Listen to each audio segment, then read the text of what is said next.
Wow, some songs are just kind of hard to interrupt. They're non-stop. That's video game music for you.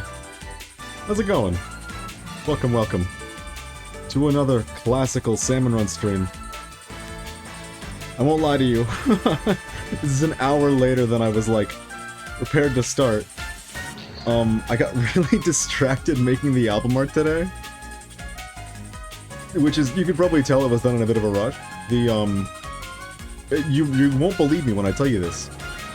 The font that I used for the album cover that you see right there, the Blood by They Might Be Salmon, the bit that says Salmon looks like a completely different font or a font size, something's wrong.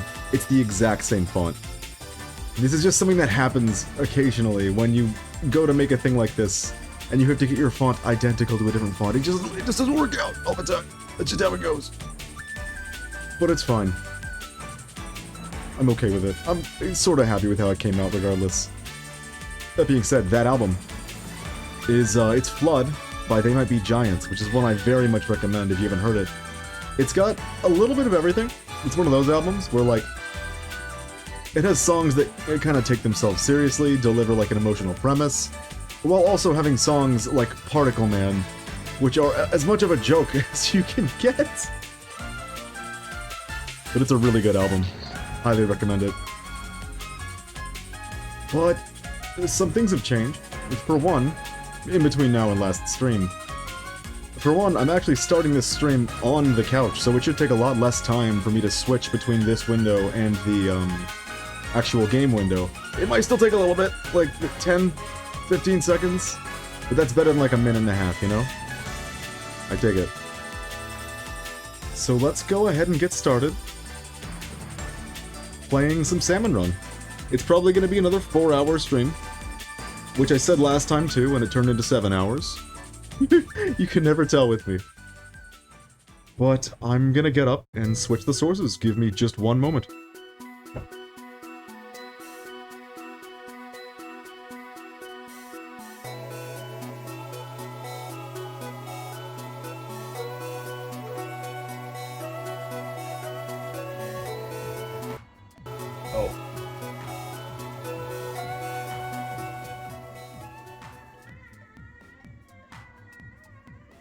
What a shame.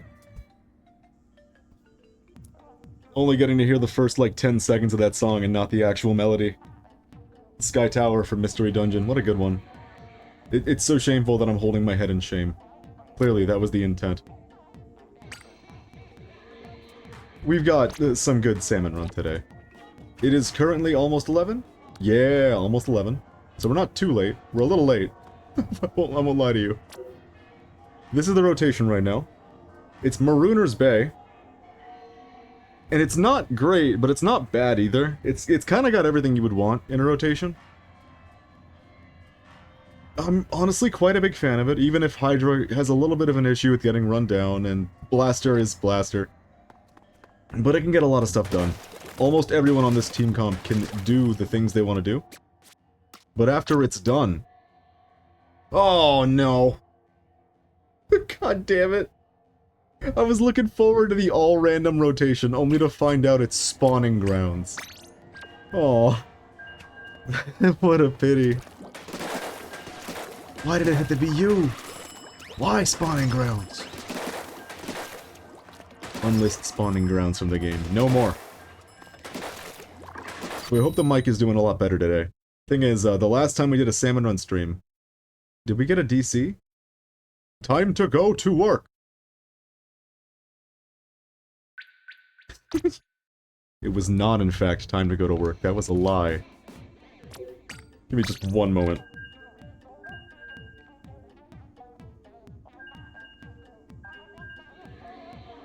Okay. Last time we did a Salmon Run stream, which was about 4 or 5 days ago, there was a problem. For like the first hour or two of the recording, where the mic kept falling down.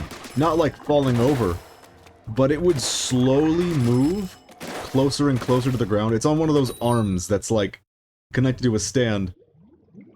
every knob was tightened as tight as it gets, and still it would sink slowly towards the ground.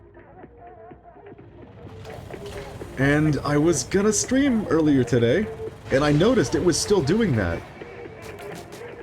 That scared me, dude. I got very frustrated. Wasn't sure what I was gonna do. But I figured out a solution. A very Mumph solution at that. This arm that's attached to a stand, it has a little bit of arm in both directions. It's one pole, you know? So on the other end of the arm, I put like a felt bag with a water bottle in it that's weighing it down. And it's fine. It's not falling anymore. We're golden. No complaints here. So the mic is hopefully not going to be an issue this stream. Oh, wouldn't that be nice? I hope it sounds alright. I did a little bit of testing myself, and it seemed to be decent. But obviously, if there's something wrong with it, I won't know until either after the stream is done, or if someone tells me. I trust you, though. I trust that if no one is saying anything, that it's alright. Usually. I have had situations before where people have told me, no, it's fine. And then the stream ends, and I check later, and I'm like, what? What did you mean fine? It was awful. But usually that's a simple thing like balancing, or me trying to live without a compressor. Oh, man. I genuinely, a couple months ago, before I was like, you know what, I'll just use a compressor anyways. A couple months ago, that was embarrassing. I heard someone say that in someone else's channel and comment section, I heard someone say that I don't like the compressor because it makes you sound like you're on a radio broadcast. Like, well, shit. Maybe there's a way I can go without a compressor. Oh, no. No.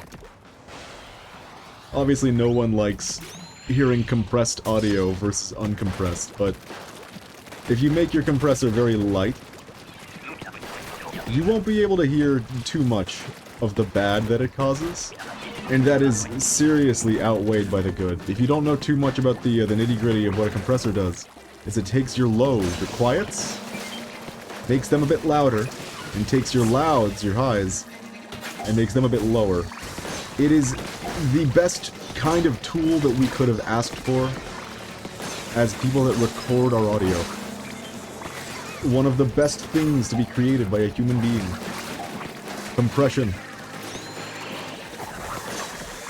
And while it loses a little bit of the nuance of the original sound sometimes, I'm very glad that I don't have to worry too much about peaking the mic.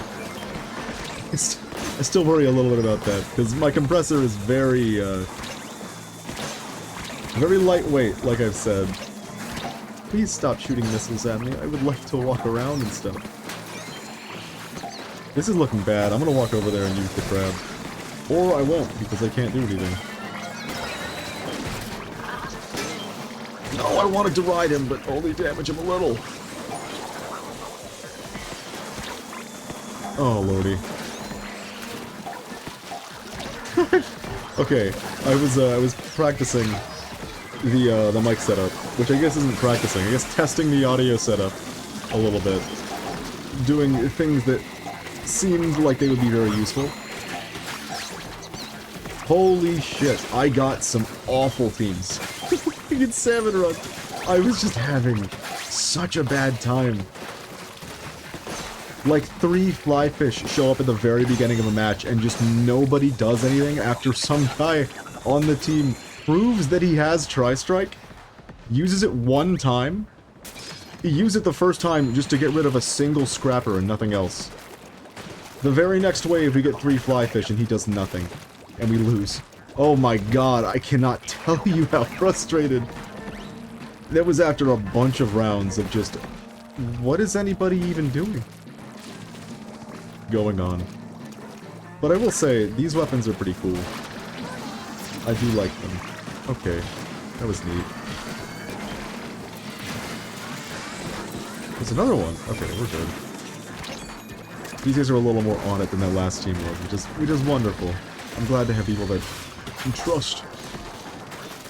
I do feel like I play a lot of solo queue, we know this. I do feel like I can typically trust solo queue teammates a little bit more than I tend to give them credit for. But I think the reason that I maintain that in solo queue you have to be ready to do literally everything, no matter like whether or not your weapon is even decent at doing certain things, you have to just be ready to do them. Because, like that last round happened, if there are 3 flyfish, the odds of literally nobody doing anything about it are surprisingly high. Now I'm getting double stingered. Oh, the vector! Why? Why again? I just brought literally all 3 of them back. I hate this group. I survived literally everyone. Oh. Oh no, just end it. Just end it. Get me out of here. No more. I'm sick of this. Oh god. It's a little bit of Marooner's Bay syndrome, but we're gonna get that replaced with an even worse situation not like an hour from now, so that's cool. It'll be good. Don't worry, I've already beaten the rotation. No worries, we got to 4,000 already. I got every item that I need. There will be no regrets if we just lose, like, every single attempt. I'm not missing out on nothing. Man, Dread is so much fun. It's a little bit of a shame to me that the new kit is as middling as it turned out to be. Obviously, Crab is awesome for a weapon like this, and Curling Bomb is not particularly amazing for a weapon like this. But the result of that means that more people are picking the Suction Bomb Slider kit, now more than ever. And let me tell you this, I do not like that kit. One of the reasons that I haven't really spent a lot of time on Dreadringer in the past is that. I don't like Reef Slider. I just don't want to use it. It doesn't make me smile. Which is weird, because Splashdown, it kind of does it for me in a way that Slider does not. I don't know if I can explain that. But I am definitely not Slider's strongest soldier. I'm not the biggest fan of it. So that being the only kit that is really even viable for Dread, the other one has its use cases, but it's not as universally useful as the Slider kit. That makes me sad. It probably is like the death knell of me spending a lot of time with Dread. I'll still play it. It's, I've kind of added it to the rotation that I have of weapons that I will play without aiming. Because I have a certain category of weapons that strictly I only ever do if I'm not really in the mood for aiming. Because you don't really have to aim with this gun to be effective with it. To get everything done, maybe you do. Yeah, you have to hit certain shots that are not particularly easy if you're not aiming. But that is not a constancy of using this weapon, I feel like. You can kind of just flail. And I don't know if I've mentioned this on stream before, but this is the weapon that I pick if I'm ever drunk and want to play Splatoon. I don't know if I can explain this. If I'm drunk and using this weapon, I tend to do, for some reason, better than I do otherwise. And I don't know what that says about me or the Dreadringer, but I know it says something. That's all. Oh, this is... You know what, at least these guys are good at handling the bosses. We're not particularly good at throwing egg and basket, but at least all the global specials have been killed. Oh, that is not the best strike, but I'll take it. It clears some space. It's fine. We do this. 100% we do this. Wave 1 and it's already getting desperate. Oh no. It's one of the effects that Marooner's Bay just kind of has. Even with a full comp of legitimately good weapons, It can still be kind of a struggle just existing on this map. Especially on high tide, which is great because we got high tide twice. Oh good. I'm glad.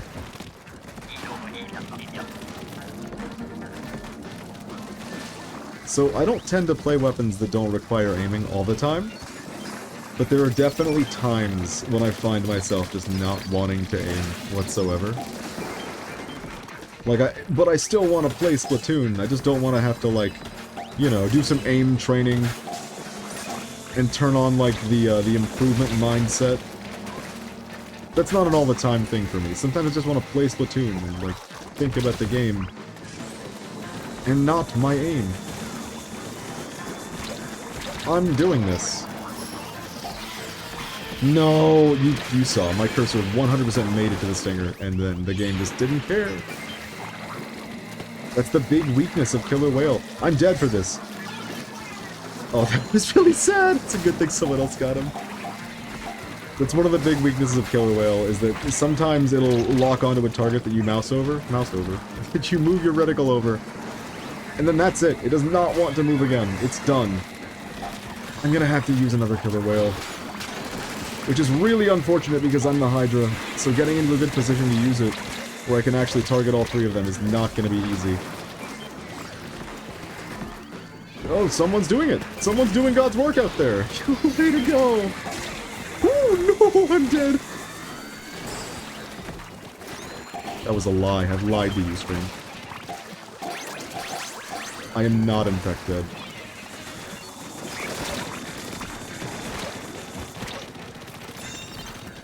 I wish I could find the information of, like, what gear abilities you naturally have in Salmon Run. Oh my god, why does the bitrate look like a shit rate? Oh, that's bad. It's my usual bitrate for Salmon Run, but for some reason it's looking extra crunchy today. I don't think I can explain that.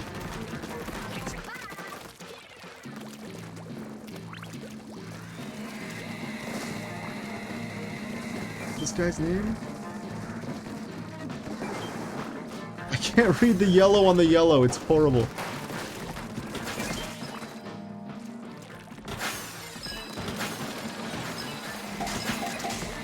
I read Cogmator. That's as far as I got, and I don't know if that means anything, or if I'm just reading it wrong. We've got to read our team names. It's required. There's an element of comedy that we're just missing out on if we don't do that. I am alive. That was terrifying. Stay right there, Shark. We have business. So as far as album covers go, fake album covers that I've been making for the Splatoon Salmon Run streams lately, there's one that I've been, like, thinking about for a while that I don't know I'll ever be able to do, because it's kinda difficult. I have to do this now. No! Oh my god! The stick drift! Wow! Oh my god, that was awful. You could watch that and you would 100% know that that's stick drift. The stick just started casually and consistently moving to the right. I flicked it once and it kept going, oh no, no. If only that had worked! There'd be so much more peace. All the global specials would have died then and there. It would have been great. What an upsetting flick. I'm no longer okay. That made me really sad. What the hell was it saying?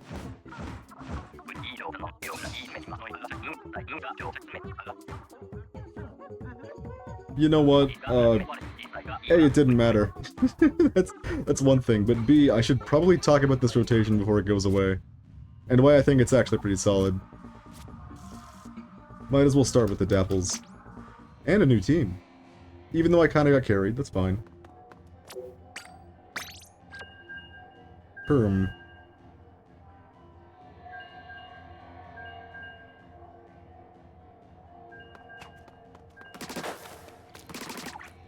Sorry, before I get into it, I just got another, classic Discord bot message in chat. Classical. Doesn't get better than this. I will say, okay, I'm starting to recognize this as a bot message because I see it a lot. They always open with like, "Hey, I'm a big fan of your streams. Keep up the good work. If you want help with anything or your growth, add me on Discord. Here's my Discord name."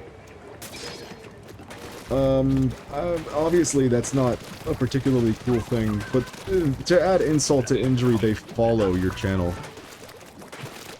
Now, I don't have a lot of followers, so big number is obviously, like, not something I'm upset about, but it does make me sad to look at that number and not know how many are bots. You can't just mark them. You can't force unfollows. That'd be pretty neat. You know what, that reminds me, we have a couple Twitch things to talk about. But first, I'm gonna talk about the rotation. That's what I want to do. Dread is awesome. 150 damage per slosh, consistent damage. You can one-shot every chum, and you can kill most of the boss salmonids in 2 bursts. It's just a really cool weapon, honestly. Is it 150 per slosh? No, it's 125. Why did I say 150? 125 per slosh, which means you do have to 4-shot Cohots. It's not 3 like I just did. Still, that's a lot of damage. That's 500. It'll take out Scrappers and Steel Eels in just 2 bursts. It's kind of useful, and it's got really, really clean AoE to it. The thing about Bucket is that Bucket has a really thin trail when you slosh it like that. For some reason, Dread's is wider. Like, not only do you get 2 sloshes, but you get a wider hitbox. And that goes a long way for making the AoE feel really viable. This is genuinely, I think, one of the better weapons, if not one of the best, in Salmon Run. It's so cool what it can do, and outside of the damage, there's the paint, which is so useful for situations like the one I'm in now. If I want to move, or if I want to paint over a flip-flopper. It's just a good weapon! So any rotation with Dread, I typically end up enjoying a lot. As far as blasters go in Salmon Run, this isn't a bad one. It's kind of a middling one. There are definitely some bad blasters in Salmon Run, like Clash, who only has like one use case, and that's Glowflies. Any of the ones with like an insanely slow firing rate need to have something that really, really brings a lot to the table to balance that factor out.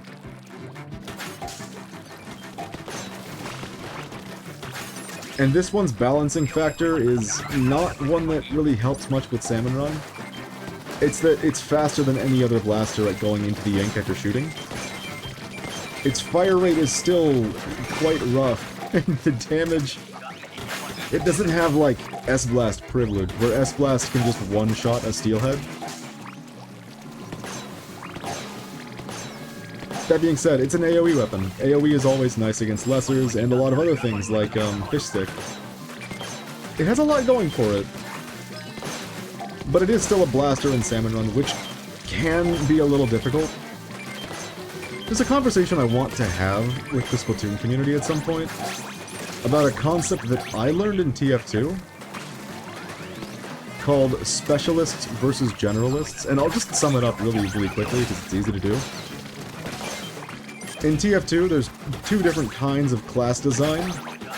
Generalists are good in pretty much every situation.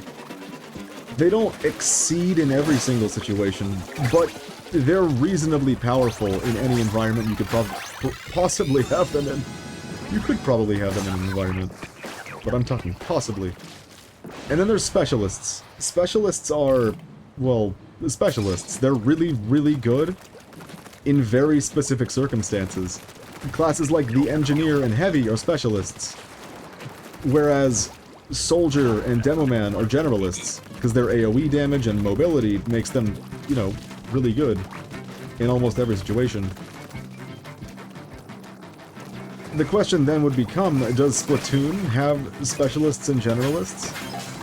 And I think the answer is kind of obvious. We have weapons like Chargers, which typically struggle to paint, don't have great mobility, but they can do a quick shot and take somebody out, and just like Sniper's a specialist in TF2, Chargers are specialists in this game. And then you look at shooters, and they're good at everything. They paint really well, they move probably better than any other class in the game. And they can fight, too. They're your generalists. It's rare that there's a situation that, like, a shooter is not a good option in this game. Because they're so effervescently good. Like, there's a reason that, like, the endgame meta of S2 was quad shooters, because they had just buffed shooters to become the ultimate generalists. That is to say, I'm bringing all this up because in Salmon Run, you might just get punished for being a specialist. Typically weapons like chargers and blasters are much easier for the Salmon to rush down. Whereas it's really easy to just paint the floor and move if you're using a shooter or a dually.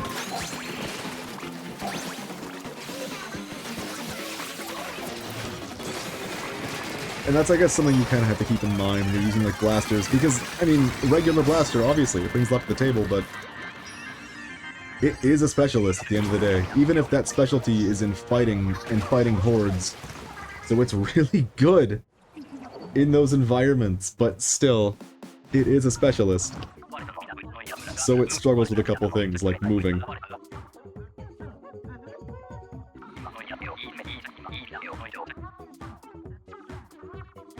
If I had to guess, like, where I'd put it balance-wise in Salmon Run, probably, like, B tier.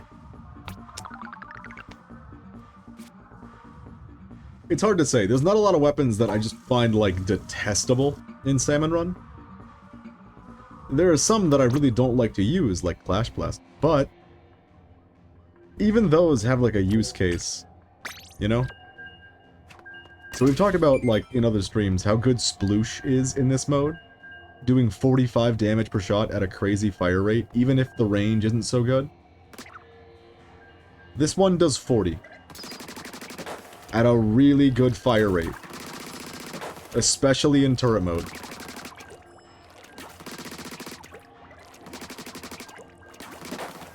Until this exact moment, I did not know that the turret mode fire rate was faster. I didn't know. I have to use audio to tell me that. You can tell because the speed in between shots, you can hear the difference. Much more than you can see it in my eyes. That being said, turret mode with these things, even, like, not in turret mode, the fire rate's really good, the DPS is really good. The Dapples are great, and ever since they got that range buff, their bad matchups have gotten so much nicer. Fish Stick, for instance. Ever since they got the range buff, you can now fight Fish Stick from below. Unless it's in a really bad position, like if it sets up right here, then it's really difficult to line yourself up in a spot that you can actually get that done. But still, this is a great weapon for Salmon Run. It's definitely up there. If I had to guess, I would probably say A tier. I could see it being higher. I think this is what I gotta start doing now, because I've done so many of these, like, Salmon Run streams at this point, and I've talked about the weapon balance one hell of a lot. I'm gonna start guessing what tier I think they'll be in for the video. Because very soon now, the big solo queue Salmon Run balance video is going to be coming out. It turns out that video is not as hard to make as I thought it was. I just have to make, like, 1 or 2 graphics. And as the months have gone by, in terms of me just making things on Twitch, on YouTube, I've gotten a lot more competent in terms of editing an image. Hell, if the little album cover shitposts that I do at the very beginning of the stream aren't anything to go by, I'm getting decently competent at editing an image, and so I think I can make these little UI things that I need to make. UI things? I don't think that's the right word. The graphics. I could make the graphics. I'm out of here. Oh, I tried to fall down, and I failed. So we lose. I couldn't even throw Wave Breaker. I didn't think we were down that bad, I'm not gonna lie.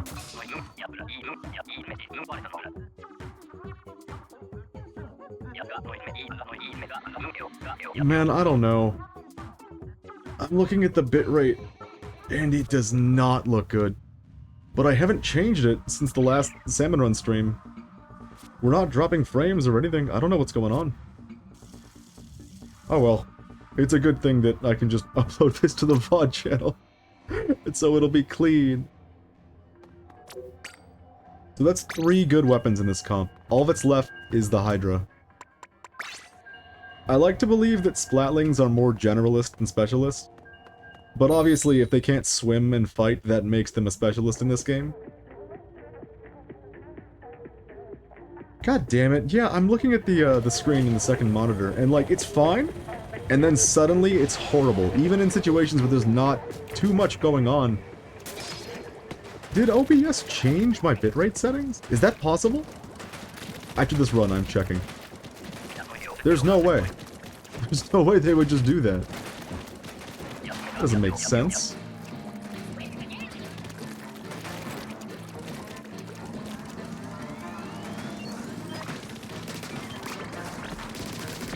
Alright, let's talk about Hydra, considering we still have it in our hands.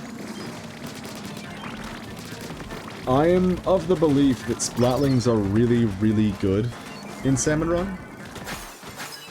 They might have weaknesses, which is that they need to be charged with fire, which can be a real problem against this guy that we're looking at right now. Steel Eel, if you're getting targeted by one and you don't have any charge, you kind of just have to run away and hope that your teammates notice that you need help. I don't have to tell you that's bad. That's not good. It can make certain Splatlings feel much worse than they probably should. But they have use cases, like that you can do this. Hit! There we go. It's pretty insane that a weapon can do what I just did in Salmon Run. I think Hydra might be one of the only ones that can do that. To fully take out a fish stick before it even lands. From a good distance, too. Chargers take too long to charge up each individual shot to make that happen. Some other Splatlings can do that as well, but by other Splatlings I mean just ballpoint and heavy, that's it. That's not an easy thing to do. Rapid Pro might give it a run for its money. But that's one of those things this weapon is, like, uniquely good at. It can also take out slamming lids. It's got a lot going for it, to be honest. But the charge time really does hurt. You feel it. You very, very much feel that charge time.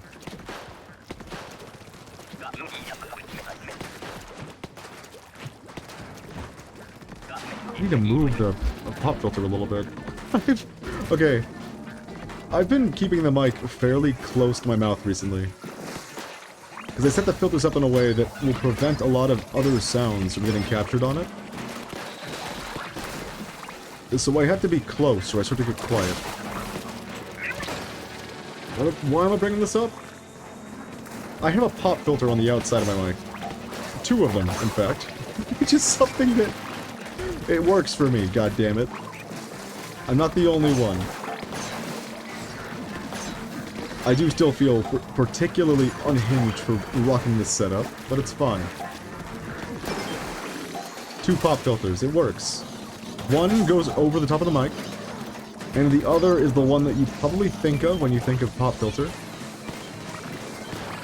It's a circle, a flat circle, where the flat circle part is like a net.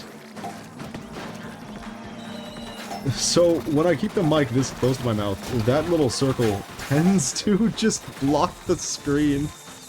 And in a lot of streams, I just get used to it. I move on. And then I die because I didn't see something that was on the left half of my screen. It's not the first time that I've had, like, an artificial thing blocking my screen that I've just, like, lived with. My first Switch developed an issue where there's some, like, fuzzy, static, I don't even know how to describe it, on the LCD of the Switch itself. It started blocking small bits on the left side of the screen. And then I played Xenoblade Chronicles 2, and they rapidly, like in one single burst during a cutscene, became all over the screen. Because of, I like to blame it on a certain dithering effect that happens in Xenoblade 2. Because it was that effect that I genuinely, like, it happened, and I thought the effect was still going in the game. Because it looked like that's what the game was supposed to look like, but a little bit off. I assumed that the game was just doing its dithering diligence. And then the cutscene ended. And the dithering did not. Things have never been the same. That was one of the reasons that I wanted to Switch 2 so badly. I'm glad that we made it there in the end. Even if the screen on the Switch 2 is kind of fucked. I don't know if you've heard about this.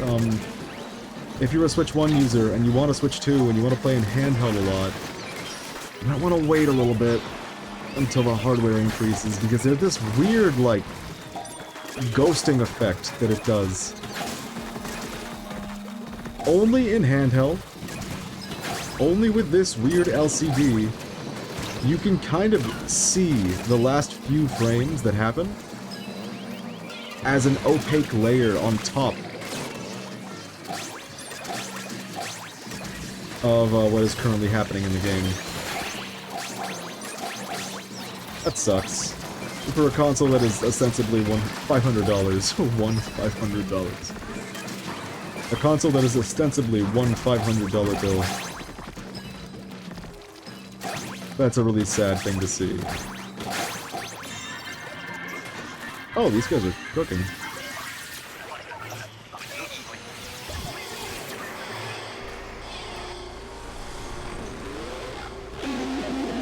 I love this rotation for this reason. All of these weapons have something to do in Tizuna. Except maybe Blaster, but even then that's 200 damage or so. Whenever you want it. Hydra and Dapples can just laser him. They don't gotta worry about nothing else.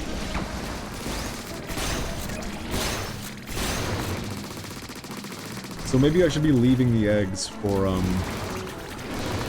Blaster and Dread. Even though Dread still has crazy DPS. Oh no, you got another Discord bot. I did indeed.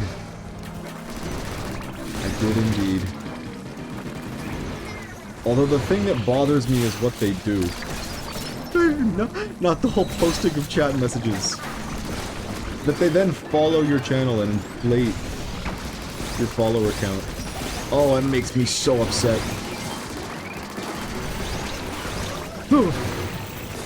Scrapper jump scare.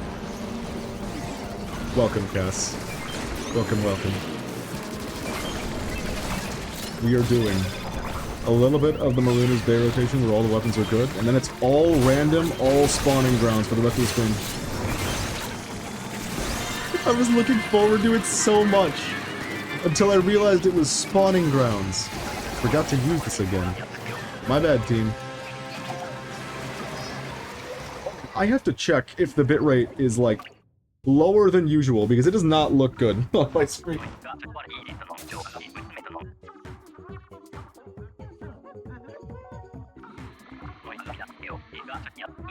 They did change it!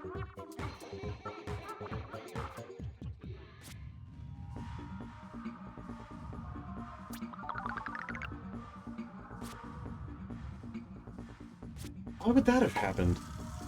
What? I have never changed the bitrate from a constant 6000. It just changed automatically. I just uploaded... Nope, uploaded. I just updated OBS just a little bit ago. They might have reset it then, which is really cool that I guess every time I update this program I just had to check that they didn't fuck everything. Great. I could help you get rid of them if you just hit me up on Discord. Use the same emojis. If you can't beat them.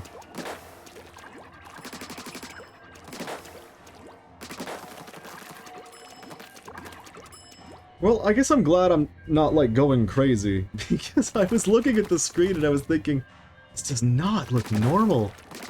This does not look like a bitrate of 6000. This looks much worse. Turns out, yes. Yes, that was a bitrate of 2500. Oh, Twitch. Nope, that was OBS. I can't blame Twitch for this. Do you want to hear something I do blame Twitch for? I have been wondering for a long while. My birthday's in 3 days, yippee. Hell yeah! Happy birthday in advance. Oh. I don't know if I'll be live then, so I gotta get my wishes out now. You've probably wondered, if you're like me and you've watched several Twitch streams, why is it that, like, literally everyone runs pre-rolls? We're all on the same page that pre-roll ads fucking suck. It's annoying when you're like, let me check out this new streamer. Oh, that's an ad. Oh, that's 4 ads, and I can't even watch the stream until they're done. There's a non-zero chance that Twitch will fuck up at the last second and make you watch all 4 again. Thank you, Twitch, you're a great platform. I've wondered why so many people do pre-roll ads. I now know. Oh, God. If you don't know too much about Twitch, this will, like... You can't just come in here and scream that, Megan, in the middle of a thought. You're making it so difficult. Stop screaming! Calm down. Alright. What if I told you, you might find this hard to believe, what if I told you pre-roll ads are the lesser of 2 evils? What if I told you you have a choice when you do monetization on Twitch? Either you show a pre-roll ad at the very start of your stream, or you show 3 minutes of ads every single hour of the stream. You get to choose one or the other. So if you stream for a long time, that is fucking constant ads throughout the stream. Or like a couple at the very beginning.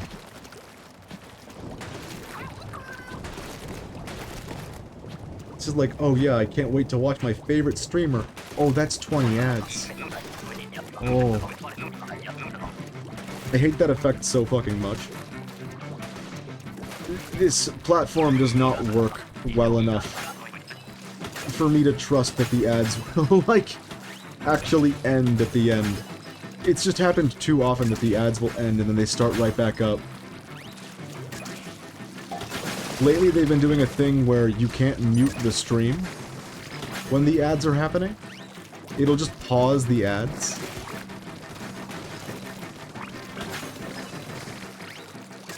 I think I hate this company. Anyways, when I discovered that, like, if I was to do monetization on this stream, I would have to either do pre-roll ads, which, fuck no, or I would have to do ads every hour for 3 minutes, which is also a fuck no. So, I guess we're not gonna be monetizing the stream anytime soon. It's really ugly.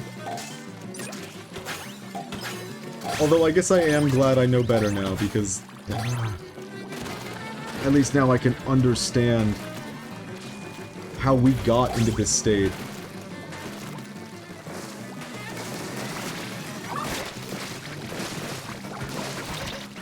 Doesn't make it any less pretty.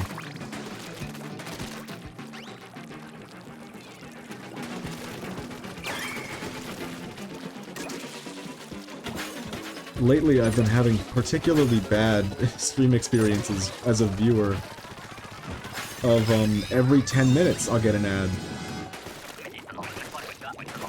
And that is a thing that kind of makes me lose a bit of respect for the streamers, because it turns out that's optional. That's, I want more money. That's an option. 3 minutes per hour is 5% of the stream. Oh. Oh god. That's accurate. Oh, that's really upsetting. I wish it were better than this. The whole, like... Twitch as a whole. Things have only gotten worse, and they're likely only going to continue getting worse. For the longest time, I've been under the belief that, like, when something gets rotten, you know? Twitch has gone bad, you know? Twitch has gone rotten. When something goes rotten, I used to believe that, like, a new thing would pop up by better people that were less profit-driven, and eventually that thing, too, would go wrong. Am I dead? I don't want to die. We're good. At this point, though, there have been a lot of attempted competitors to Twitch. None of them have survived. They might still be around, but they're not around. You know what I'm saying? Mixer and... what's that other one? Kick? It wasn't Kick, was it? It couldn't be. Double jump roping! We're doing double dutch now. This is what it's come to. We still lose. It's fine.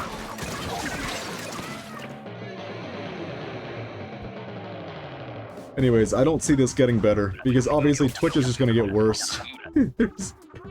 There's no way Twitch gets any better from here. And I don't see another company showing up to fix things. Yeah, Kick is like the streaming platform equivalent of a dark, sketchy alley. Yeah!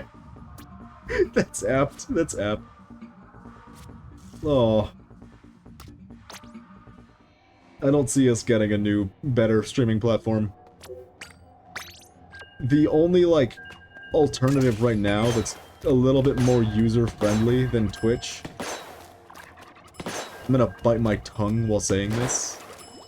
It's YouTube. I wish I had, like, that one little sound like the bum bum ba. It's like the chipmunk turning around. I would have played that there 100%. Oh, YouTube. I thought when, Susan Wojcicki, whatever her name is, I thought when she, like, kind of left YouTube, things might improve. Oh, what a fool I was. Things never improve. But as far as live streaming goes, YouTube is not so bad. At least you can still kind of run ad block on YouTube. Twitch does not like that. Not whatsoever. Only problem with YouTube is that I can't read. They try and make YouTube TV experience horrible. The YouTube TV experience horrible. Especially if you're not logged in on an account.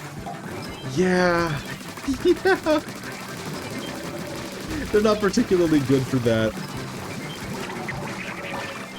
At this point, YouTube works on a computer and on a mobile device. Any other situation, it kind of just falls apart. But I imagine that's kind of where most of their audience is anyways. So they just never even bother fixing it. I can say this because I spent a long while using YouTube on console. Because, like, you know, it was already plugged into the TV, might as well. That was a rotten experience that only got worse as time went on. As many things do. One of my concepts I like to say that I've coined, but I'm sure there's, like, a concept out there that mirrors this that's existed for, like, decades now, that has a more apt name. I call it iterative decay. As something continues and iterates on itself, and be that through updates, hardware changes, anything really, as long as it's an iteration of the previous thing, it gets worse. Sometimes in minute ways that are difficult to articulate, other times in very obvious ways. Iterative decay, I think, is a thing that will make very, very many things very, very shitty as the years go by. Like, hey, he's a singular line of videos, and below it a login button and a refresh button that doesn't actually refresh. I'm pretty sure they fixed the refresh button thing. That's good. It definitely does not make the UI any better. They fucking did the Netflix UI. That UI has been hurting for fucking a decade now.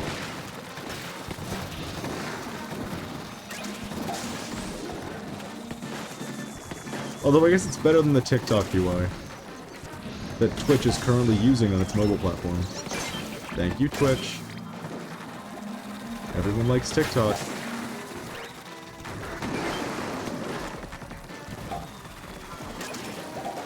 I've said this 1,000 times by now. I can't stand anything that uses the TikTok UI. It does not work for me. It does not read. My brain just does not work that way. It ain't for me.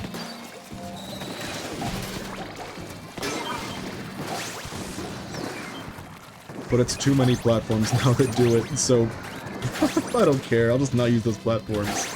Instagram? Nope. Snapchat? Nope. YouTube Shorts? I'd like to say you will never see a YouTube short made by me, but I heard recently that if you make a video and it is on the shorter side, YouTube will just automatically turn it into a short. So that scares me. I don't know how to feel about that. Definitely not well.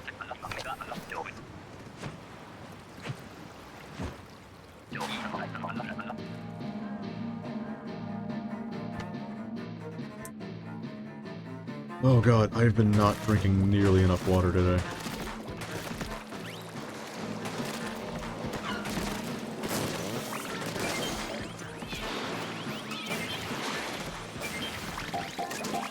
I had a day yesterday. Luckily, I found out early that, I fucked up when thinking that I could do 2 streams in a row, because it turns out, if I was to do Salmon Run yesterday, or rather, a bunch of streams 2 days apart. 2 streams in a row, that's not apt. 2 days apart, in between streams. I would have had to do Marooner's Bay with this rotation all day in Salmon Run, so we delay. We do it today.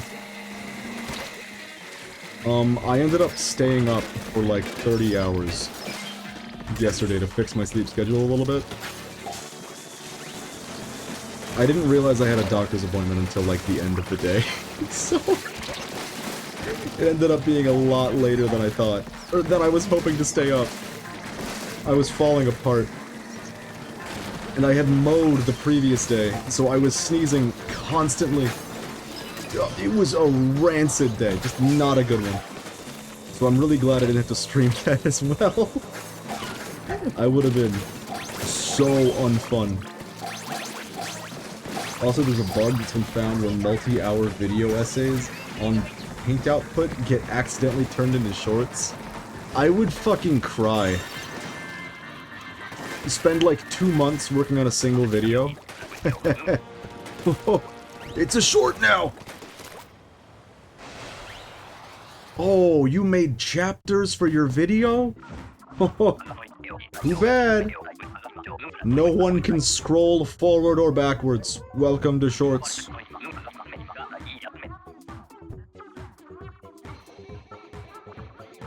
I will say, I gotta put out some videos in the Splatoon channel, like ASAP. I have several ideas that I could just, like, do. But I'm putting them all off to work on the Splatling video that's gonna be out in another, like, 2 months.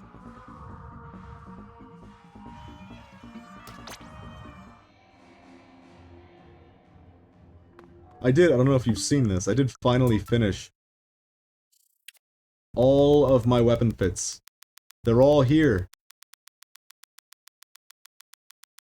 So I'm hoping to make a video soon where I just talk about why I run what I run on my weapon. On every weapon that I use. Which I'm currently in a state where I use more than half of the kits in the game. It's a problem. Theoretically, it's probably better to go all in on one weapon. Maybe 2. Maybe 1 class. Because then you get more time on that weapon and weapon class, you get, like, much better with them. being the best in the world at a certain weapon usually requires that it's the only weapon you play.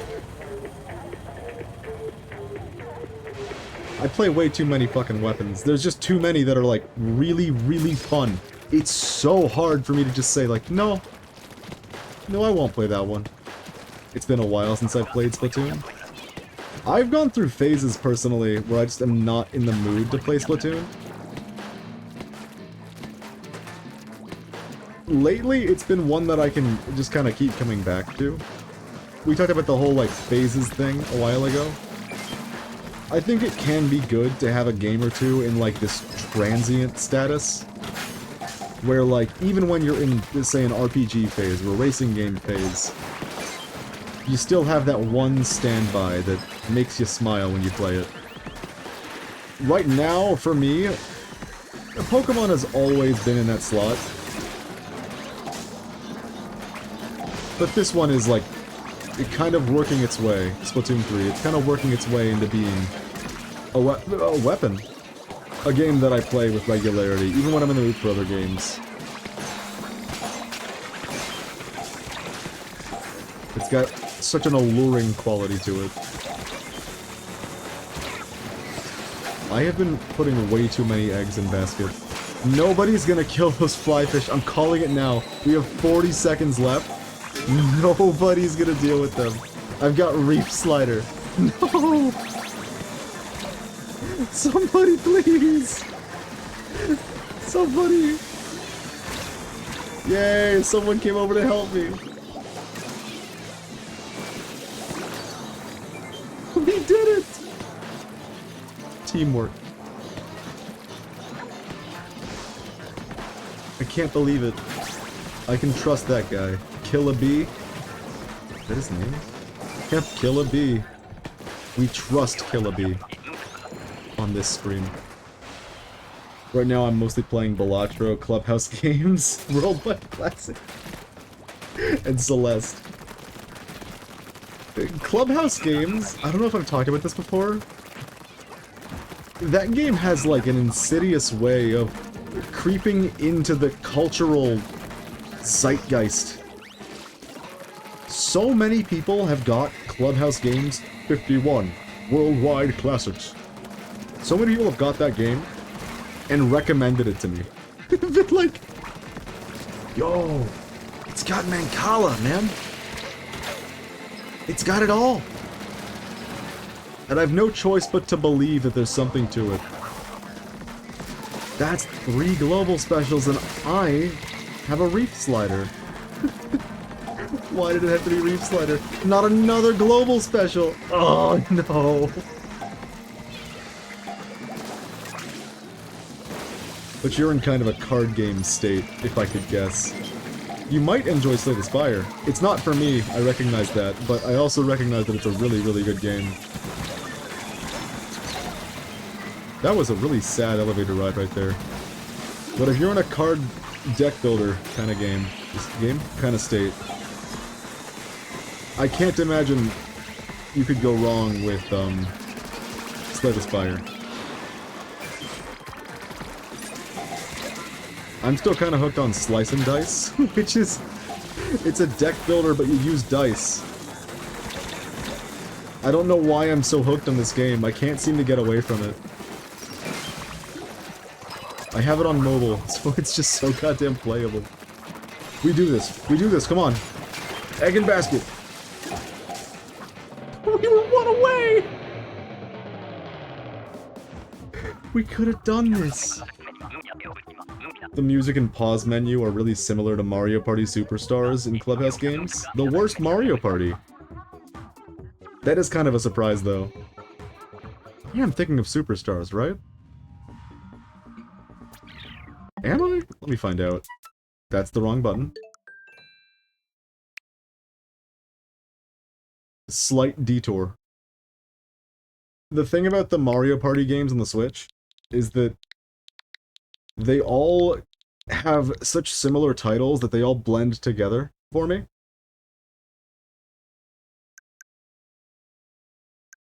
Nope, I'm not thinking of Superstars. I'm thinking of Super Mario Party.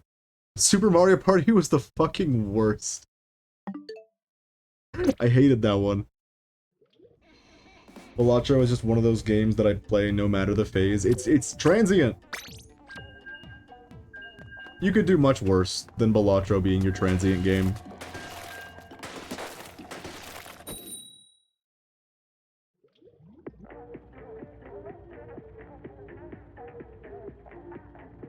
Although I have heard that it's one of those games that once you stop playing it, it's kind of hard to pick back up. Again, this is all speculative because I've never played it. I've just admired it from afar. It looks really fucking good. I don't know if and when I'll ever pick it up.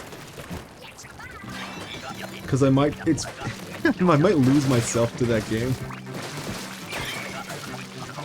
Toxic streamer trait number 55.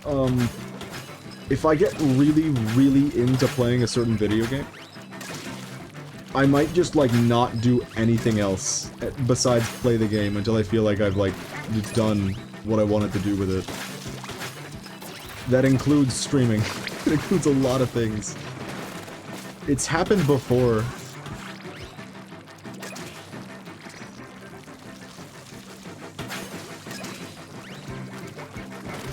It's really just one song and a tiny bit of UI, but it still activates Mario Party Superstars neurons in my brain. There are definitely worse neurons to activate. It could be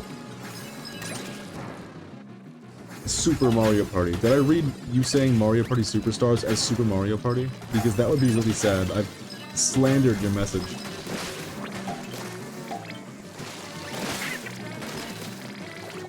You know, I think it would be a lot more okay with me if a lot of the modern Mario Party sucked. Oh god. If a lot of the modern Mario Party games were trash, I'd be a lot more okay with it if the N64 emulator packaged with the Switch was not a piece of shit.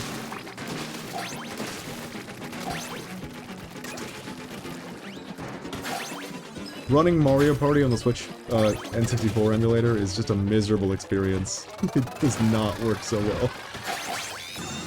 We got it. Clean 36.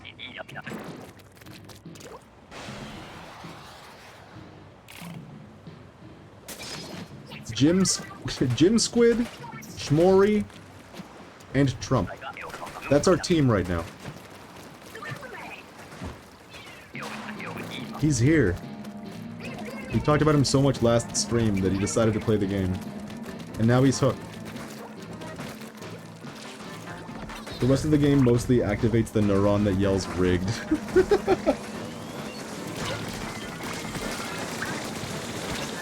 God damn it. It's a painful neuron. You know what? Dread's got it. I'll just get rid of the lessers for him.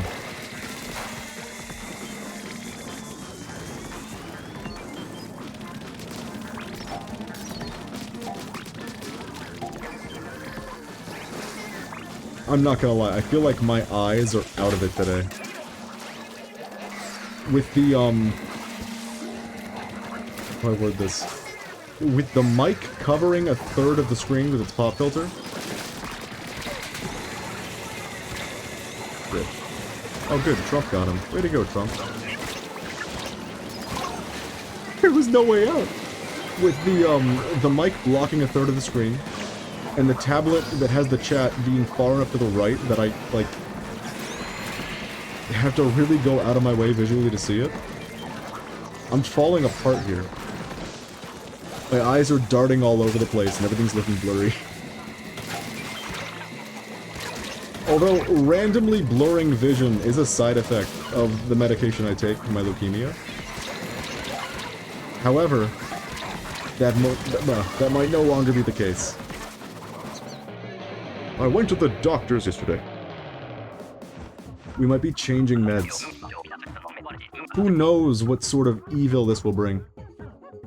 But we might be moving to a different leukemia medication. I don't know which one yet. We're gonna have to do like a trial phase where we test a bunch of different ones. I have been told before that all of the other ones are worse in terms of side effect than the one I'm taking right now, which makes me a little nervous. I'm sure we'll be fine. I'm sure it will be better. There's a story that I haven't told since, like, one of the first streams.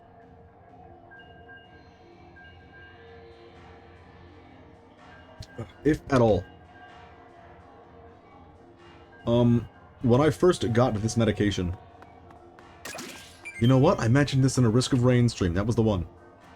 When I first got the medication, it's called Splicel-Disatinib. Just in case you wanted to know. One of the side effects is edema? Edema? Edema, that's the one. Which is a little bit like gout. And I got home the day I, like, first took it, after being out for a little bit. And my feet were the size of boots. I was menaced. I was terrified. I was like, is this gonna be my life now? Am I just gonna have boot feet for all of time? It turns out, no. It was just a one-time thing. I guess my body got used to it and, like, stopped letting it happen. But still, that was, like, right after I got my leukemia diagnosis, and I was like, fuck, it's just, like, all downhill from here. It just keeps getting worse.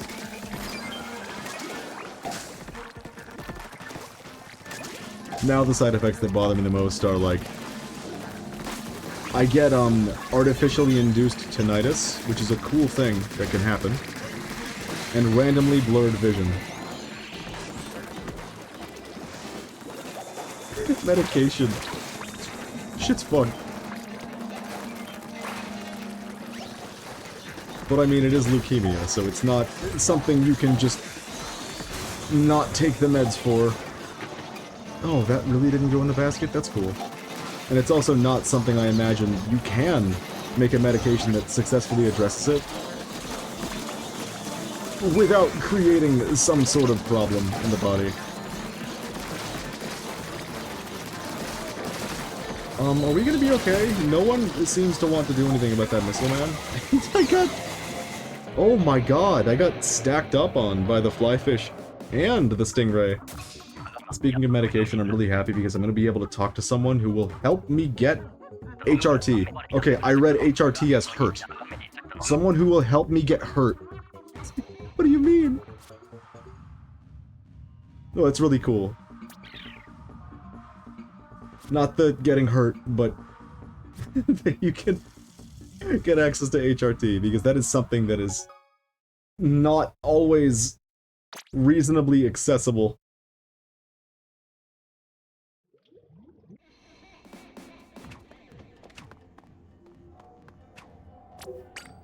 Oh man, I've heard way too many horror stories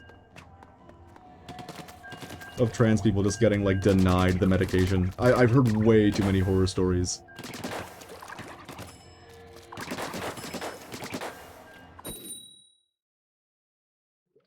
I wish you the best with that. Genuinely. Godspeed.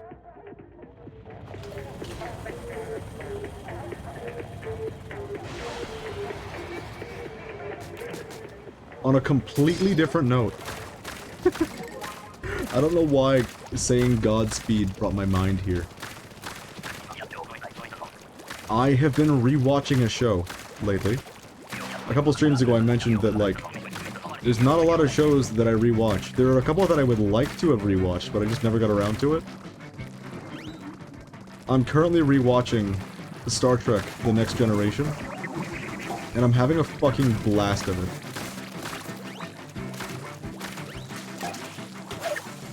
It is just about every bit as good as I remember.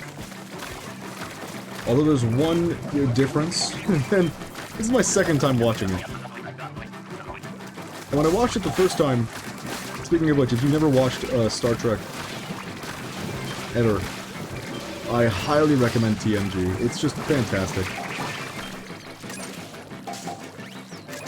But the first time I watched it, I was just like, eager for more every single episode. I was like, yes! This is so exciting! Things are happening and I'm interested in all of them! This time around, I know which episodes are gonna be bad. Once the episodes started a little bit, I'm like, oh no. Yeah, this one's kind of mediocre. Doesn't do a lot. Skip!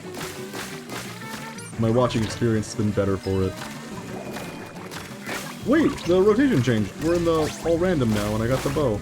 The big bow. I can't play the game anymore because there's too many small fry. Since the side effect of estrogen will eventually be me getting pseudo-periods. Oh god! So technically she will help me get hurt. It's double meaning.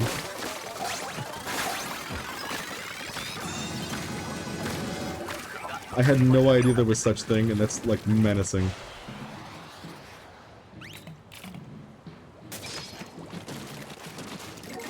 Oh god, this is gonna be so much fun. Even if we're here, stuck on spawning grounds. Random weapons is always a good time. Even when the weapons are really bad. Such as... Machine. Undercover Umbrella. Dually Squelchers. Oh no, that's 3 of our 4.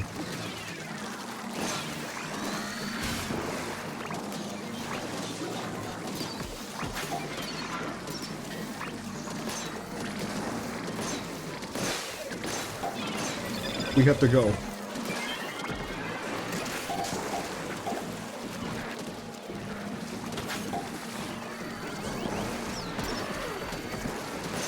One thing I will say here, it's something I've wanted to say in a video for a while now, but I think I'm just gonna go over it in that video where I talk about all the bits and kits I use, which will probably be out in the next few days. That should be something I can do in one take and then just like trim it, we're good. Machine. I got this game right around when Side Order came out. Machine had already gotten its nerf. And if you're newer to the game, you should know this. Machine used to be much faster. The time between sloshes used to be a lot higher. I mean, a lot lower. Less time between sloshes. By 5 frames, this thing was like... pretty much the best weapon in the game, in a lot of respects.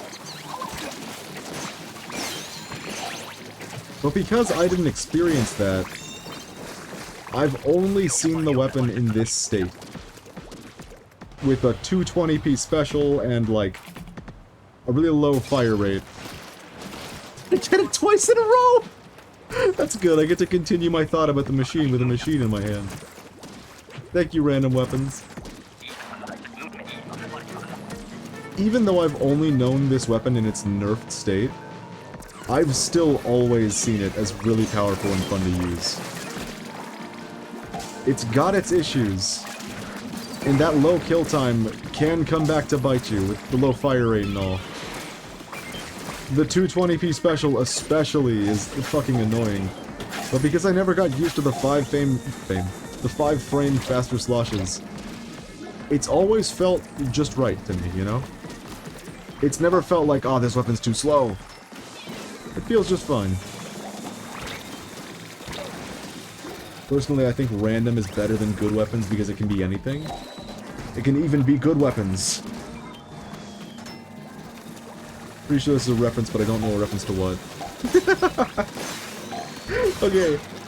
There have been so many times while live where I say a thing a certain way, and I know in the back of my brain that it's a reference. And I have no fucking clue what I'm referencing. In fact, I don't think I'm ever even intending to do a reference when I'm doing that kind of thing. I think it's just sometimes certain sound bites bury their way into my head. To a degree where if I say the words from that soundbite, I can't not say it in the correct timbre. I have to say it that way. Make a reference without really knowing why or what. Oh, that was getting really rough. I keep saving my specials again. That's not good. Anyways, I like Machine. That's the bottom line.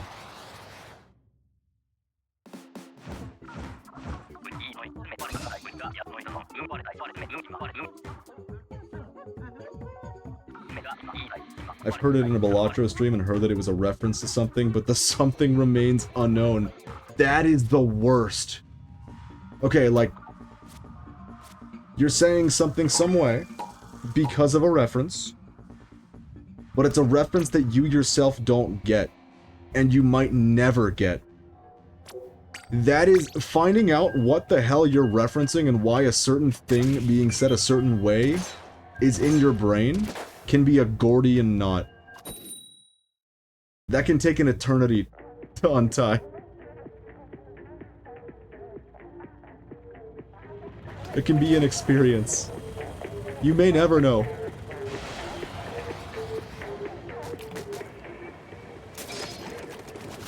Oh, carbon? Aw. I don't like carbon in this mode. It tends to be one of the weapons I want to avoid if I'm playing Salmon Run. I don't want carbon. We're gonna get to talk about so many weapons, it's gonna be great! Oh man. In a normal stream, we get to talk about all the weapons in the rotation. In this, all of the weapons are in the rotation. Oh, we're just gonna talk about all of them. It's gonna be great. Any weapon I get, I'm giving my thoughts. Nothing you can do about it. That is 2 snakes converging on our location. Did he just jump into the water to get away from the snakes? I respect that so much.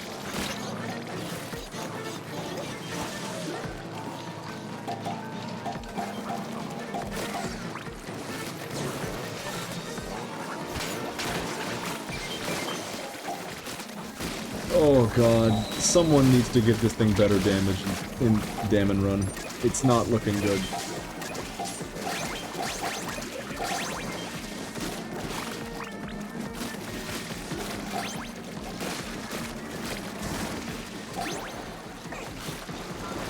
Rollers are really, really weird in this mode. Honestly, I do wish that some of them did a bit more damage with their various attacks. Some of them feel kind of fine. Weirdly enough, Dynamo kind of feels the best. Vanilla Roller's not so bad, but the other ones, they just kind of don't feel like they belong in this mode in a lot of ways. Also unrelated, but 2 days ago I solved a 3x3 Rubik's Cube in 14.8 seconds without having any of the steps skipped. I average around 20 seconds. That's fucking insane, for one. It's actually been like a decade now since the last time I've tried to solve a Rubik's Cube. There was a time when I was in high school where I knew all the steps. You gotta get the white corners, then you gotta get the yellow corners. I knew these things. That time has passed. At a certain point, I kind of realized I was just doing the same thing over and over again and not really enjoying the process much. That might just be because I wasn't trying to do it pretty quickly. I was just doing it.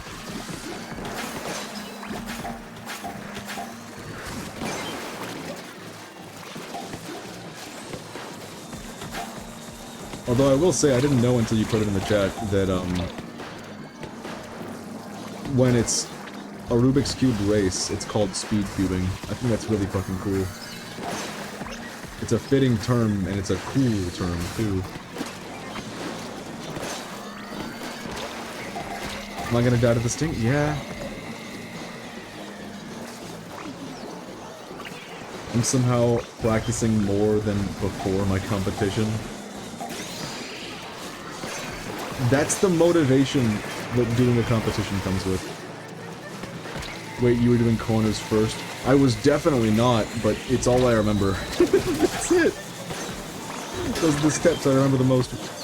That's it, really. The other ones were just, like, very concrete, specific, and kind of simple.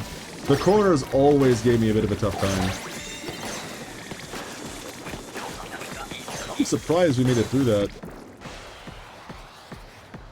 I no longer know the order. Again, it's been like a decade since I've solved Rubik's Cube.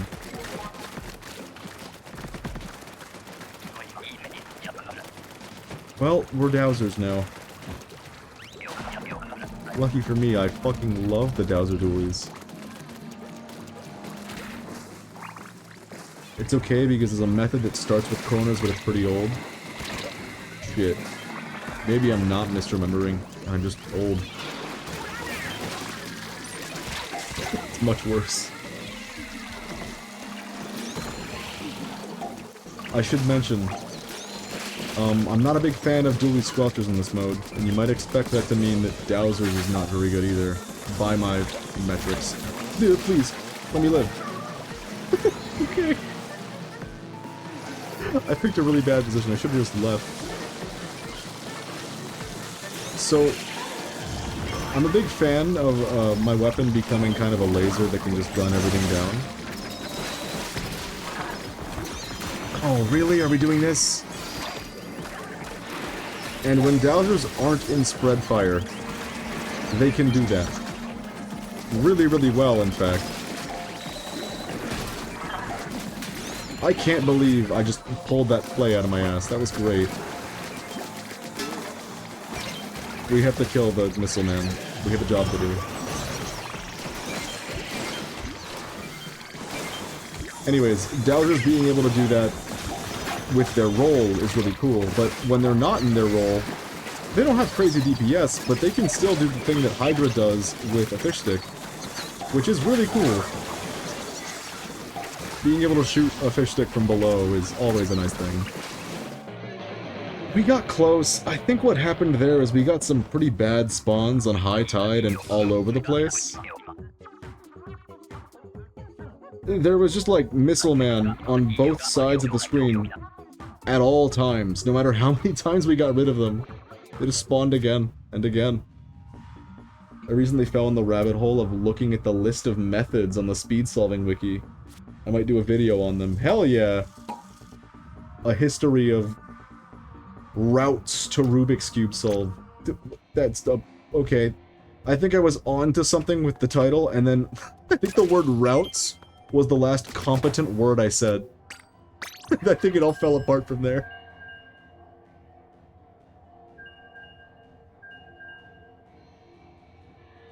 Oh, Triumvirate is in this rotation too. That's nice. I might go for Triumvirate kills this time. Last time we had Triumvirate, I just like ignored them. I didn't even care. I just wanted to continue. That was the EVP 999 stream. Where all I cared about was getting 20 points towards my EVP and moving up. Priorities. What is this? Glowflies? Mothership. Oh god. You know what? Okay. Yes, go, Wellstrings! Shoot them down! Good work!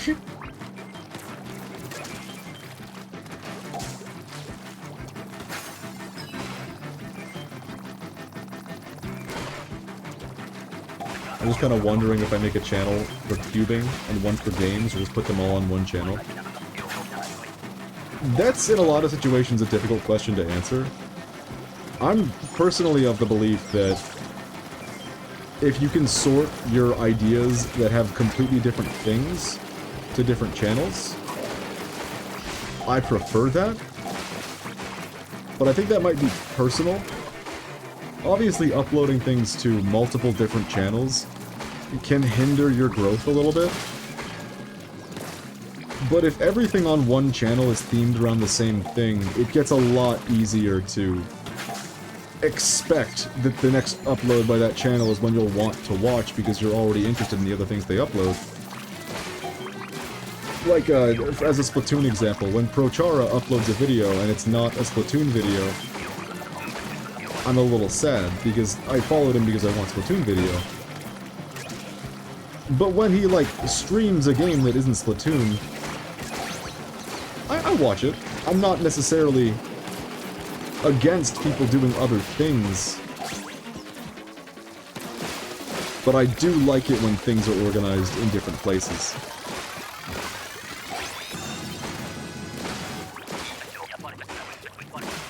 And you can probably tell that because I have like 4 different channels that I put things on. Splatoon channel, VOD channel, main channel, TF2 channel.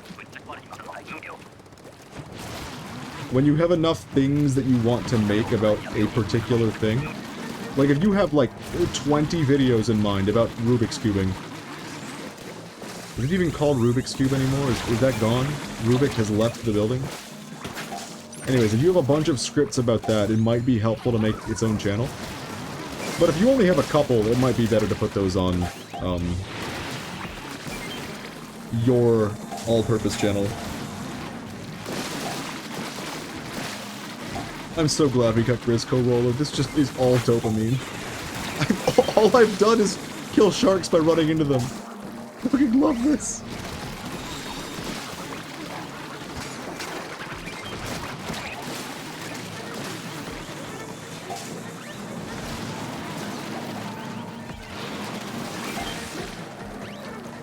It's all I've done! Oh my god, it just keeps going! I just keep going after sharks! I gotta get him. No, I slowed down? Why?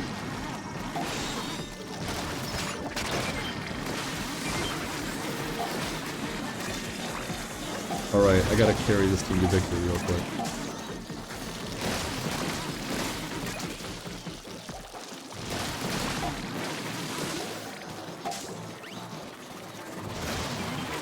Something about this weapon. You roll faster than you swim. There's no other weapon in the game that does that. This thing is crazy.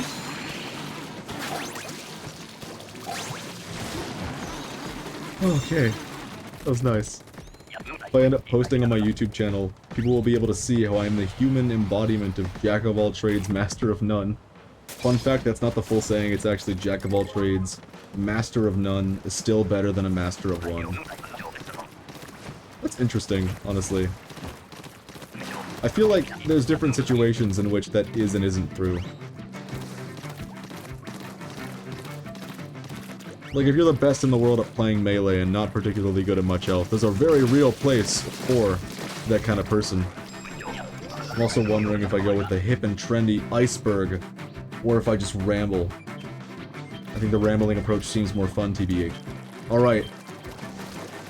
You gotta keep in mind, if you're running an idea by me, you're gonna get my, like, unbridled opinion on it.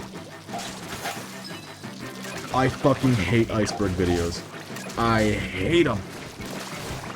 I have a script rolling around in my scripts somewhere called "You're Making Content Wrong." It's okay. It's a really aggressive title because it's how I feel. There are so many concepts out there that might be legitimate, might not be, but if they are legitimate, and people are using them wrong, it does kind of a disservice to the viewer. Before I talk more about icebergs, I'm just going to talk about tier lists, because I have been playing Melee all my life, but I've been playing it while knowing the kind of things you can do in Melee and watching the competitive scene since about 2012. Tier lists have been one of the greatest things for helping people organize and understand the balance of a video game, as well as the balance of anything, really. It doesn't have to be video games, but they're really useful for that. Thing is, when tier lists kind of blew up in the YouTube space, everyone and their mother wanted to make a tier list about fucking anything. And there are way too many tier lists on the platform now that don't do anything with the format of being a tier list and are really just a ranking video where everything could be, like, sequential. It's basically a top 10 of the modern internet. You don't see top 10 videos often these days because people who would be making them just make a tier list. Here's the issue with that. They all want to make an ordered tier list.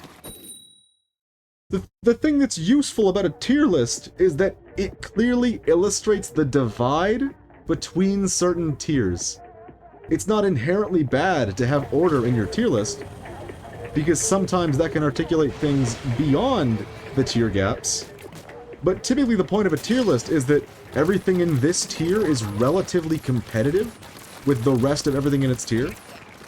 And everything outside of its tier has a reason for being that gap apart. I really do not like tier list videos when they don't use the format of a tier list to actually articulate anything, and they're just a ranking video. That's my bottom line there. Icebergs suffer from a different problem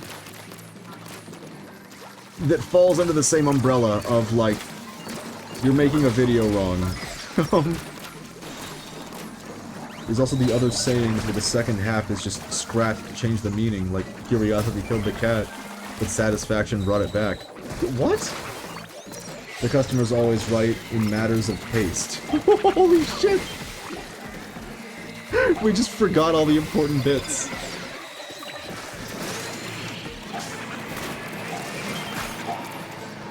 That's insane!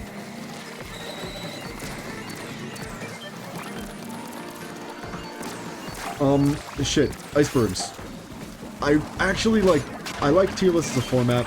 I've seen them done dirty, is why I'm upset about them. Icebergs, I don't think I've ever seen a single iceberg video done well. I've seen videos that have things they want to say, and something they want to organize thoughts around. But because they use an iceberg format, it does a disservice to the format of the video. And I will tell you exactly why. To me, if I see iceberg, the Rubik's Cube iceberg, there is one thing that implies. Obviously, you see an iceberg, it's like, well, this is the surface level stuff, and here's the stuff below it. There's a lot more to this. But here's the thing. If it's an iceberg, it implies that it is discussing everything. If it's using an iceberg to denote this is all the things that aren't known about this, then it better fucking be all of the things. It better not just be, this is a collection of lesser known things, but we weren't comprehensive. Because that's not what an iceberg implies. It implies there's a lot there, and here's all of it. You can't just, like, do an iceberg video and have, like, by the way, there was this other thing that I didn't mention. It's not on the iceberg. It's just kind of floating in the water a couple meters away. So I feel like way too many iceberg videos fall prey to just not including sufficient information to justify the premise of it being an iceberg video. When I click on, like, the Pokemon Gen 3 iceberg, I want to come away from that video knowing all of the things about Pokemon Gen 3. I don't want to just come away with it knowing some of the things that people don't know. I want all of it. My philosophy is don't make an iceberg unless you can get all of it. Oh hey, it's my daily scheduled Mumph chat paragraph. It didn't look that big on my my tablet, but in OBS, that is like, that single message is covering the entire chat box.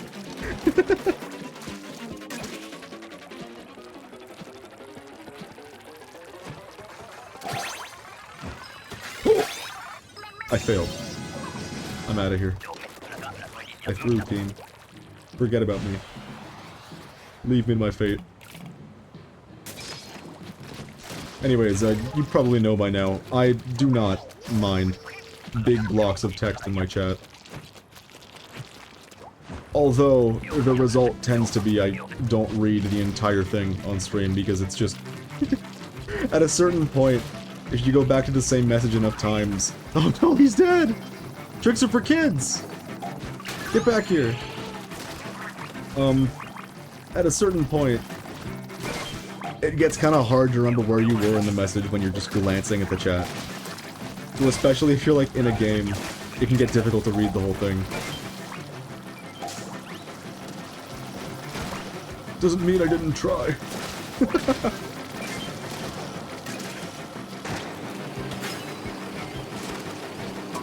What are we?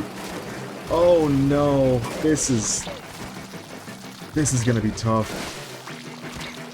Our team has, like, no effective range. H3 is the only guy that can really shoot boxes. We also have, like, no DPS. Especially at the range that the mothership is above the basket. So mothership's gonna get a bunch of free eggs unless we use our specials, which is good? Which is good and great, which have merged together into a single word, grud. It's good because I've got multiple ink strikes to use.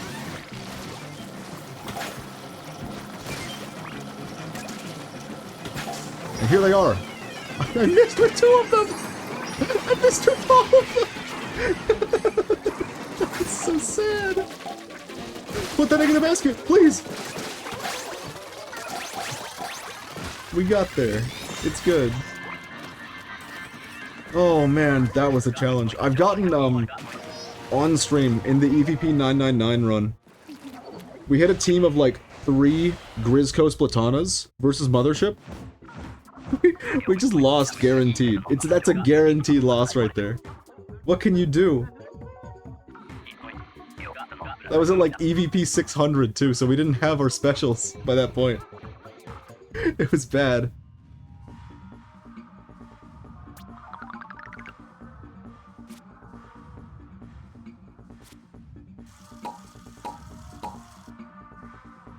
You know what? This might actually be a good opportunity for me to play a bunch of spawning grounds. I might keep this stream going for a good while. Oh, can I show off the... It's gonna end before I even do a single bump. That's so sad. Everyone stayed.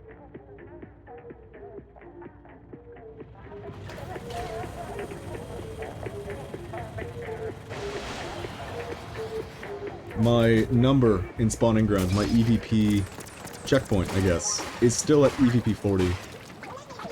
If I can get like 400 today, that might mean I start at a good number next time, which would be nice, because I do not like this map. Opportunities to play it a long time that I'm actually interested in, they come few and far between.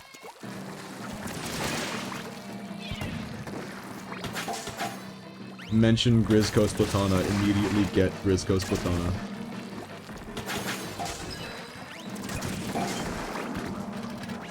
I plan on talking about every method that I have enough info on, but maybe there are like 3 ultra niche ones that aren't on the wiki.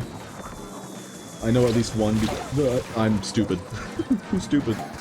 I know at least one because I made it. Well, I think I did since I couldn't find any mention of it or something similar on the internet. That is so difficult.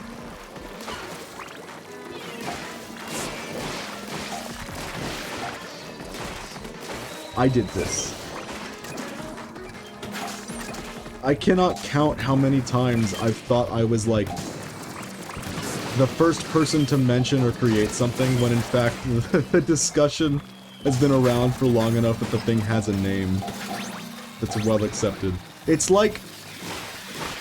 Okay, I watched a video a while ago. I didn't make it from scratch, it's just a variation of the 2x2 method that feels slightly optimized but might not be. If you came to the thing on your own, you might as well have created it as far as you're concerned. However, I don't think that means you should call it... I don't think that's something... Oh, let me rephrase that. I don't think you should name it after yourself if you're doing a script on it. There's one that... You could say, like, there's one that I found. Or that I came up with myself. It might exist, correct me if I'm wrong.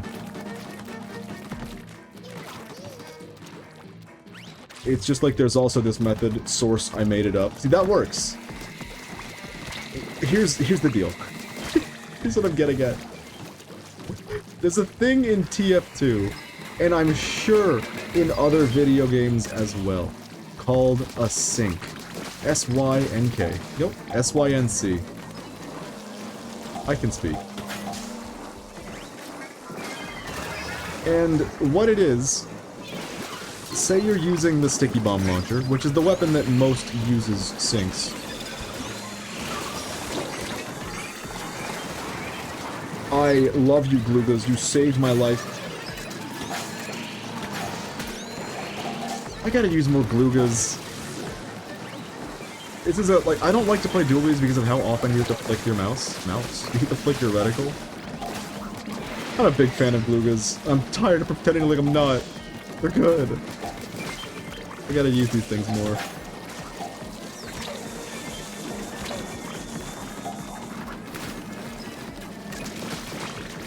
Okay, sticky sinking is when you shoot, say, one up there, and the other straight on, such that they both land in the same spot at the same time.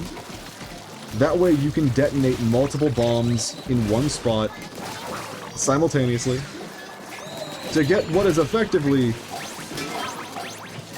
one massive burst of damage. And one-shot somebody with a weapon that can't traditionally one-shot people. It's sinking. It's called a sink. And I don't remember the username of the person who, like, said the thing that I'm about to say. But when I was getting into Splatoon, I was watching a bunch of videos. Pretty sure people do that with buckets too. You know exactly what I'm getting at. I was watching a bunch of videos. And I didn't know who was, like, a good Splatoon YouTube creator, a good Splatuber. I didn't know. I was kind of trying everyone out a little bit.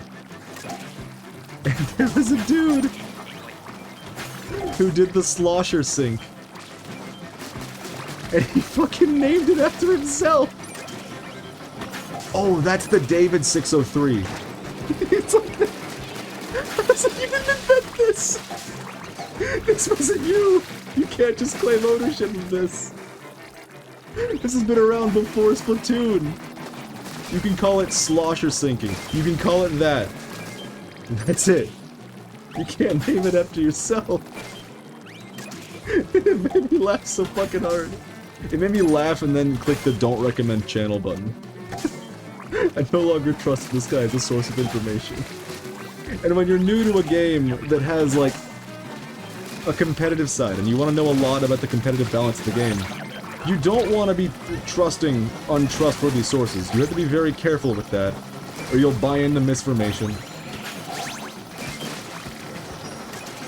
You might even find yourself believing something that is untrue, which leads you to bad games where bad things happen because you do not understand the game as well as you should if the things that people were telling you was correct.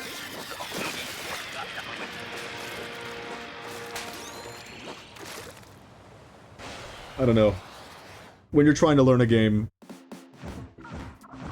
it's very useful to kind of just, like, binge everything on it and internalize as much information as you can. But it's also very easy to internalize incorrect information.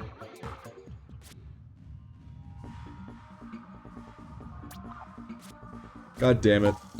I want to show off the David 603. the classic. I'm gonna stay with these guys. They're fine. I have no complaints about this team.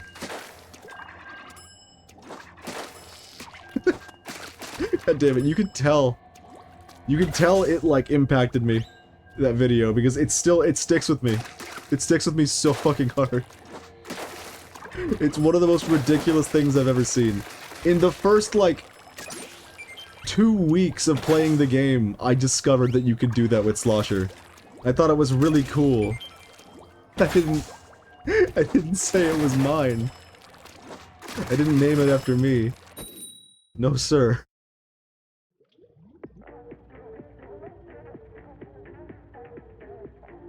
Not to say that there is no case for naming a thing after a particular player. We have a lot of those in Smash.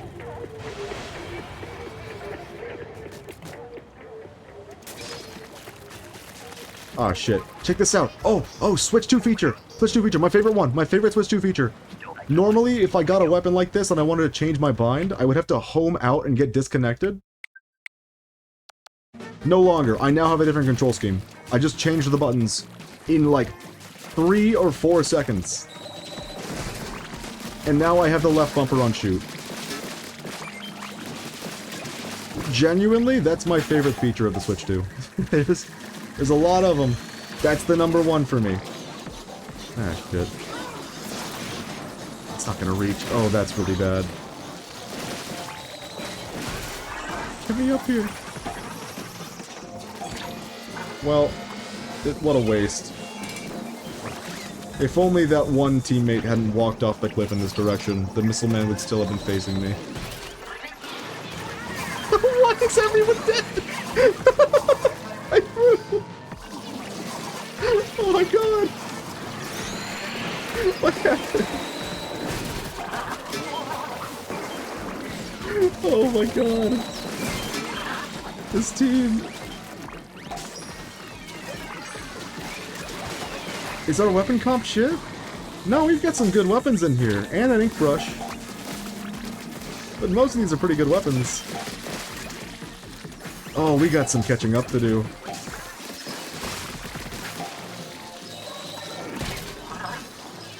I don't think I've ever gotten to talk about Octobrush on stream before. At least in a Salmon Run context. This is like one of the most underrated Salmon Run weapons to me. It's technically got AoE with the falling globs. It hits really fast with big damage.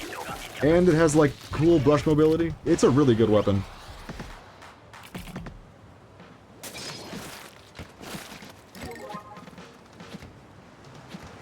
Mario Odyssey has a lot of skips named after the player Drom because he said stop naming skips after me. Actually, I'm not so sure, so take that message with a grain of salt. Okay? The best kind of information.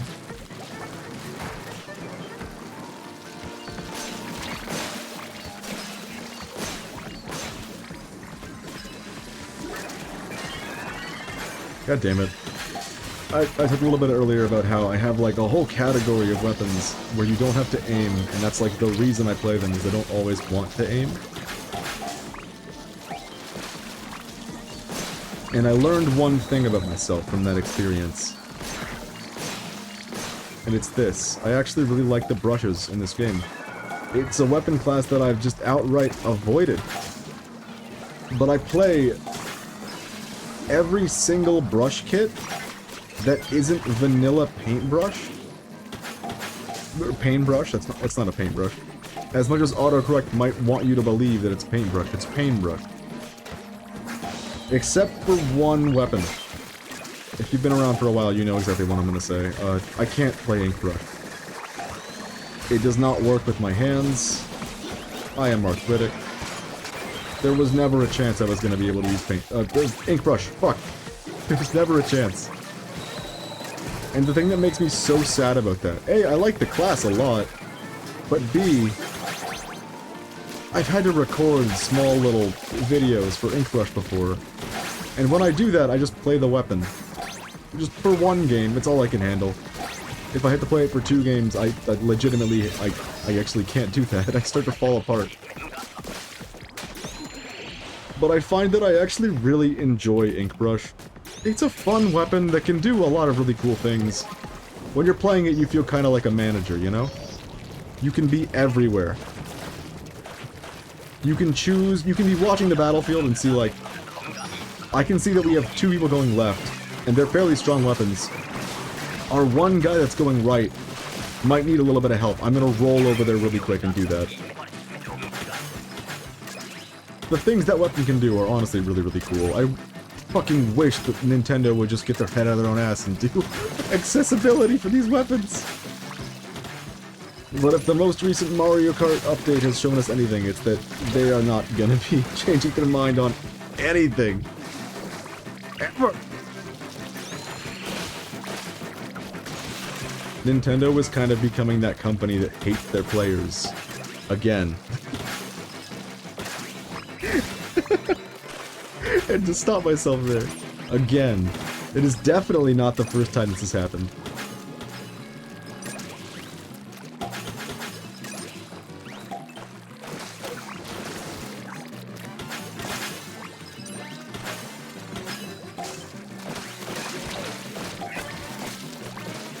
If you don't know a lot about Melee history, if I had a nickel for every single time Nintendo has personally tried and failed to prevent a fighting game tournament from streaming Melee? You know what? No, better. If I had a nickel for every time that Nintendo tried to force EVO, specifically, to not stream Melee, I'd have 2 nickels. Which isn't a lot, but it's weird that it happened twice. If I'm remembering correctly, I think it's like, it happened in 2007 and 2015? Which is... Nintendo was like, in 2007, we hate the player. 2010, 2011, the player's alright, we're cool with the player. 2015, we hate the player. They go through phases. Very odd.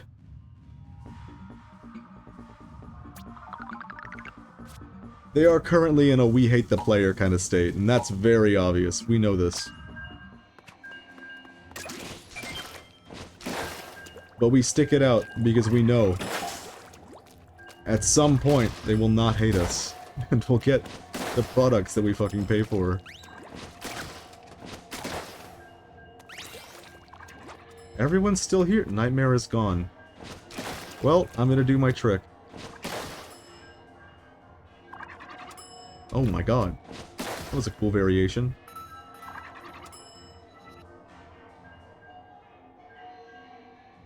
I hope this person's freaking out. At least they're not going the EA route of making us spend 150 bucks on a deluxe edition, 50 on microtransactions, and then showing ads in the video game. EA. EA. EA. It's a beautiful day. Yay.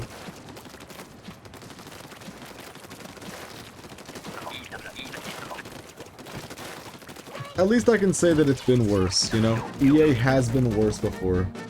Uh-oh. EA has definitely, like, from 07 to, like, 2012, 2014, I don't think EA has ever been worse as a company than it was in that, like, time frame. But it's never been good. It's never been good. It's rarely even passable. I think the ads thing was Ubisoft. Oh, it wasn't only Ubisoft. Fret not. Remember when the CEO of EA said, you're playing a video game, a shooter game, and you're like 6 hours in, and you run out of bullets in your gun, in your magazine, in your clip, and you have to reload, and then you get a pop-up that says you have to pay 99 cents to reload this weapon. That at that point you are most likely to pay the money just to keep playing the game because you're not thinking about your money and your wallet as much at that moment. Supervillains have run that company.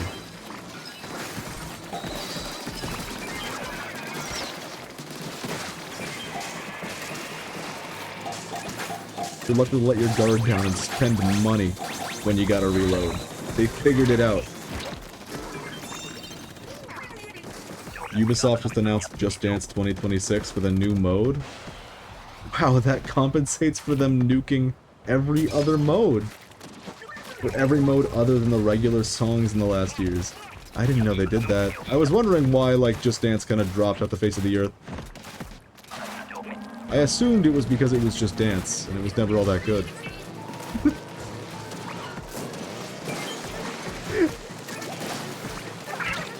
I might be wrong about that. All I know is I've never played a Just Dance game and been like, yeah, this is good. I'm having a good time.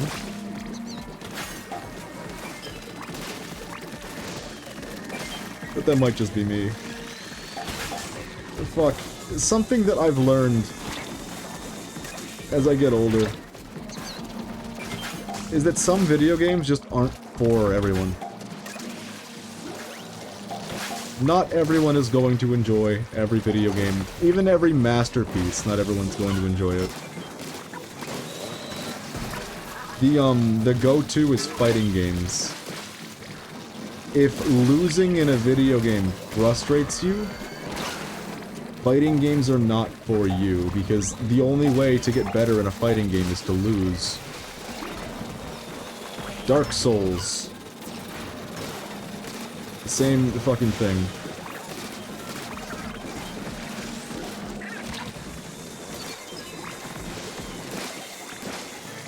At least some of them are for everyone. Hint, it has Mancala. I don't know if Clubhouse Games is for me. I don't know. I have my doubts. Maybe. You might be right. Who knows? I'm gonna get you. This guy's got 2 crosses. Twice the Christian anyone has ever been.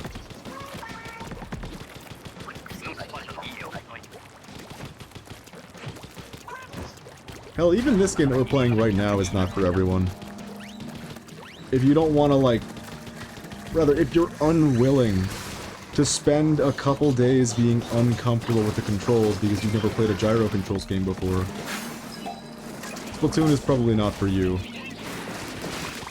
Even if that could be, like, fixed immediately by Nintendo adding mouse support, they won't. But they could. And then this game would kind of be for a lot more people. I don't know why they're not doing mouse support in this game, man. I'm still kind of mad about that.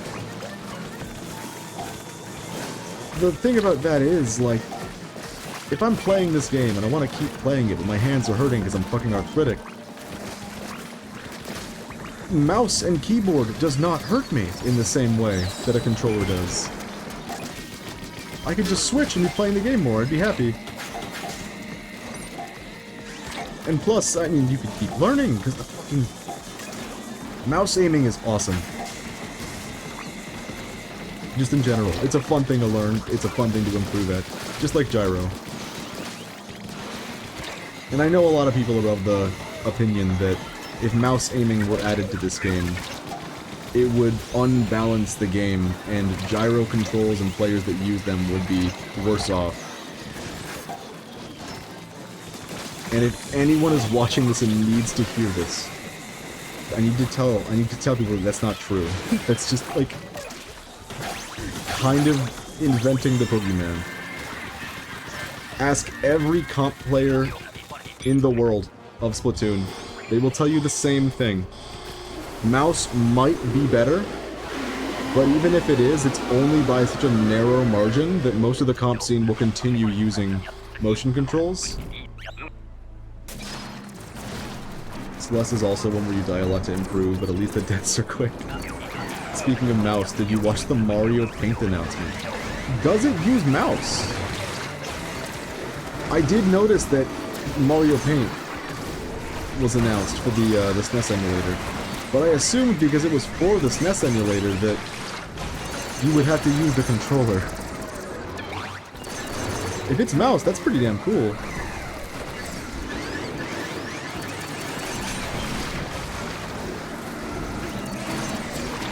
Go in shark mode.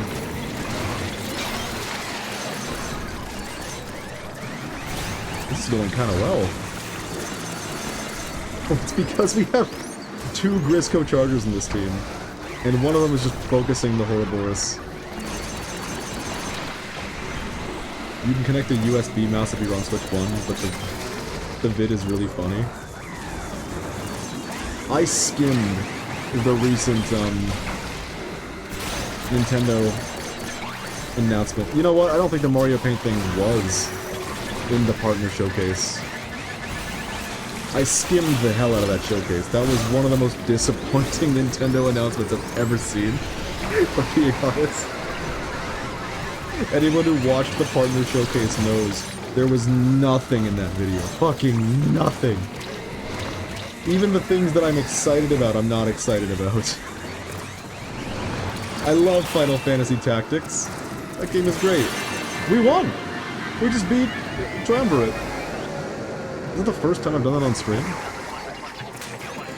Yippee!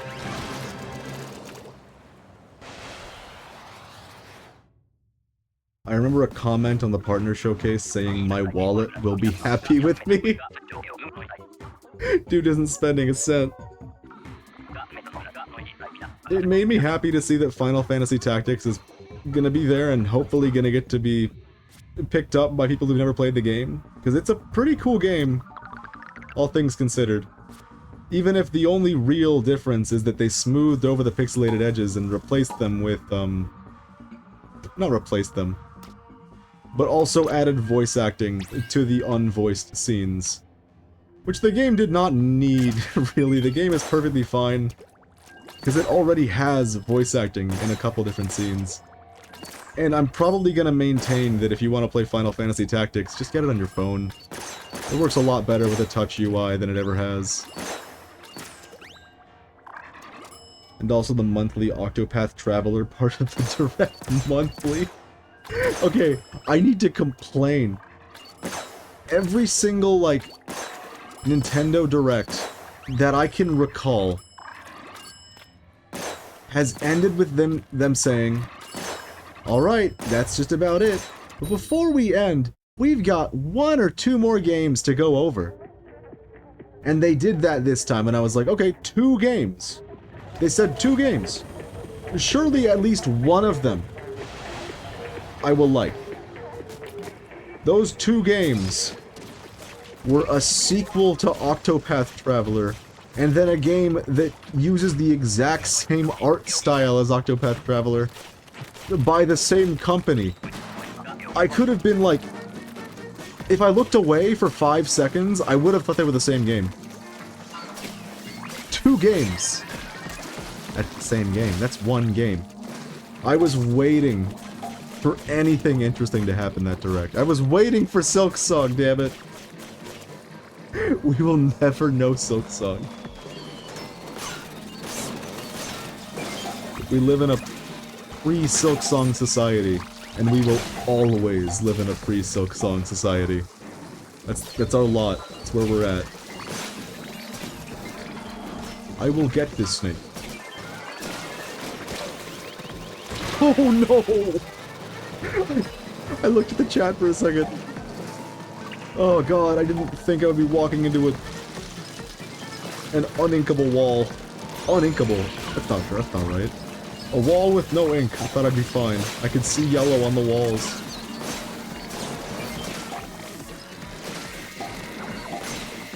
I'm pretty sure at least one of my 2 favorite Switch Directs have Octopath Traveler. Usually when there's a Switch Direct, there's like something really exciting to grab onto.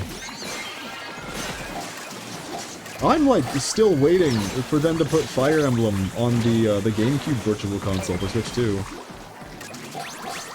That was like the first thing they announced when they announced the GameCube Virtual Console. They were like, look! Fire Emblem Path of Radiance! One of the best! Where the fuck is it?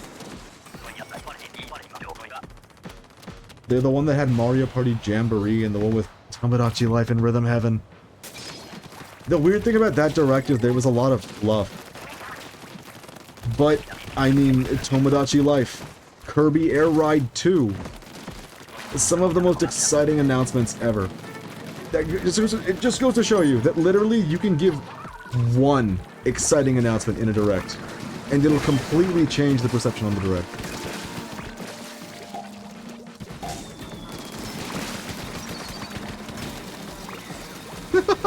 God damn it. I was thinking about this. A lot of my characters... I don't come up with characters in the stream, you know? It's not really something I've done. But the characters that I have come up with, just by sheer happenstance, half of them are named Johnny. Johnny Aerospray, Johnny Water Bottle, Jonathan Water Bottle for long, Johnny America, or Johnny American, I don't remember which one he is. They're all Johnnies. I don't know how this happened. I think it's because, like, Johnny is my go-to, we've named a character something. Much in the same way that, like, in a Germa stream, it's, everyone's an Andy. I think Johnny is what I default to for that. Johnny Johnny.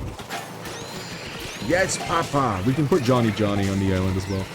That's where I'm going with this. I have some characters now that I might want to put on a Tomodachi Island when the game comes out. If I decide that I even want to play the game when it comes out, I might want to wait a while. Save money, live better. Thank you, Bomb. But we're developing characters at a kind of alarming rate on the Mumph stream. I really love Rhythm Heaven. For some reason, that's a franchise that I've never quite gotten into. I've only heard good things. But there's an issue with Rhythm Heaven. In today's world, I feel like.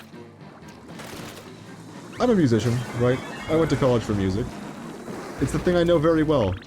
A game that helps me to practice my timing is really fucking cool. A game that can pull that off with a completely unique and lovable style. That's awesome. Here's the issue. If you want to play an old Rhythm Heaven game, you have a couple options. You could drop like $200 for a cartridge for the Nintendo DS. Or, you can emulate it. Unfortunately, all emulators have this nasty habit of adding input delay. All of them. Some much more than others. Dolphin is pretty good about it. So I don't tend to be hungry for frames when I'm emulating on Dolphin. But there are a lot of emulators out there that add like 5-6 frames of delay to what was already natively there on the console. I don't have to say anymore. That's like really fucking bad for a game where timing is everything. I have a 3DS and a Wii U, so that is useful for that. Those are good devices to, emulate on, I will say. I've wanted to crack my 3DS for a while, I won't lie. But something's been keeping me from it. And it's this. I've talked before about how I built my PC myself. I did not put an SD card reader in the thing. And you kinda need one of those. I've played a translation of the GBA version on my phone. That is the thing that gets me the most about emulating. Emulating on mobile typically adds so much delay that timing-based games are frustrating as hell. That's one of the reasons that, like, I was talking about GameCube, right? I want them to put Path of Radiance in the Virtual Console. Because in a game like that, your timing does not matter so much. That'd be the perfect game for Nintendo's dogshit GameCube delay. Everything on there right now makes the delay a frustrating thing. But if you're emulating on your phone, oh god, that is not kind to the timing of things. The one that I think of is that I played Mother 3 for the first time on my phone. And the result of that, if you know Mother 3, you know it has a little rhythm mechanic where if you hit the A button in time with the song on certain beats, you can turn a single attack into a combo. It's one of the coolest systems in any turn-based RPG. It means that, like, they put so many different battle themes in the game to spice up the combat. Unfortunately, if you're emulating it on your phone, your timing will have to be so far in advance of when the beat is that you will not be able to succeed by the time the songs get really difficult and use syncopated rhythms. Some of those songs have the most insane time signatures I've ever seen. And again, I went to college for music. I've seen some pretty fucked up time signatures. Mother 3 takes the cake in a lot of regards.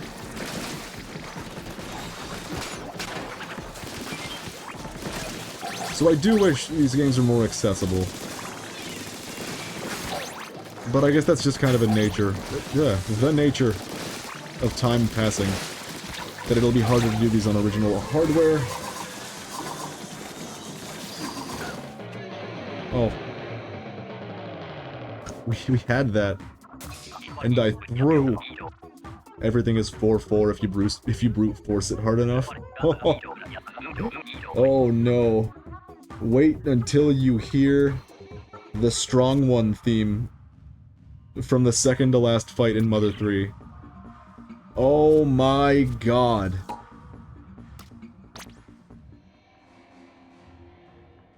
The song is just constantly changing time signature. With additional bars that just kind of interrupt the flow of the song constantly.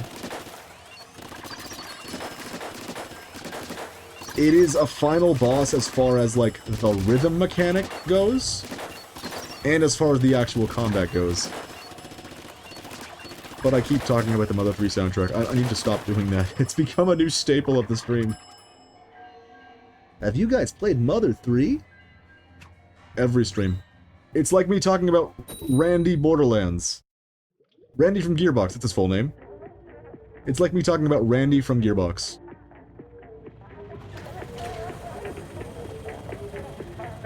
It always happens.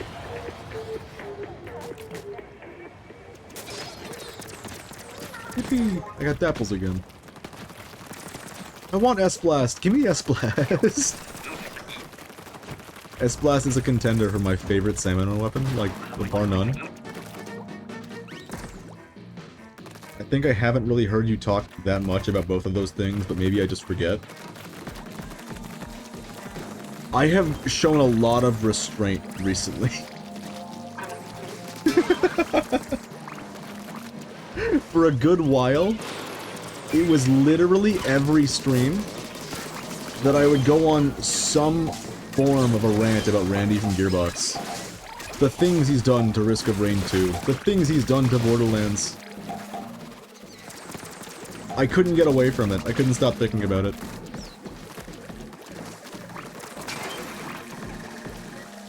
Lately, I just don't think about Randy that much anymore. Until I happen into a sentence where, oh, Randy did do that.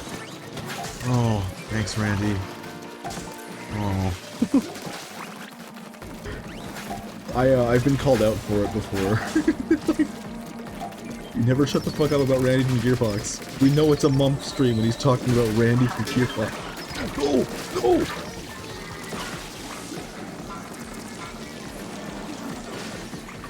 Lately, the thing has been Mother 3, though. I think for the last 3 streams, I've talked about Mother 3. I do very frequently say that, if you haven't listened to the Mother 3 soundtrack, it's worth a listen completely individual of the game. It's just that good. Did I just kill the snake? That's good. Wow.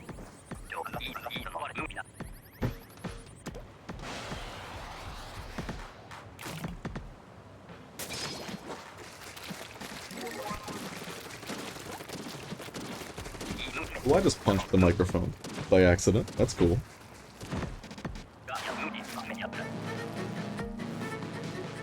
We have shot. Oh, look, there's a little smiley face! Look at that! Wow. That's nice.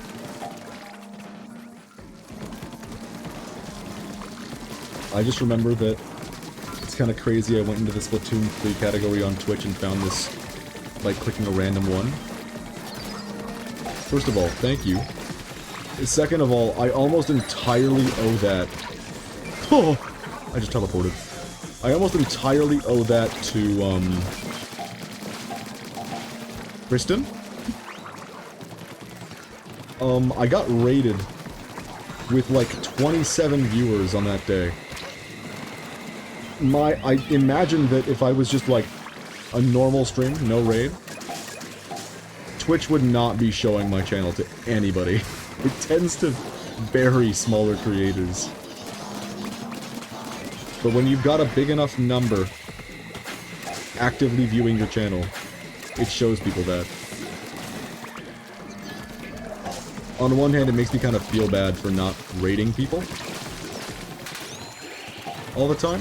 On the other hand, I imagine it doesn't feel very good to get a raid of 2 people.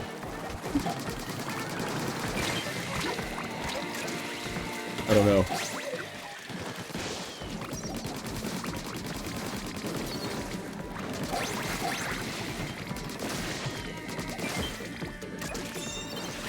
But it is very cool when you get a big raid by a cool streamer. One of those reasons that I kind of probably should turn notifications on. Because, as it stands, I don't know if there's a raid until someone tells me in the chat. I've had it happen before where I've been raided and just, I don't even notice. Just, like, I don't have the number of viewers, like, up on my screen unless I touch a thing. I might just be raided and never know. In the past, not on this channel. Another thing we talk about quite often. Me doing streams on Mumph.twitch.tv. Is that the first time I've ever streamed? It's the first time I've really done this with regularity, but in the past... Oh, thank God we got that. In the past, I have set up a bunch of alerts before for, like, oh, someone followed the stream. It's gonna play this alert. Oh, someone raided. It's gonna play this one. And I found that that got in the way so much. To the point where it got kind of annoying. Oh, anything happened on the stream? Here's a loud noise. With an image. Just for you. I know I prefer it as a VOD watcher when that doesn't happen.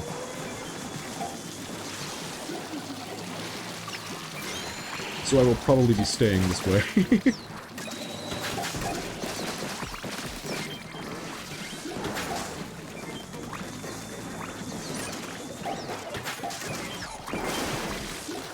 It worked! It worked! It worked! Thank you, Tetris! Holy shit! If I didn't have 4 dodge rolls, I would have been dead.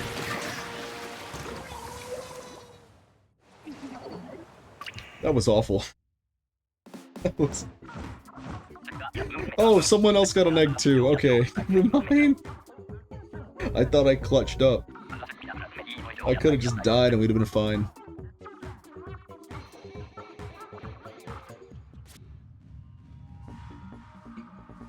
Wait, we have Cap and Jazz on our team. Oh, man. That's a good one. Even if he didn't do so well, that's a good name.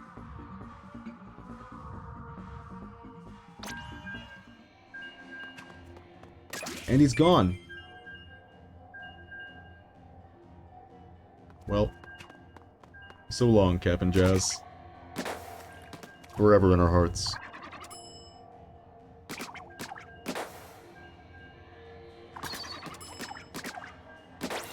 He's back! He's gone. That's always disheartening to me when they just show him for like a full second, like, don't worry! He's still here! No. No, he is not.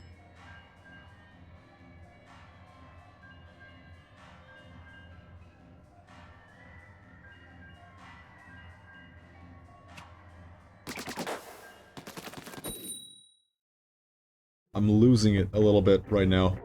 I need to, like, wake up. I've been up for too long. It's like an hour past noon, and I'm like, I've been awake forever. I have been up since, like, 1 AM today. It's been 12 hours already, I'm winding down. I learned something about myself, that I am most excited to stream about 3 hours after I wake up. Any longer, and the piss kind of comes out of me before I start. That's a bad way to word that. It takes the piss out of me. I'm sticking to it. That's the wording. That's what we're using.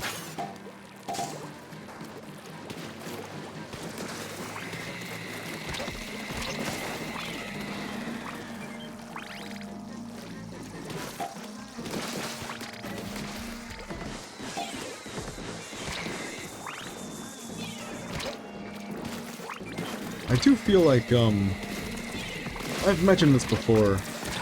I tend to get a little bit overwhelmed when there's something that I'm, like, putting my full focus on. Oh, that's a lot of lasers. Other things tend to kind of fall to the wayside for me. Like, if it really matters to me that I'm doing consistent Twitch streams, I start to focus a lot less on video uploads. Which I think explains a little bit for me why, like, certain creators kind of pivot away from uploading things. It's a lot easier to put your full focus into one thing.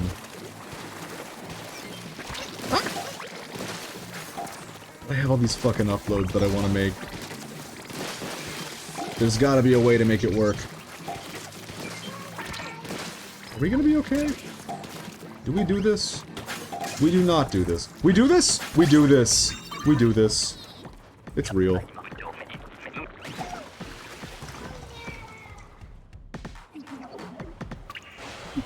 Incoherent ramblings.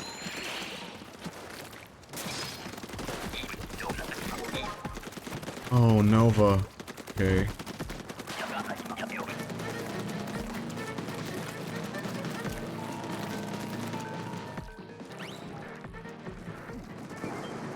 One of these days I'm gonna go live with Splatoon, and it's gonna be not Salmon Run, but ranked. Hopefully soon.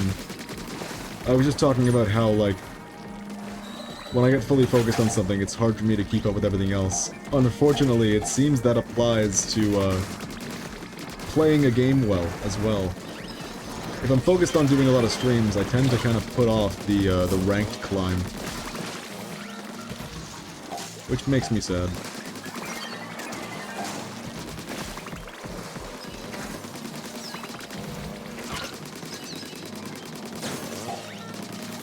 Oh god, there's so much to do when I've got this pea shooter. No! I'm gonna get double lasered. We're fine. We're gonna get single lasered. There it is.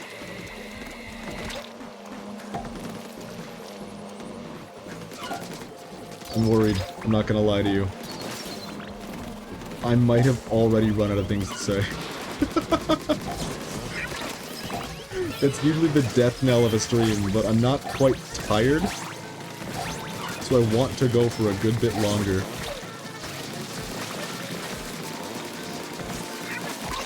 Ah! I'm okay. You've heard nothing. Honestly, if you play ranked, I might try to rank up at the same time, despite my fantastic lack of skill. We all start somewhere. It's a fun process to just improve at any video game, frankly. Any video game that, like, has skill as one of its points. It's such a fun process. Not only do you, like, get those moments where it's like, holy shit, I would not have clutched that out and hit those shots if I hadn't been practicing. You also get to look back on, like, I was definitely not this good before. And in ranked in this game, you get a big number to go along with that. It's nice when games have kind of an incentive to get better at them. Because I like getting better at games. There's not always a lot of that. The one that immediately comes to mind is Mario Kart. Mario Kart World is fun, yes. There's not a lot of incentive to getting good at Mario Kart World. Unless you just really like to win and you really like playing Mario Kart. Which, that is a person who I feel so badly for.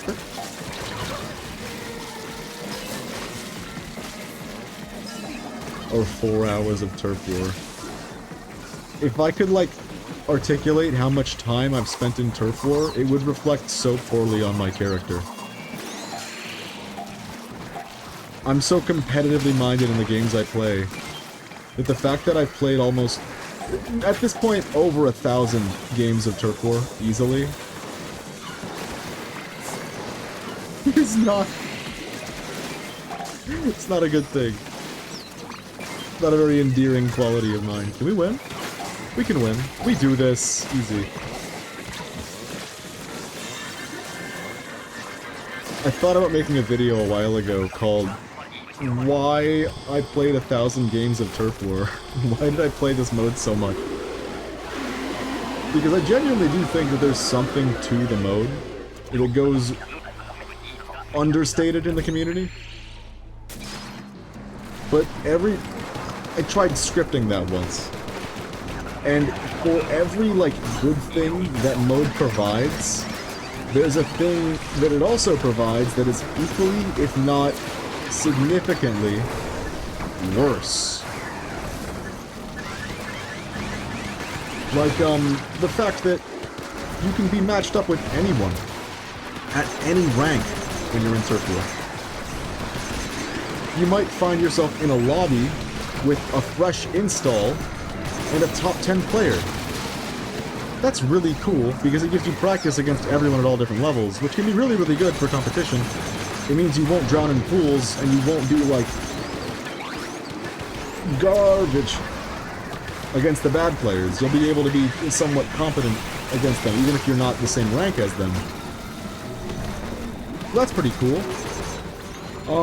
You've surely guessed by now the negative to randomly getting matched up with a top 10 player in Turf War.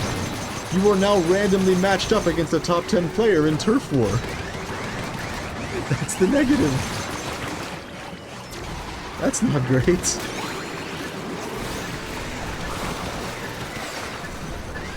I was writing that script for a long while, and at a certain point, I just kind of realized that, like, no, I think I might have been wrong about Turf War. I think Turf War might not be so good.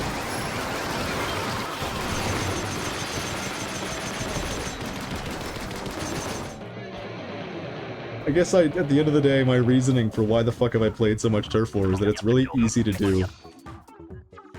It's easy to play Turf War and not feel like you have to focus on the objective. You can just move on and do whatever you want. And that's its biggest flaw as well. The decentralized objective makes the game so frustrating when you have teammates that aren't good at doing the things necessary to win. Because a decentralized objective, like, go anywhere, paint anywhere, end the game with a bunch of paint on the ground, incentivizes teammates of yours to ignore the mid-fight and just walk around painting. And even in Turf War, if you're not playing the mid-fight, you're not gonna win.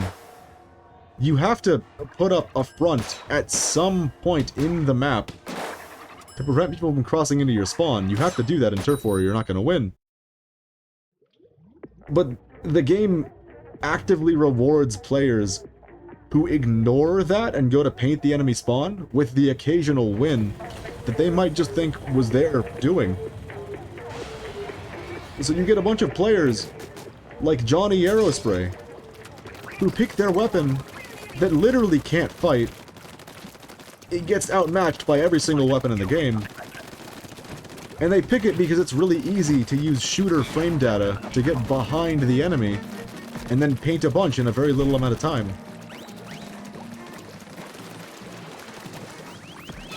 And that player does not know that they're doing anything wrong. Which is part of the reason that for the paint videos, I did a lot of Turf War footage.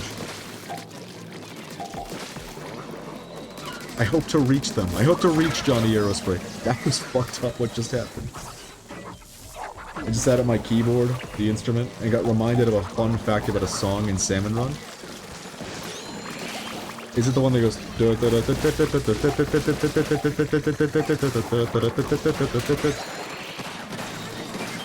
That one's good.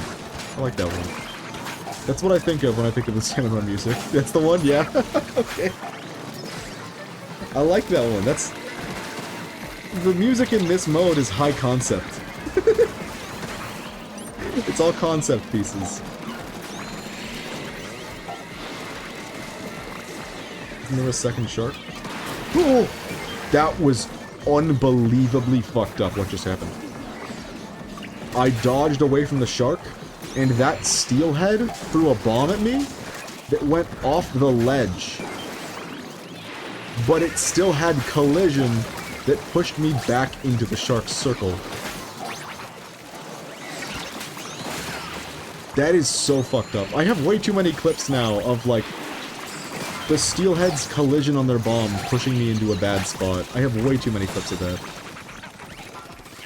The repeating note repeats one more time per loop of the melody. Yeah. we love it for that.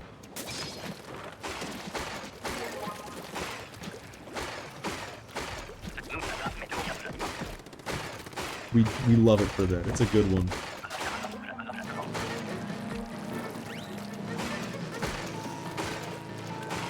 I like the Salmon musicians a lot, too. Specifically in E. You know the deep lore. You can put that in your iceberg video. God damn it, that feels so good what just happened. Ever since Toothbrush got added, I find it hard to, convince myself to actually charge up the Grizzco Splatana. But doing it off a ledge like this, that is, like, straight dopamine. That's crazy.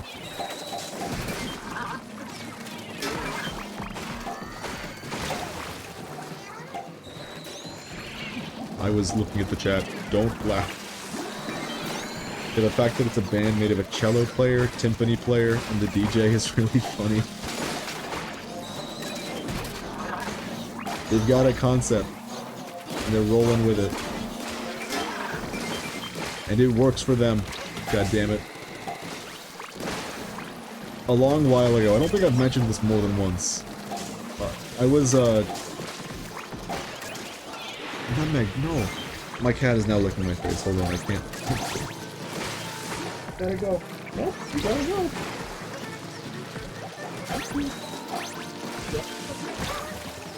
Alright, she's gone. All it cost was my life.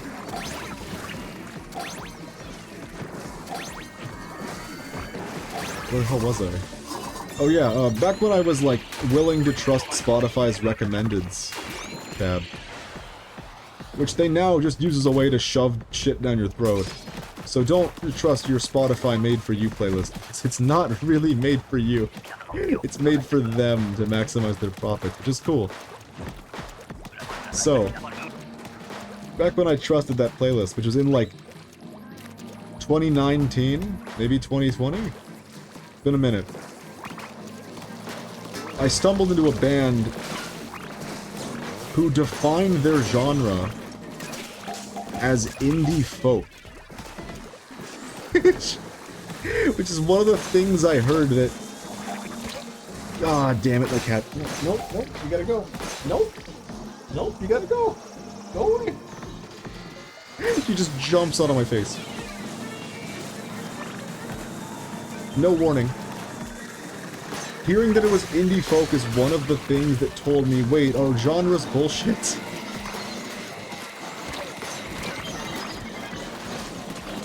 Are genres bullshit? The answer is yes. I reaffirmed that recently because I was trying to sort my music into my notes tab to kind of give me a song for every purpose. And I thought about how I was going to sort this tab. At first I was like, what if I sorted everything by genre? And then separated them by tempo or energy level as well. So like, funk. And then slow funk. Fast funk, you know? I assigned a number to kind of represent those values. I thought that'd be a good idea. You know? Trying to do that very quickly reminded me that some songs are in multiple genres, others are in no genre. You can't just keep jumping up here and licking my face, you gotta go! I'm trying to squid party with the boys, Nutmeg! You're ruining the stream! That might be the first time I've ever done a squid party on stream. I never squid back, I just never do it. It does not make me smile as much as, like, spinning in place does.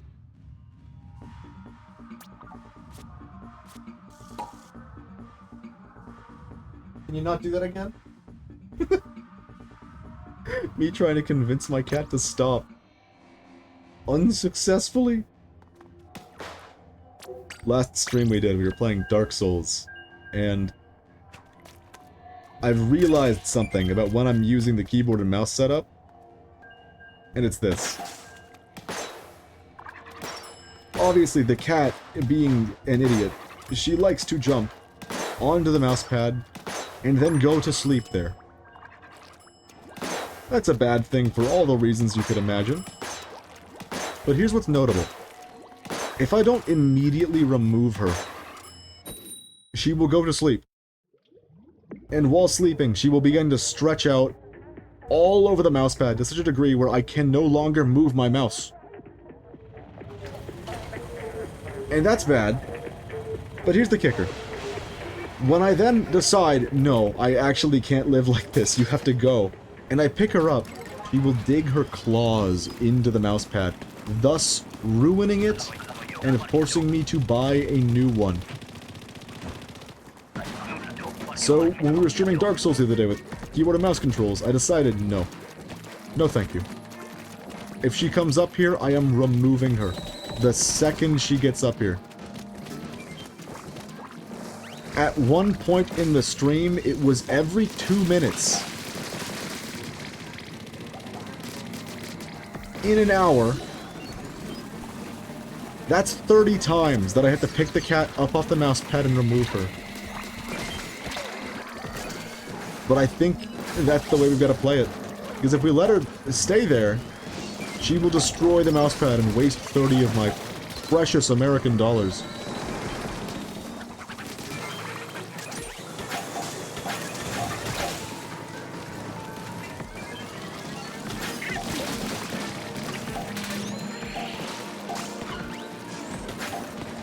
I know Hydra was in the last rotation, but every time I see this weapon in Salmon Run, it's like, good to see you again, old friend.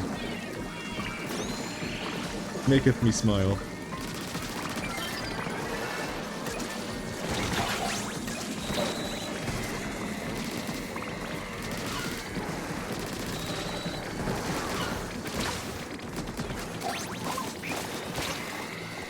I've mentioned before that I'm like deep in an RPGs phase right now, and probably gonna die. I've mentioned that before, surely. Oh, that's a bomb! How did I not see that? He's surrounded by eggs. Let me see the replay. It just dropped right on top of me, that was crazy. He said the thing. It's my new bit. The second I get, like, emotes, we're probably gonna have a "Am I dead? I am dead. Is good day to be not dead" couple of emotes. And they will all be the heavy and random, in various poses, not random poses.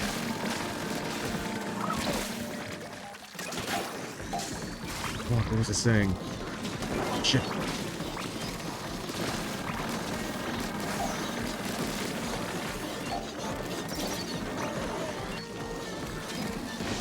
Oh no, not again.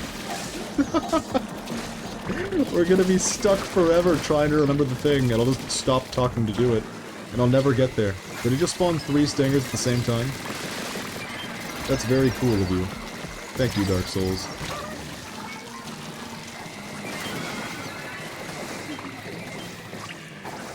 Oh, I recall! I've been playing a lot of RPGs lately. I'm very deep in an RPG phase, but I have a worry about it. One of the things that I've wanted to... Now I am dead. That I've wanted to do since I started streaming is that I want really badly to show people Final Fantasy IV. I love that game. It's my favorite Final Fantasy, and no one seems to have played it. Nobody. Am I dead again? Okay. Every time anyone talks about Final Fantasy games, no one has played 4. No one! I think It's very rare that there's a Final Fantasy game that has nothing to offer. I think they've all got about something to offer. Haven't played it. Yeah. Yeah. But there's a lot that Final Fantasy IV does that I want to show people so badly. I love that game. But I'm in a bit of a bind right now. I would love to start playing FF4. I would just love to, on stream. However, I got a lot that I'm streaming right now. Dark Souls is not done, Souls. The Souls was kind of stapled on to the end of that sentence there. That was not my brightest moment. Dark Souls is not done, Souls. It's probably going to take another stream. Hopefully not two. But when we finish that, we have to go back to RimWorld. We have a whole colony full of people. And they've gotten so far, I can't just abandon them. Them's good folks. And that could go on for a long time. Granted, when I stream RimWorld, it's usually about 6 hours, so it won't be an eternity, but still, that's a pretty slow game.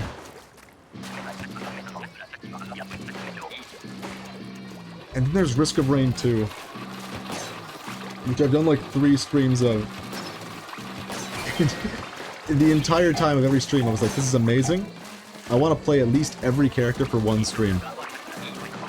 We did 3. I have to get back on that game. There's so many games that I've already like set up. And I can't just abandon them entirely until I've at least made it through what I set out to do with them.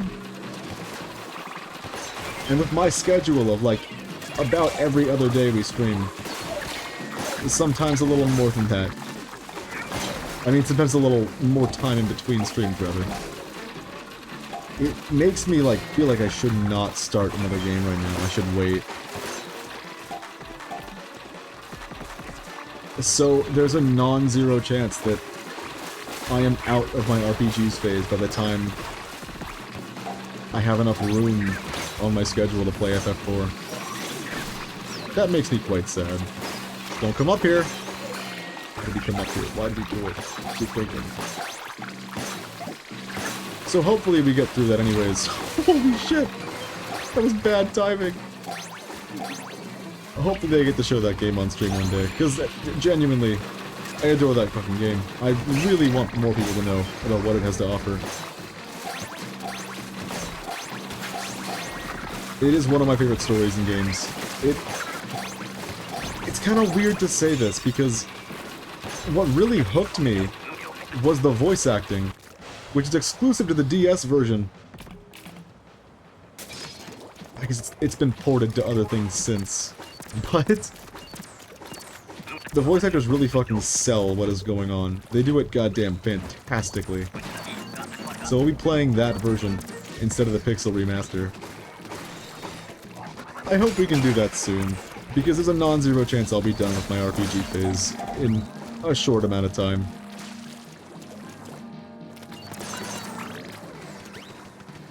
It is one of the things that I did not expect from streaming. Especially if I'm streaming as often as I do, which is sometimes not often. But most times it's like every other day. I expected I'd be able to get through more games in less time.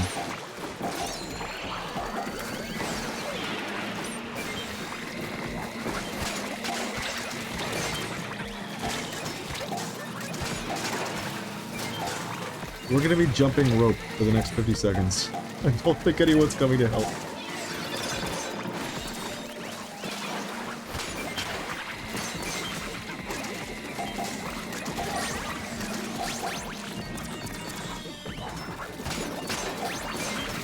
What's worse is, it's not the only game that I'm, like, really in the mood to play on stream. I might just have to consider Risk of Rain 2 lost for a while, and then come back to it in a year or so. Even if it's one of my favorite games, there's so many amazing games out there that I've got to play.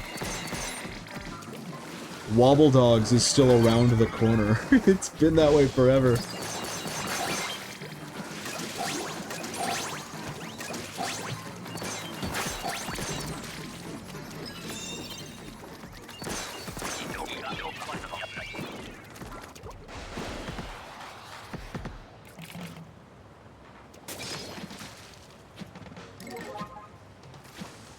Oh, Jet Squelcher. Yippee! I've been really enjoying the Jet Squelcher lately in PvP. Also in PV, nothing, because this is my aim training weapon now.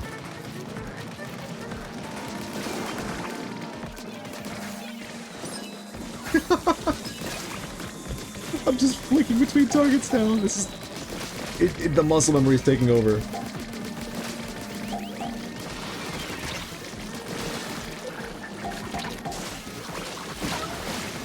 I exploded.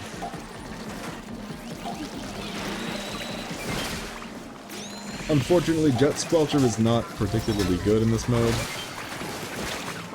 It's cool that it has range, because it can do things like Dowsers and Hydra. But the DPS, it's kinda shit. I like it in multiplayer a lot, but a lot of that is probably because I like Splatlings a lot. And any weapon that is like, check it out. What if Umbrella was a Splatling? Any like twist on a weapon class that's like, we're gonna make it more like Splatlings is a twist that I'm fully on board with. I need to be alive for like 10 seconds so I can save the run.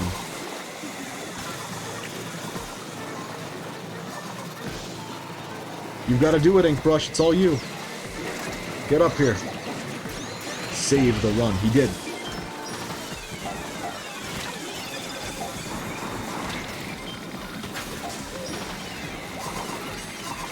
Oh god, no, not like this. I went for the eggs! Oh no. Wait, I have an idea. What if we made Splatlings more like Splatlings? It could be argued that some Splatlings are, you know, it could be argued there's like a sliding scale of like Nautilus is all the way to the left of not Splatling, and Hydra is all the way to the right of Splatling. Because Hydra takes all the weaknesses that Splatling usually has and it like magnifies them to such a degree that it will never be played in a competitive environment and taken seriously. That could be a video. Hydra is heavy weapons guy. Heavy weapons guy is probably my least played class in TF2. And most of the reasons that I love Splatlings as much as I do is because it takes the things that I did not like about about heavy Splevy weapons guy. It takes the things that I did not like about the Splevy weapons guy, and it fixes them. You pick heavy edit, you can run at fucking absurd speeds. Mini, you can move, man. All the while, you don't have to charge to full with any of the Splatlings to be effective.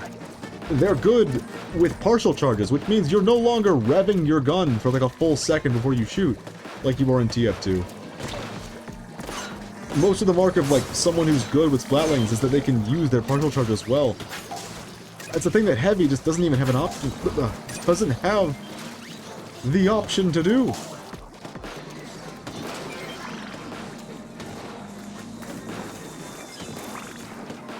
But that's true for a lot of things in TF2, for me. In Splatoon, rather. That if they're in TF2, and the Splatoon version is a direct improvement to the TF2 version, it's gonna be my one of I can't speak! It's gonna be one of my favorite weapons in Splatoon. I straight up, I was like, it's gonna be Moana, how about... I got so lost in the syllables there. Moana Haba. Moana Haba Splatling. I don't know where I was going with that sentence. But Explo is the loose cannon. Splatlings are heavy. Mint Decavitator? Did you mean Demo Knight?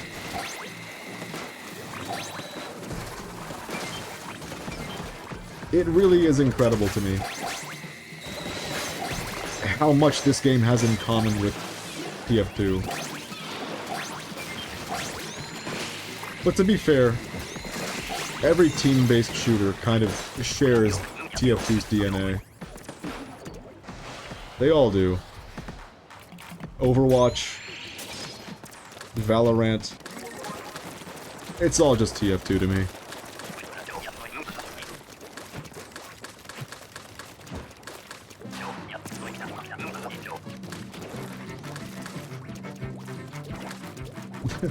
By the way, that's one of my favorite things about Valorant.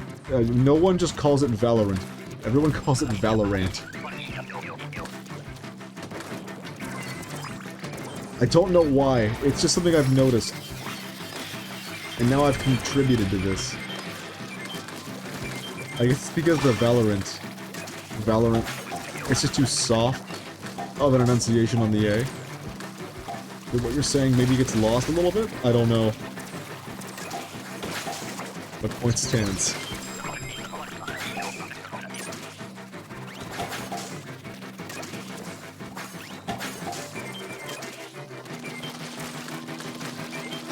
Recently been playing Trackmania and using the track editor to try and make horrendous tracks.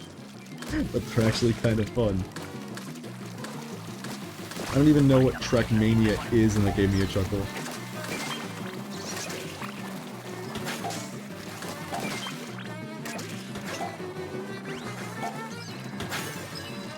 God damn it, I suck!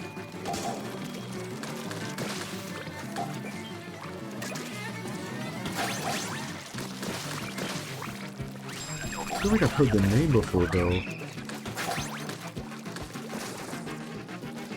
Why did I think this was a griller? I saw this out of the corner of my eye, and I'm like, that's a griller, right there. I don't know how to describe it. Well, no worries, I can just Google it. Fine.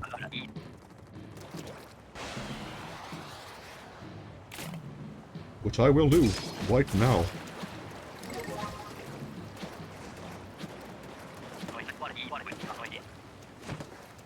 Well, that tells me little to nothing.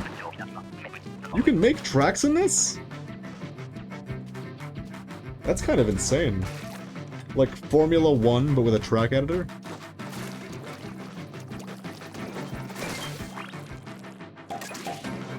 This is the song.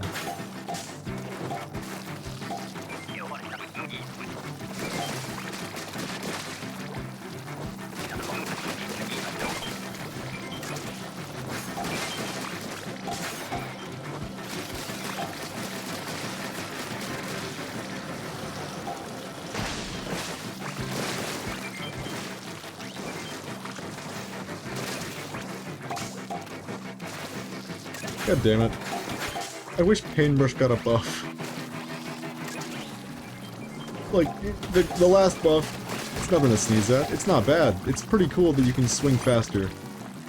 In between swings. Like, your successive swings are quicker than they were. And that definitely was a huge change for the balance of the weapon. But I just don't get it. Why is there no brush with startup except for Paintbrush? And the startup is like, as long as it takes mini Splatling to charge. That is, by the way, fully accurate. It's something that I tested because it was like, I kind of realized that there's no fucking way that Paintbrush takes as long to wind up a single swing as it takes for mini Splatling to charge up the whole way. And it is. They're both half a second exactly. I don't get it, man. I just don't get it.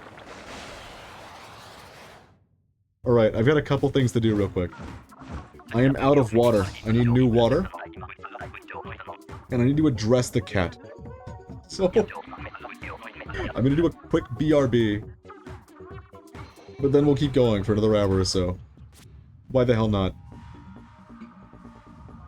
So let me put on some music.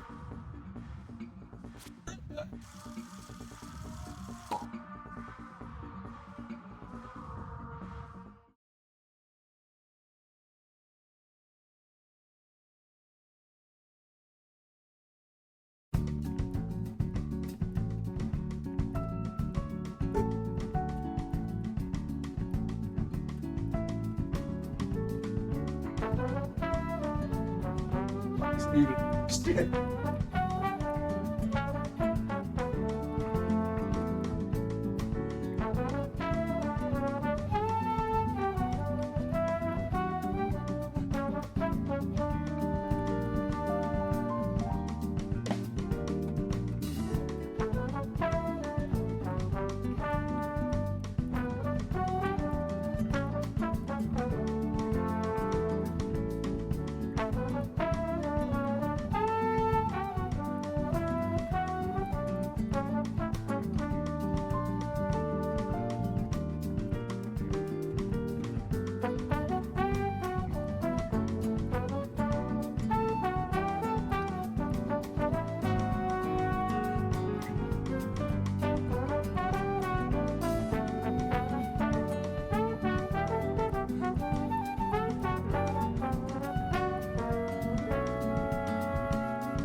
What?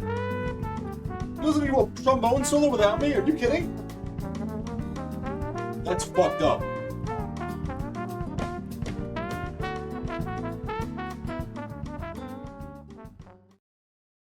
How could you?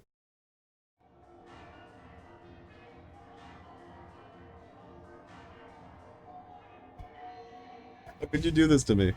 Oh, shit.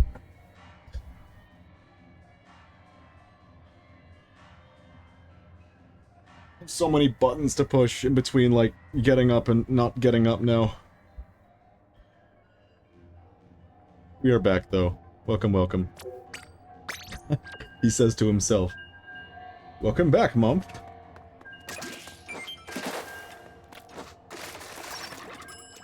Oh, man. I'm loath to miss even a single trombone solo on this stream.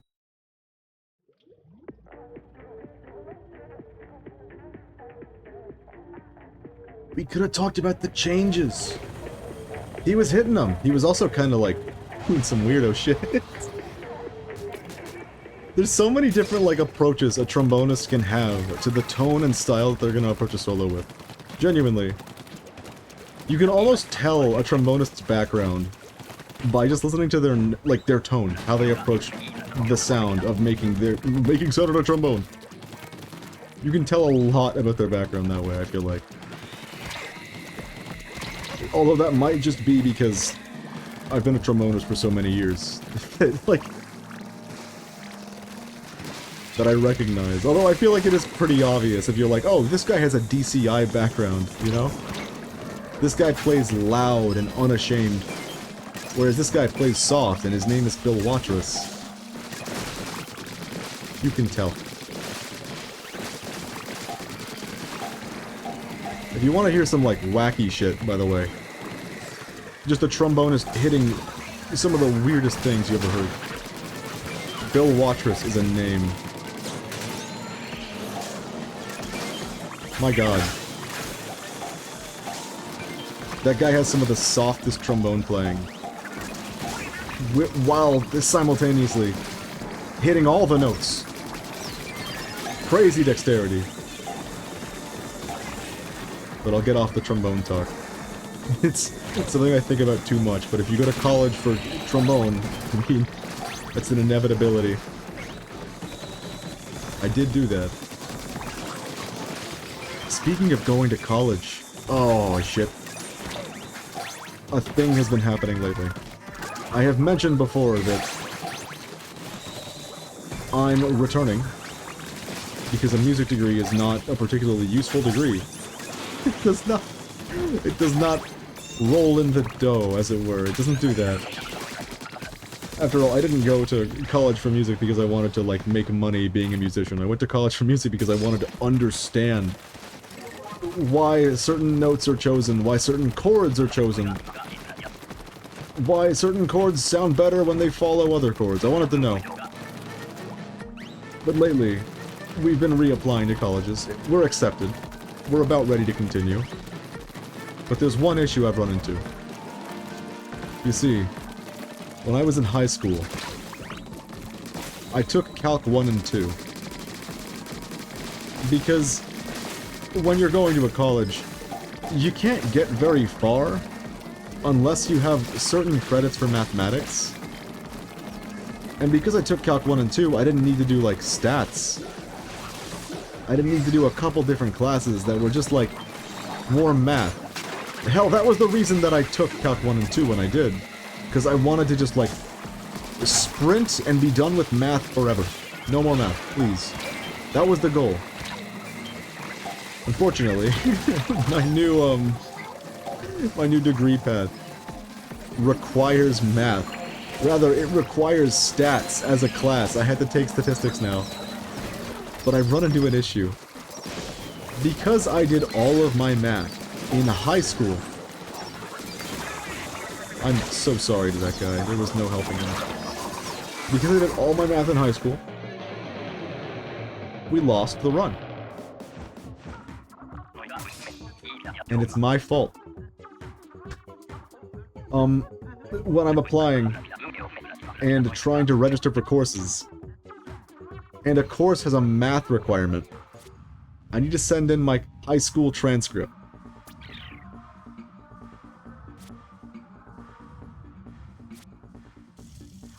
Now, I'll say it's pretty easy to get a college transcript once you've graduated.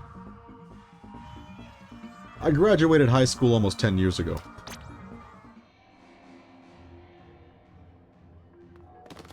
So already... Oh no. I'm gonna have to call my high school or have them send the transcript in. Already we're off to a bad start. So I go to order my transcript. And I run into an issue. Suddenly, I cannot continue ordering. Until...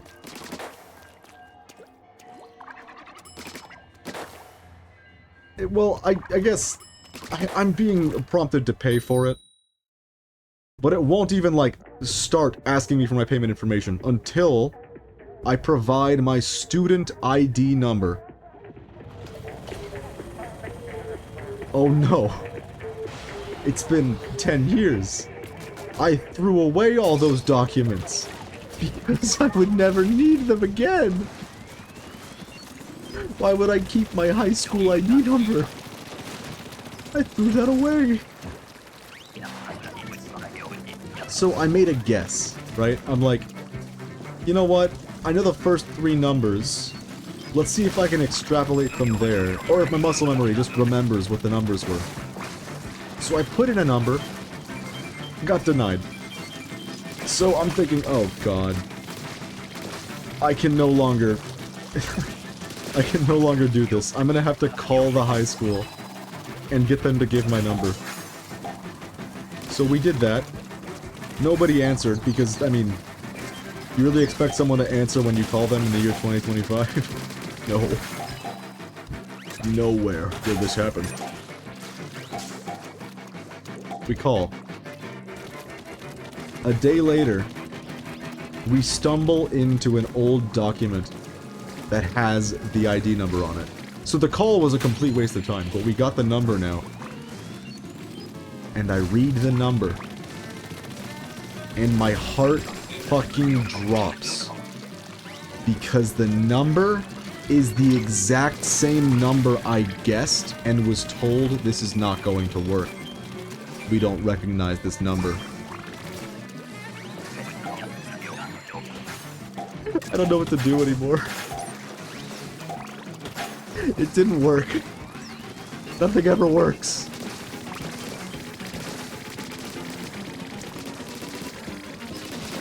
So I'm at kind of an impasse. I'm doing what I can to get this shit to proceed, despite being unable to directly order the transcript from the ye olde high school itself. Moral of the story is, keep at least one document with all that bullshit around. Good luck, I will need it. Oh lordy. It's so frustrating.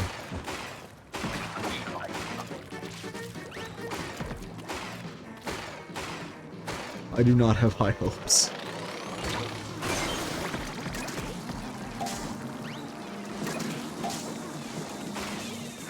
I have a theory. My pet theory is that, like, the system that they have for this was definitely employed several years after I had graduated. So there's a non-zero chance they just didn't even bother putting the numbers from people who had graduated in years past. For whatever reason. It's not like it's their job to keep records of the things that happen at their schools or anything. But I guess it was a fuck up on their part, which is great. That's... just leaves me stuck once again. Enough about that. Kill shark. Life good. I started talking about this like 2 hours ago now, and I completely forgot to finish the thought. I've been making these fake album covers, right? Today's is Flood by They Might Be Giants, or They Might Be Salmon, hence the title of the stream. So, it's gonna work. Very nice. One of the ones that I've been wanting to do for the longest time. King Crimson. The Court of the Crimson King. That album has one of the most, like, psychotic album arts. It's a dude's face zoomed in with his mouth open. And you can see, like, his uvula. It's an artistic rendition. It's a very menacing album that I feel like fits the theme of 21st century Schizoid Man, which is the opening track of the album. Great album, by the way, genuinely. Court of the Crimson King by King Crimson. Really, really fucking good album. There's not a single miss on that album. But I wanted to make a salmon version of it.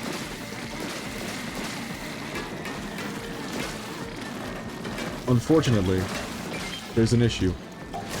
The best possible idea would be a shot of, like, shark right here. Like that. His mouth coming out at the camera. It might just be impossible to get that shot perfect. But I need that shot if I'm gonna make the album art the way I want it to. Who knows, maybe one day I will just grind for that camera shot. I might just, like, play Salmon on for 6 hours trying to get a single shot. Oh no. Oh, not like this. Someone is grilling in the house. They closed like 3 doors. They showed up. They showed up my room, looked in a little bit, then closed the door. I was suspicious. Now they are drilling. This better not be messing with the camera. The camera? The mic. I do have settings that should make it not so bad, but god damn if it wasn't dog shit in the EVP 999 stream. Please make Salmon Weezer. That would be so easy! I should do that. Oh, Salmon Weezer would be so easy to do. You just take a bunch of salmonids, you line them up. That would take like 30 seconds. The one I worked on today took me way too long. I'll show it in a moment. I gotta explain why this took me forever.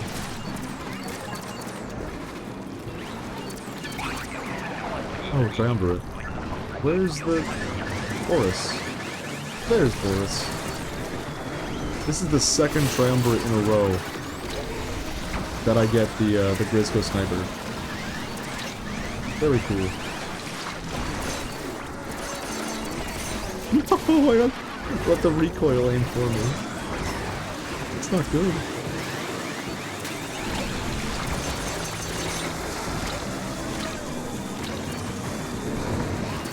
Damn if it doesn't feel good though.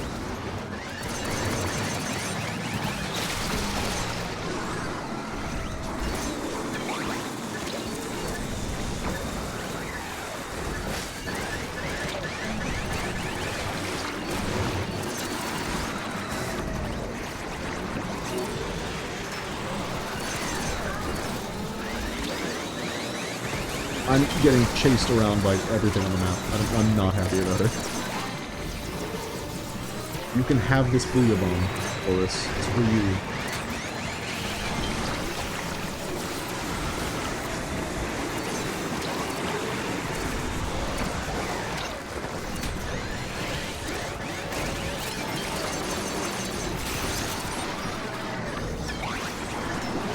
I guess you can't get it in one burst. Oh, what a waste. I did what I could.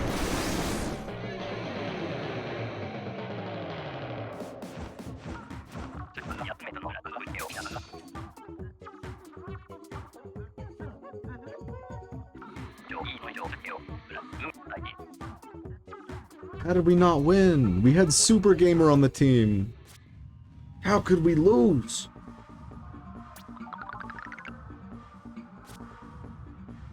Alright, let me pull up the album real quick. I had to leave you, Super Gamer. The maps have changed.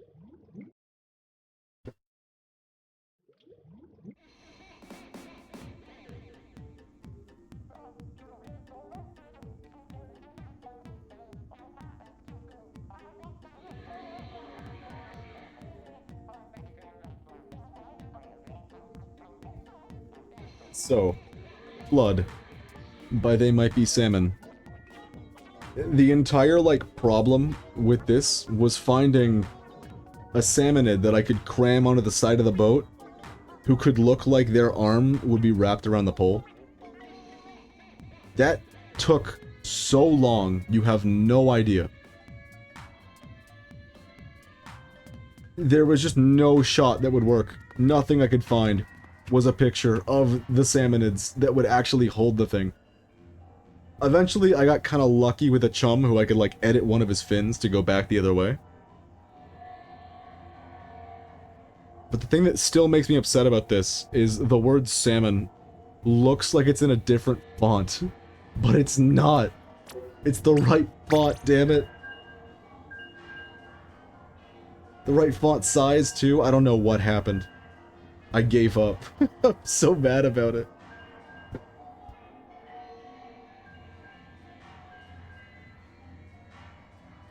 That album is great, genuinely. My favorite track on it is Birdhouse in Your Soul. They Might Be Giants are a very, very fun band. If you like bullshit, I recommend Particle Man. That album literally goes everywhere. It has so many different songs on it. Like most albums do. No, it has so many songs in completely different styles. Particle Man is, to me, the ultimate musical shitpost. There's a lot of musical shitposts out there. Particle Man kind of takes the cake for me.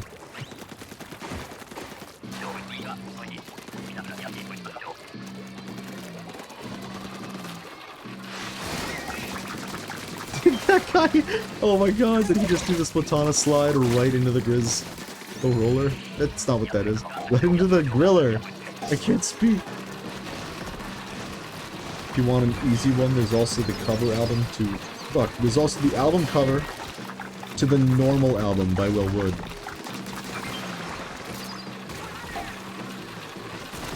I'm gonna die. But in exchange, I will know what the album cover looks like.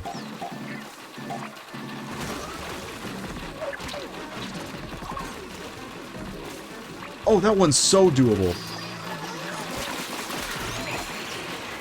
Anything that's like, you just gotta put a character in a window, or like a mirror, or in a tiny frame. It's so much easier than like you gotta capture a perfect pose. It's like, Station to Station, David Bowie. You just need a guy's face leaning out the window. Or, leaning in between some sound foam panels.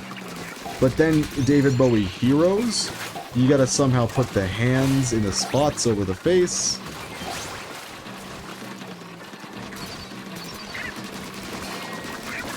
Some albums are just, like, impossible, it feels like, to make a Salmonid parody.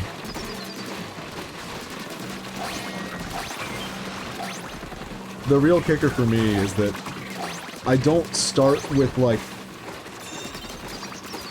I have an album that I would like to make a Salmon parody of. I start with, I have a title for the stream. That's usually where I start.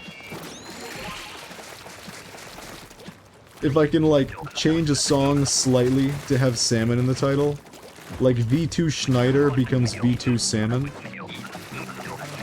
then I'm willing to at least give that album cover a shot. Everything is David Bowie for me, by the way. Everything is in terms of David Bowie albums. It's all David Bowie at the end of the day.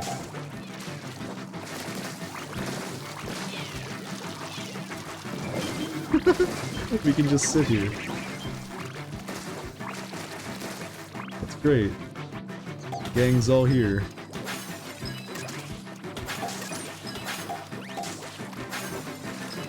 One of my favorite things to see, obviously, like, I want to get pretty good at Splatoon, so I watch a good deal of competitive Splatoon players.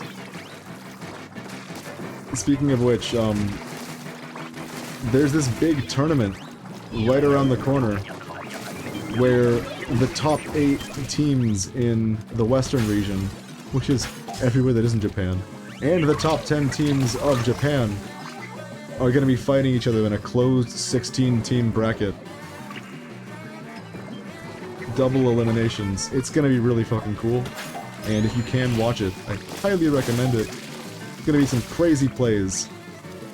Theoretically, the NA teams are not even going to reach the top 3, because that's the skill gap right now. But that's neither here nor there. What I'm getting at is I fucking love it when I'm watching a competitive Splatoon player who... Do we lose anyways? I think we lose anyways, yeah. Who just sets up in a spot where you can't swim, but it's a spot that's kind of out of the way visually, so people don't notice you. If you can just go squid mode and sit there, you don't get noticed. Anywhere that that's possible, it makes me happy when someone when someone does that. Wherever they can. It's great. It's like hiding in plain sight. It's like Snake with a box over his head. It's good shit.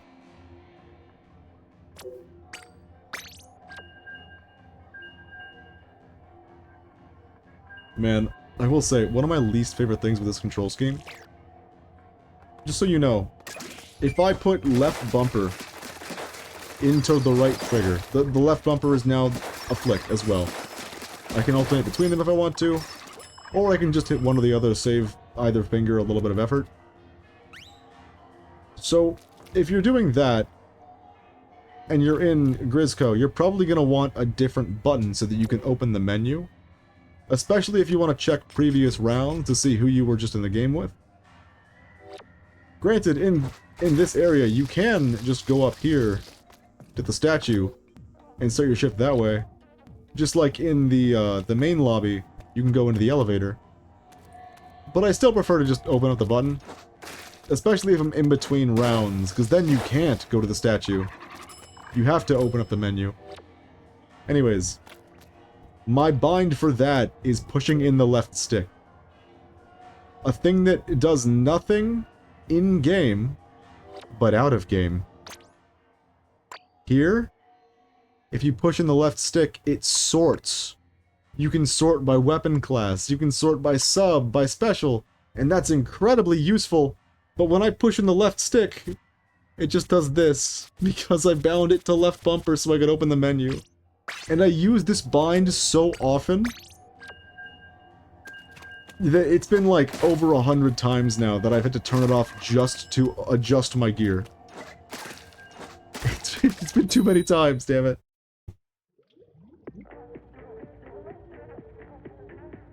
Now I have Particle Man stuck in my head. It's over for me.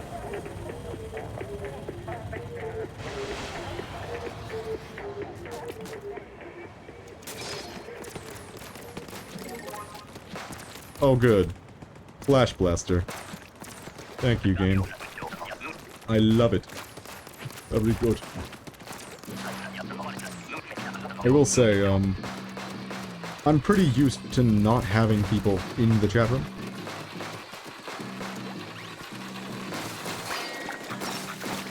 It took me, like, literally months of streaming before I, like, even had an average of 1 or 2 viewers per stream. Literal months. So I got used to it. But if I do end up streaming Final Fantasy IV, there's an issue. People do not tend to click on a stream if it's an RPG they're not particularly familiar with, or if it's in the middle of the playthrough of an RPG. That, to me, that is menacing. There's a non-zero chance that I play through all of FF4 with 0 viewers. There's a non-zero chance. I'm prepared to take that risk. I will be okay. I love that game, you see? You gotta play the games you love. Otherwise, what was the point? I'll probably watch if I'm not busy. I would appreciate that, because I hope I can show this game to as many fucking people as possible. I fucking love it. But either way, it's cool that you show up when you do. I appreciate it very much.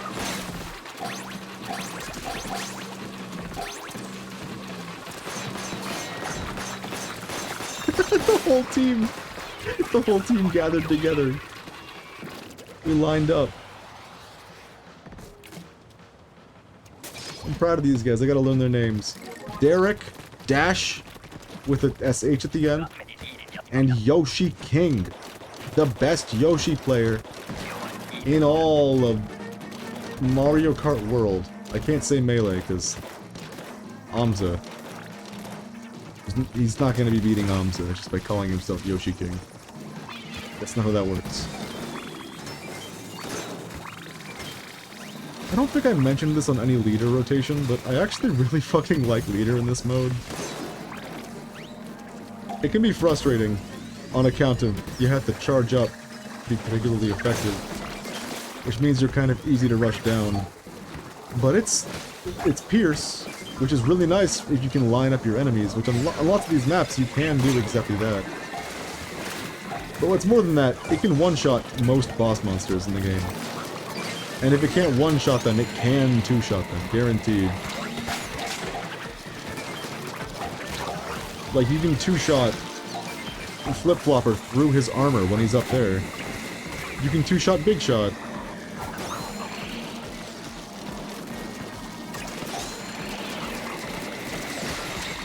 It makes the weapon feel very interesting in this mode. Like, you've got major weaknesses and major strengths. And that's kind of the best you can hope for when you get a specialist weapon like this. Amza is so cool. Amza is so cool. Hard agree there. I'm beyond happy that he eventually, like, kind of blew up like he did. Both in and out of the Melee scene, people know Amza. Amza Red Yoshi. People know him. But for the longest time, I mentioned that I've been following competitive Melee since like 2012. For the longest time, Amza was like not even cracking top 30 because it's really, really difficult to bring Yoshi to the top level of Melee. He's been, in the last couple of years, there have been times when he's top 3. That is insane to me.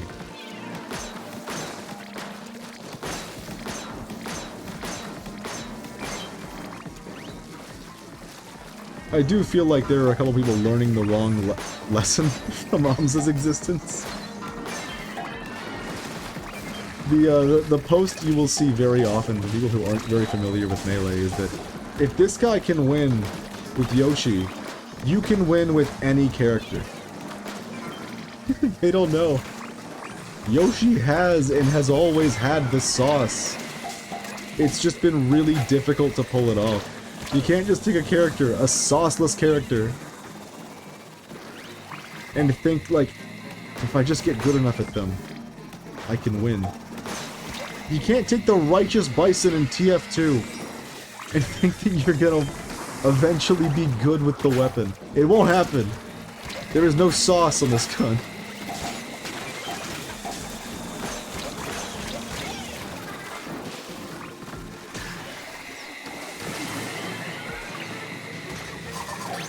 You can do it, Yoshi King. Thank you.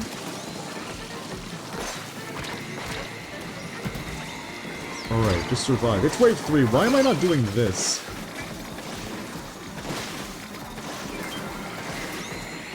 Toxic streamer trait number 65, kid. Don't use specials. Ever.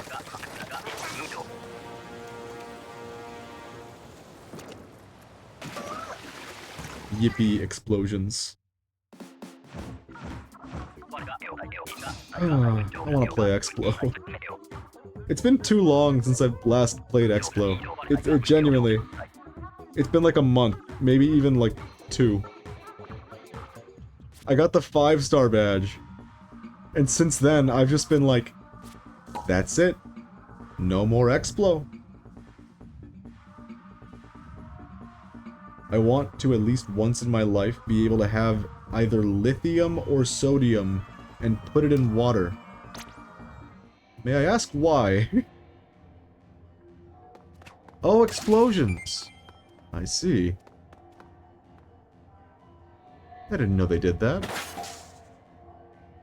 You know what? No, I did kind of know. About lithium doing that. I didn't know about sodium doing that. Considering salt is fine. God damn it, I keep forgetting to queue up. And then when I remember, I hit the left bumper, and it just shoots. Ever since I started to get a little bit more serious about my aim in this game, I've been playing all the weapons I have that aren't Explo. Aim drills are a good thing to have. Explo does not do particularly well with aim drills. There's only so much you can do to practice your shooting with that weapon. Not that you can't get really, really fucking good with hitting directs with that gun, because you definitely can. But especially against moving targets. I mean, against non-moving targets, or shots that are aimed at one of those targets in the practice room that move across a very, previously specified path. Oh god, a particular path. Something that you already know is going to happen. You're not really practicing the same things as you would against actually players. Not even, like, in the same ballpark. With other weapons, you can practice your tracking, you can practice your flicking. You can do a lot in the practice room. Every element under hydrogen in the periodic table. Ooh! I didn't see that because I looked away.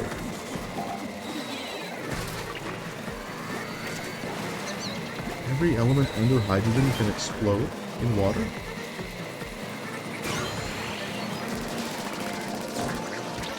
I am never going to escape the allegations of streamer only knows things about music and nothing else. The rest is all foreign to him. Not like this. Let me live, I'm using the mini. Not like this! Why did he go up there? I'm dead! That was so fucked up, man. Why did he go up there? What could he possibly have to gain?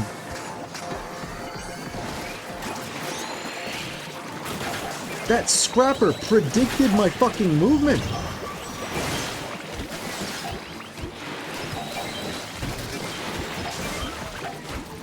Yeah. Yeah, going Kraken was not the best idea, but it was the best I could think of. We had to clear the space somehow. Oh, that explains a little bit of what was going on. The dynamo and leader adds a little bit of a pace issue. Personally, I will never escape the allegations of Chatter as a nerd. I don't tend to insult my chat members particularly often, but I've heard stories in my chat of like people who clicked on a stream, said like, hey, how's your day going? And been met with, are you really typing that shit in my chat room? That is beyond stupid. Keep things relevant to the game, or the stream, please? Thank you very much. I've heard of spiteful streamer. Call your chat a nerd.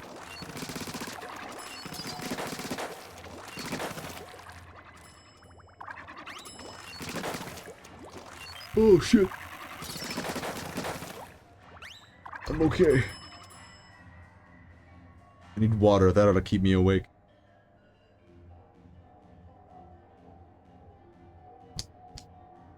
I did forget to queue up, oops. So, on this stream, not this very stream, but on stream before, I have definitely talked about insomnia and sleep issues. It's something kind of inherent to me. Hence the fact that I just, like, stayed up for 30 hours the other day trying to fix my sleep schedule a little bit. I struggle with regularity of sleep. Always have. Always will. When I was in high school, and I needed to stay awake long term, before I eventually more or less gave up on doing little tricks like this,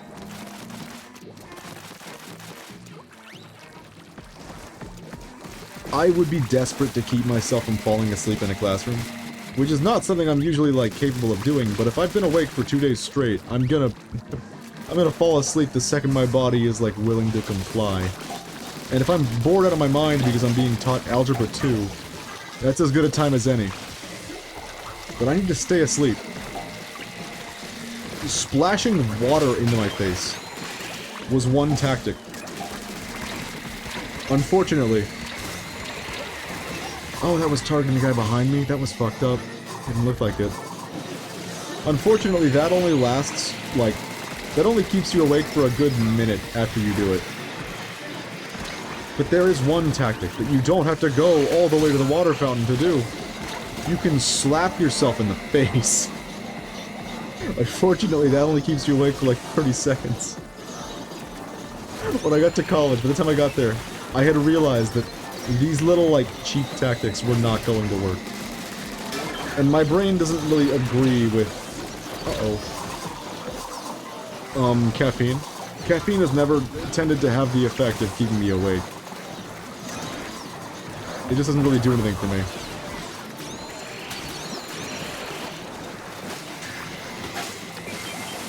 At a certain point, I just kind of came to terms with, I'm just gonna stay up, unabated. We're gonna do what we can. Insomnia is a bitch. Although I will say, it has led to, like, feelings of camaraderie over the years. When you discover that a good friend of yours,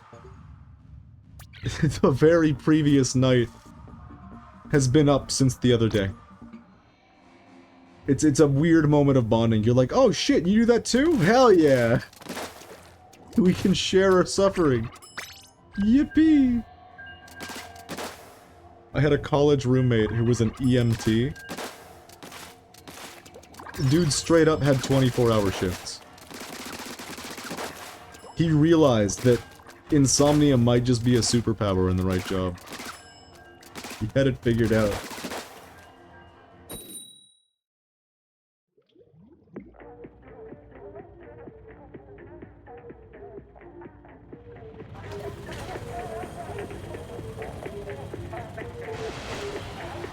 But I am getting kind of tired. It's so sad. I'm gonna fight until the stream at least hits the 4-hour mark. But I might not be able to make it much past that. I will say, once this stream ends, I'll probably be live again in 2 days with the end of Dark Souls 1. How naive I was, thinking I could get it done in like 2 streams, 3 streams. You can beat Dark Souls in like 6 hours. Even like on a casual run through that's not a speed run. If you know what you're doing, you can just breeze through that game. And I do know what I'm doing, so what's the issue? Well,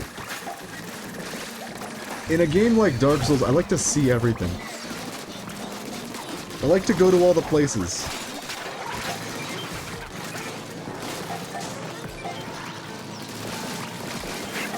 And so 5 streams, 6 hours each, is probably where we're gonna be ending that game at. Am I slow? Mayhaps. I'll probably need to move my sleep schedule because right now I go to sleep at like 2 to 3 a.m. But when I start school, I'll be waking up at like 6 or 6:30. Ouch! I'll probably pick a night in 2 weeks where I just won't sleep so I can go to sleep at like 9. Yeah. I will say, that's a lot easier as a gradual process.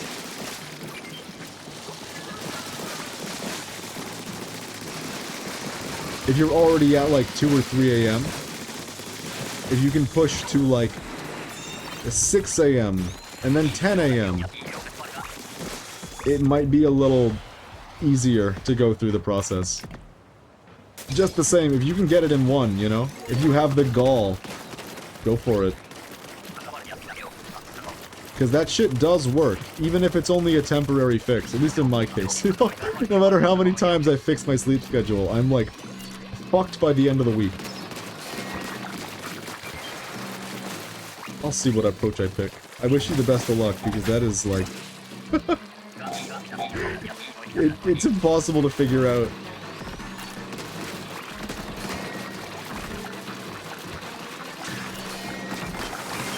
That was a pretty cool splashdown, way to go.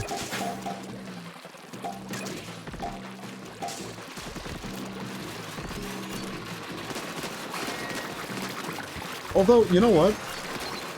I've touched a lot on this stream, maybe not this stream, but on this stream channel, about Pokemon, and how I grew up with Pokemon. Like, I think I was 4 years old when I got my first video game, which was Pokemon Ruby, for the GBA. I'm just too much of a nocturnal person, so I don't want to go to sleep even if I'm tired. I completely agree with that a lot of the time, honestly. For me, I tend to get a lot more work done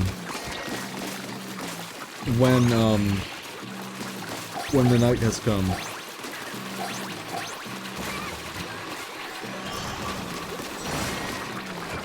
I kind of struggle to like get into a flow when it's bright outside, and I don't entirely know why. Anyways, Pokemon Ruby, first game I ever played. Not that it's not true. First game I ever owned. I think the first game I ever played was like Rayman 1 or Freddy Fish. I don't know. Unimportant. I'm bringing this up because I have a particular memory of a time when I could go to sleep.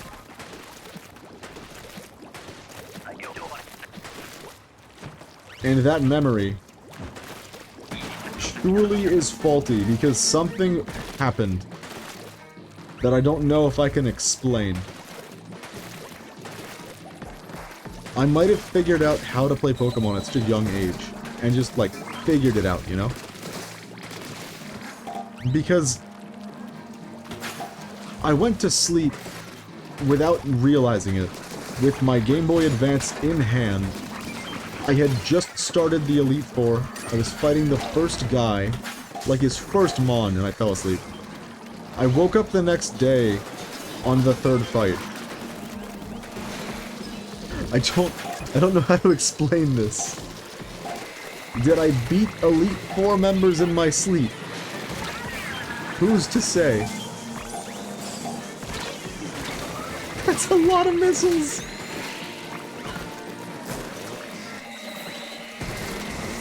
But I will say, because I played that game at such a young age, it probably explains a lot about why I still like that franchise so much. Because I was getting into Pokemon when the games were really, really getting fantastic.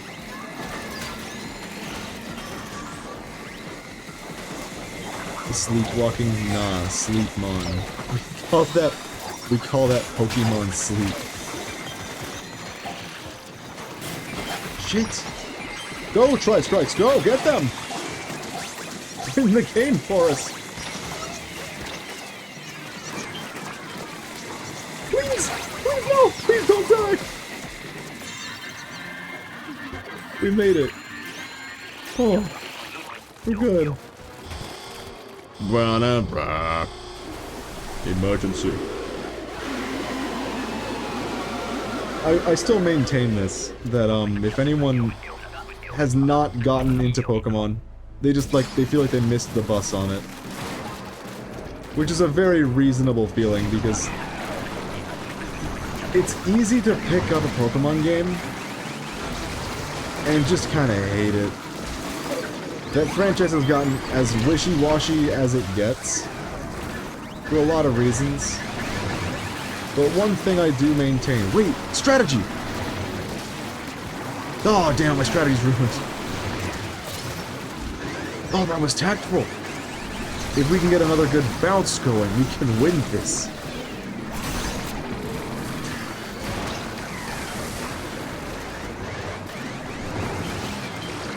What is our comp? It's a little bit of a struggle comp. I don't think we're gonna take out Boris too easily.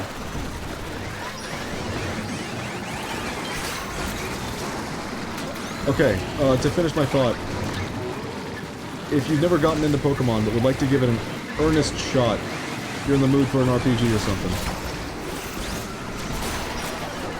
I still recommend Pokemon Emerald for the GBA. In Gens 3 through 5, the franchise was cooking. Very, very much so. Gen 2 has its issues of pace. And Gen 4 has its issue with tempo, which is somehow a different issue to pace. Oh, no way. We're so close! We did it! Get the 0!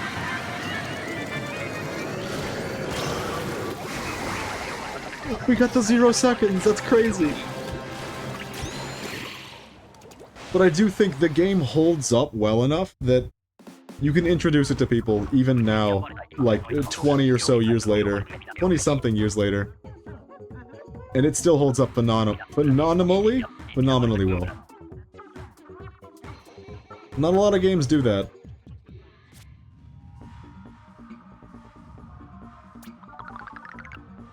And good lord, does Pokemon fall apart as a franchise. That is the good thing of having missed the bus on the Pokemon franchise. There are things that I think are worth experiencing with that franchise that if you did miss out on them, it's worth giving them a shot. There's a lot of fun there. But it's like Star Wars. If you loved Pokemon, you do not love the franchise anymore. It is hard to look at that franchise nowadays. Either one. Star Wars or Pokemon. And see, like, how they massacred your boy.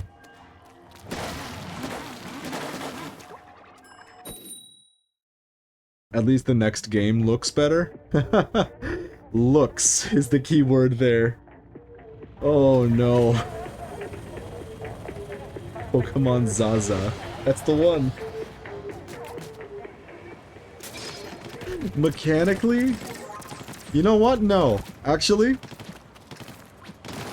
in terms of, like, visuals of the scenery, yes, it definitely looks a little bit better than it has in the past, like, 5-6 years. Past 10 years, even.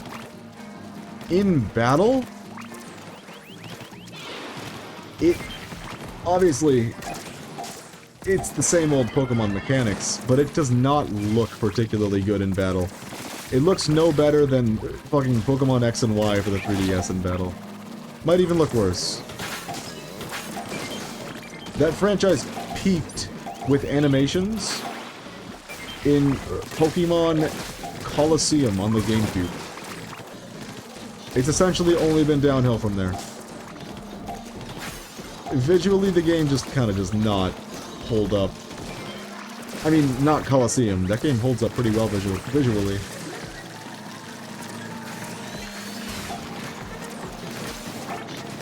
The new games visually don't hold up. Because they tried to time-proof all their models, and now all the models look dead. So much was lost.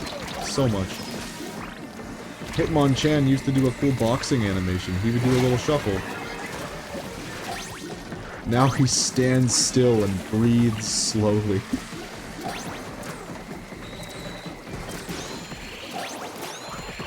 I think the game was served a lot better by 2D sprites, and with slight animations on them. Because you could look at, like, a flying Pokemon, and they could give it a dynamic pose in a sprite. They could even have it landed on the ground. But now, if they're a flying type, they're immune to Earthquake, they want to make it visually distinct. So they gotta put it in the air. Here's the issue with that.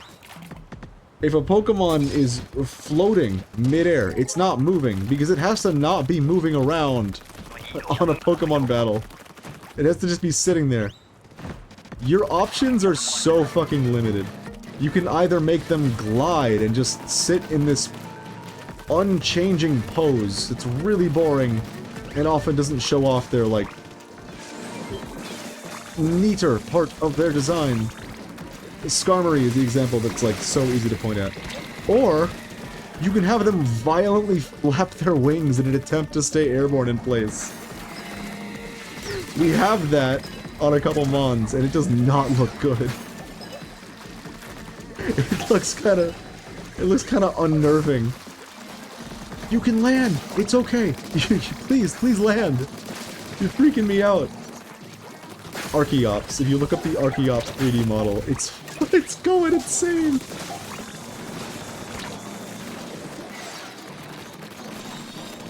Dude is flapping as though he's carrying, like... Steelix. I couldn't think of a heavy Pokemon, it took me a while. That's sad. I just had a Steelix on the team. My monotype runs are going good now, by the way. I was having a very bad time for a bit. Because I thought I had failed a certain quiz that prevented me from getting extreme speed on a Dragonite. Turns out, if you escape rope out of the cave you get it from, or that you answer the quiz in, you just can't get the Dratini until you, like, go into a gym you've already beaten and talk to the gym leader again. It's unintuitive. It doesn't really make sense, but okay. The run's back on. Which does mean I played a normal monotype all the way to the 8th gym of Johto for fucking nothing. I did have fun with it, though. It's a good-looking team. Licky Tongue, soon to be Licky Licky, which is one of my favorite freaks in Pokemon. For no other reason that it completely saved Nuzlocke like 15 years ago of mine in Platinum. I could ramble about Pokemon for fucking ages, I gotta stop.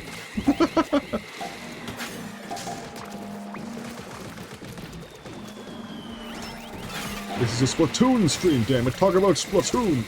The Jet Squelcher is so cool. It has range and mange. Way to go, Jet Squelcher. I will say though, we will probably do a Pokemon stream one of these days. I did mention that, like, you have to be in an RPG mood to play an RPG. For me, Pokemon is transient. It's achieved that status. I can play a Pokemon game fucking anytime and be happy.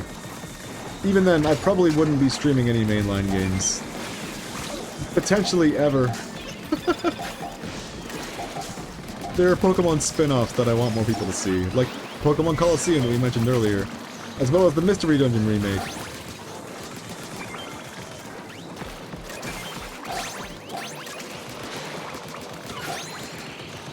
I haven't played the Pokemon games that much, but I've started the 3DS ones and the OG on my Wii U, I think. The thing is, to me, that is dancing around, like, on both sides of the Pokemon, but not actually reaching it. I'm in kind of a specific camp where I don't particularly enjoy the originals. For a number of reasons. The sprites are very, very goofy and not really accurate to, the ideas of what the monster should look like. Which is fine, that can be a fun thing to have. The music kind of bugs me a little bit. It's earwormy, but it's not really developed until Gen 2, where they bring in Go Ichinase to compose all the tracks. There's not a lot of music in Gen 1 that I find really, really compelling. But Gen 3 through Gen 5, there is not a single game that is not, like, in my top 50 games of all time. Like, there's the Gen 1 remakes in Gen 3 with Fire Red and Leaf Green, as well as all the Hoenn games. Those are fantastic. They're 60 FPS, which means the in-battle animations and the overworld animations are really, really pleasing to look at. Gen 4, we get the physical special attack split, which makes the game's combat more interesting in a lot of ways. And the art, the artistic integrity, is still there. Everything looks so fucking good. That was when they started with their, sort of pop-up book format. I'm definitely biased towards X and Y and Sun and Moon because they were my favorites in the Pokemon anime. The Sun and Moon anime was kind of fucking killing it, though. I gotta be honest. But I take a lot of issues with the Pokemon anime. It did a lot right in Sun and Moon, but... Alright, let me break it down. For fucking decades, since the franchise first debuted, here is every episode of the Pokemon anime.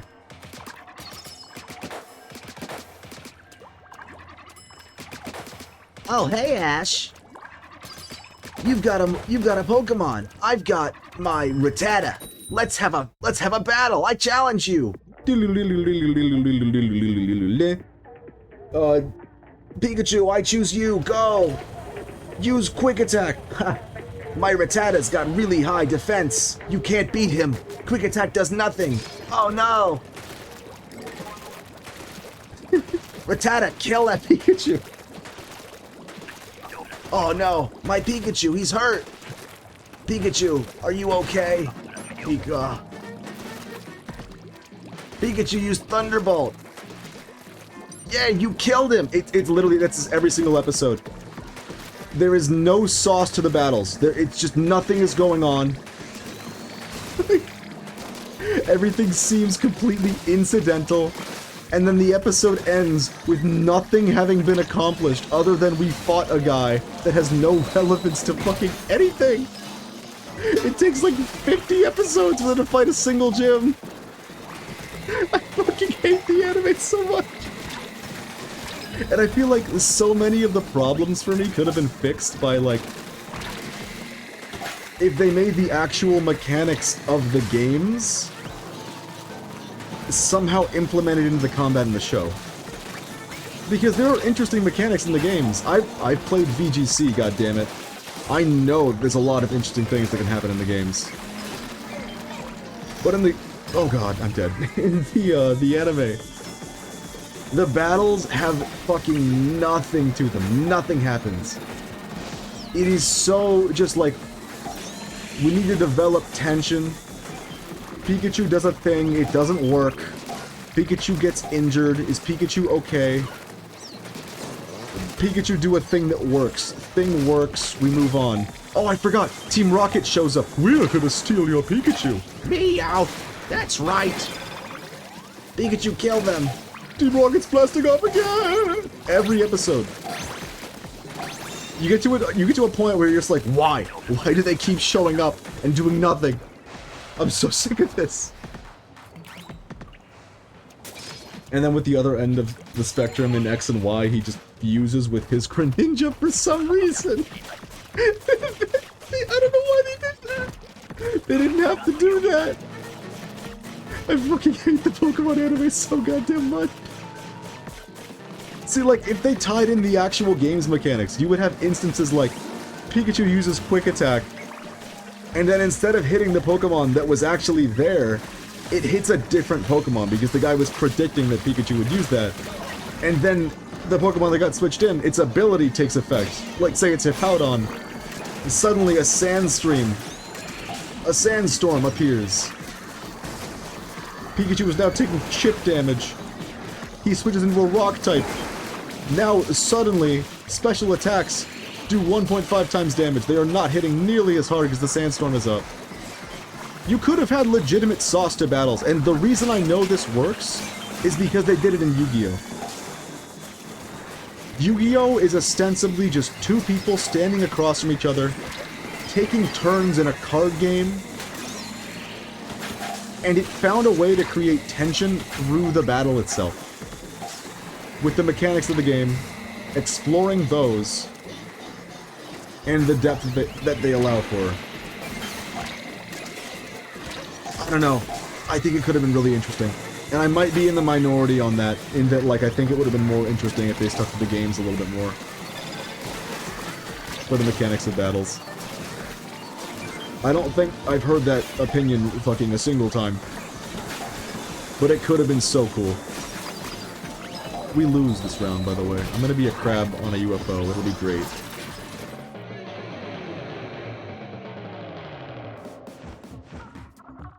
Sorry for doing a bunch of really shitty Pokemon voices for a little bit there.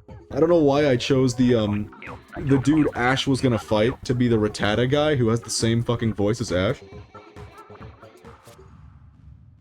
But I will say the Pokemon anime did bring us a couple things like, I'll use my frying pan as a drying pan.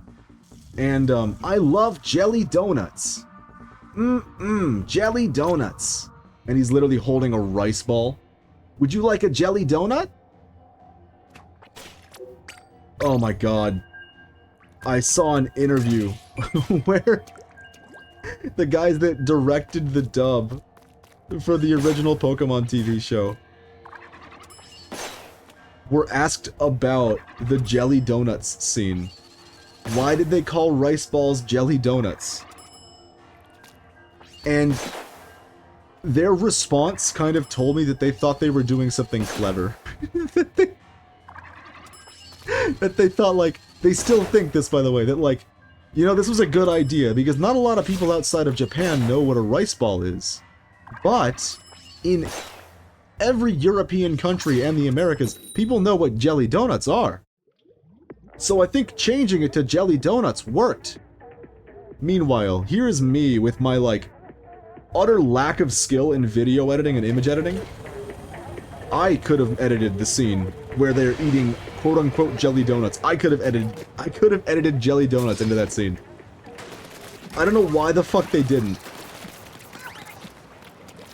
They go to One Piece and change a cigar to a lollipop, but they won't change rice balls to jelly donuts and they'll still call them jelly donuts. God damn it, that anime, I hate it so much.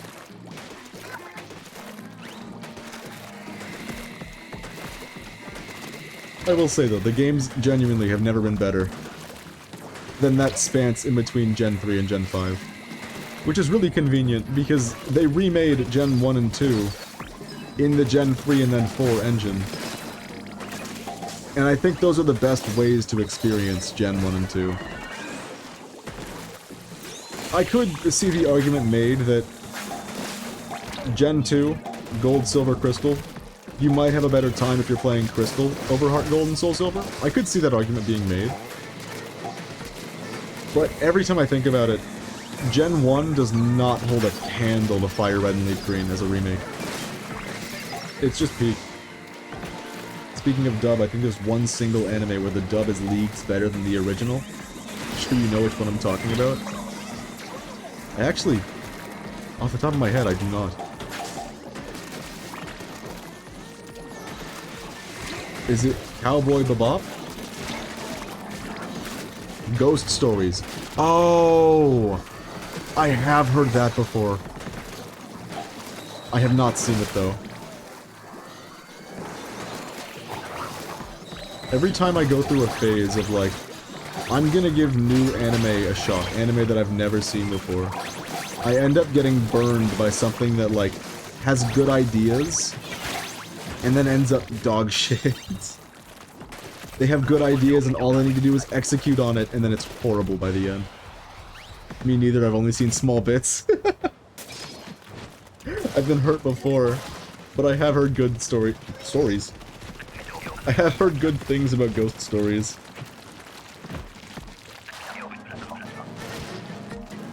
The thing that I'm thinking of when I talk earlier is, Tokyo Ghoul is a show that has ideas of, like... God damn it. I can't even talk about this without getting upset. The show had an idea. All it needed to do was execute on it with the right characters and storylines.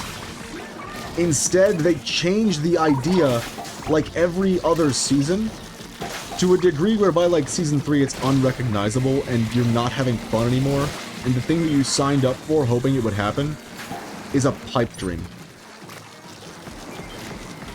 I've been hurt.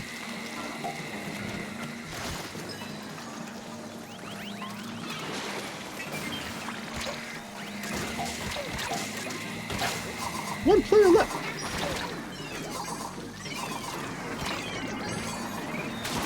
I don't think I got the first guy.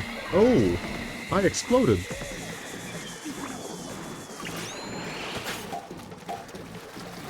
"30 seconds, we got this, we have this." Oh no, we don't have this! I have to get into position and use press strikes again, I have to. Otherwise, the team is gonna get, like, wiped by missiles again. Missiles, by Stingray again. They're doing it already, I told them this would happen. I told you this would happen. Oh god, Dynamo. Why? Why, Dynamo? Just put the egg in the basket, thank you! We're okay. We made it. Oh, good. Tri-slosher. Oh. Alright. I've been holding this in for fucking months. Tri-slosher is one of the worst weapons in Salmon Run, and I'm tired of pretending like it's not. You would think 100 damage per slosh. That's gotta be good. And it's a slosher, so it has AoE if you aim above people. No. It does, yeah, AoE, that's real. 100 damage per slosh at this fire rate is not enough to do fucking anything. You can barely take out a Cohawk before it splats you. Oh, it's so bad. I hate this gun in this mode so much. I've been trying to get into using Tri in PvP a little bit more. Did I just damage boost off the steel eel? That was crazy. Oh no! There was no escaping. I gave my life for the Stingray. It's kind of weird to me that Tri-slosher is seeing a resurgence of sorts. There is now, like, a legitimate use case. Okay. We're all dead. And someone disconnected. There's a legitimate use case for the cooler Tri-slosher. Which is awesome. And then the new one is, like, legitimately viable in some ways, in certain matchups at least. I'm a fan of how this weapon's been balanced lately. Although, for whatever reason, I cannot stand to use it. I've been trying to break that mental block. But it is a mental block, it is there. Earlier, in my Splat gaming career, I would pick up Tri-slosher and I'd play it a whole bunch. What's not to love? It's a two-shot with deceptively good range, a good fire rate, good mobility, and decent paint output. And it's really easy to use. It's one of the easiest weapons in the game. But lately, I am just constantly having a bad time with it. It feels like I'm fighting the weapon more than I'm fighting other players. And I'm trying to break that a little bit. It's a weird gun. In today's Splatoon 3, it's a weird gun. Doesn't mean it's a bad gun, just that it's a weird one. Now please, let me never see it again for the rest of this stream. That would be wonderful.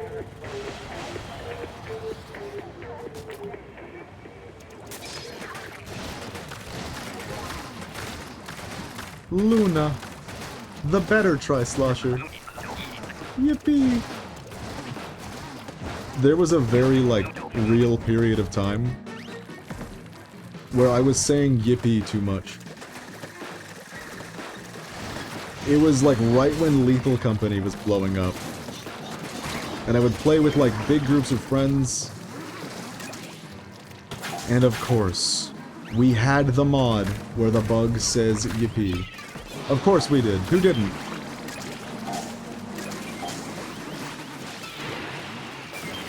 But it became clear that there are so many opportunities in life to say yippee. It's so applicable, yippee. Yippee. It's just such an applicable thing to say. Started saying it all the fucking time.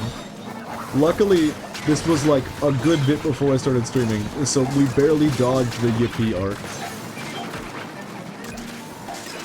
It was real. I was saying it way too much.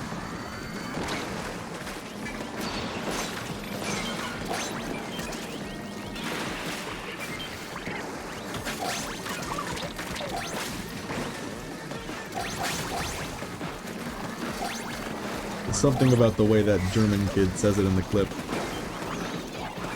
It's beautiful. I also yippee a lot. It's fucking applicable. One of the, like, brainworms that I've been unable to escape. I had a summer where I got really into Red Dead 2. That was about 5 years ago. I still can't stop saying howdy. I say howdy all the fucking time! I'm a creature of silly and whimsy. Whimsy is another word that does not get used enough. I am a staunch supporter of whimsy. We need more whimsy in today's world. In more ways than one. If I'm at a grocery store, and I'm going up to a grocery store clerk, the first thing out of my mouth is howdy. I'm telling you, it's constantly useful in day-to-day life. Howdy is a really fucking good word. Versatile. I'm a staunch supporter of howdy.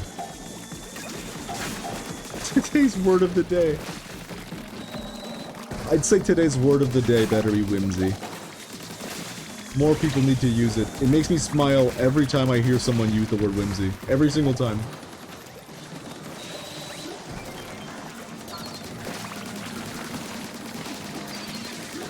Oh, jewelry squelchers. We're good.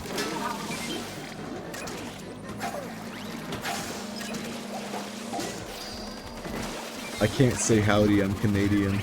You get laughed out of the room, yeah.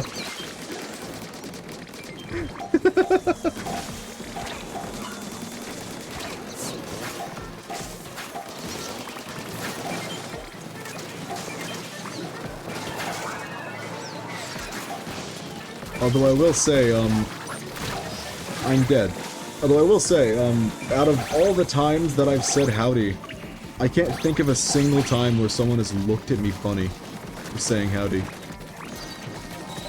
Which is probably why I kept doing it.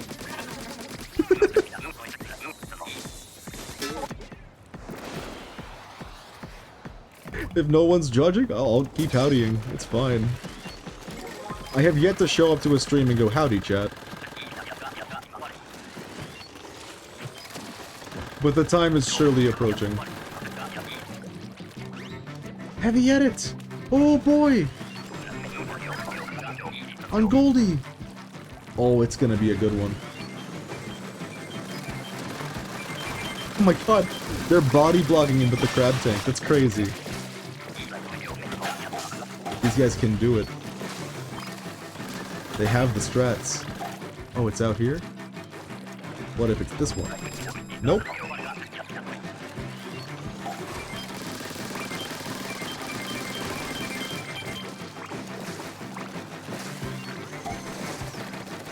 Oh, I didn't think he was going for that one.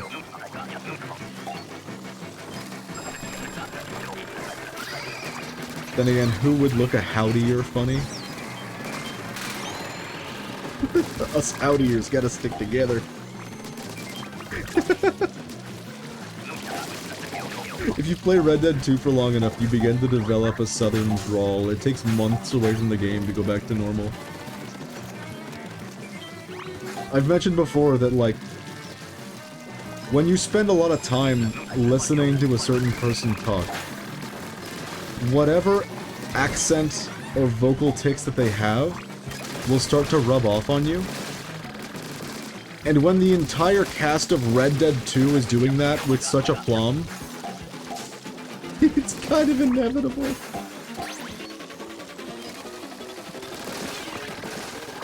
I love how Heavy Edit and Hydra and Salmon Run are just ultra death rays. They really are. There he is! There he goes. Yeah, we murdered that guy.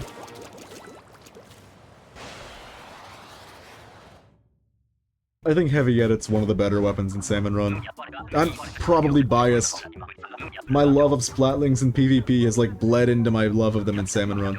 I think they're good. I do think they're good in Salmon Run. I do. They've got problems, but they've got solutions just as well.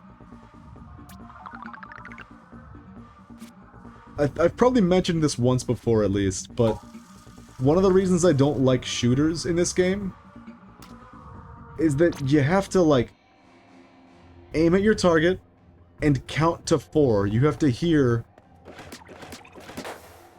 1, 2, 3, 4. And then you go, you move on. With a lot of shooters, the time that you have to continue aiming at them while you count to 4 is really frustrating to me. Meanwhile, with Splatlings, count to 4. You can't count that fast, because you're using a fucking laser! You don't gotta count with Splatlings. It's not what it's about. Yeah, you're a 4-shot, but it doesn't feel like it when you're shooting this fast. It's one of the reasons that I can play Splatlings, but can't really play shooters. Although lately, I've been kind of playing shooters a lot more.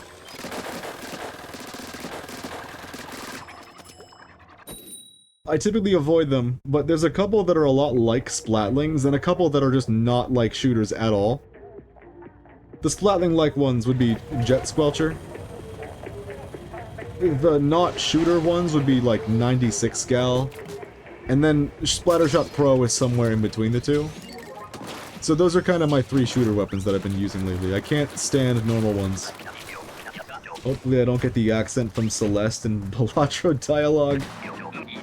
I don't know how to describe it other than basically just vowels.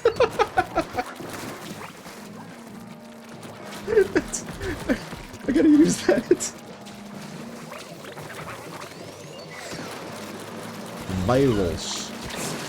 His accent is vowels. That is what my brain goes to when I hear that. Little sounds.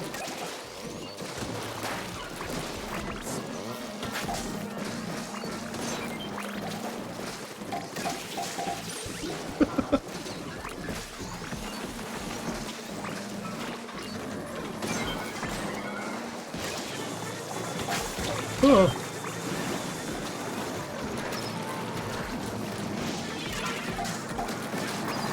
That could mean so many things. It's so fucking good.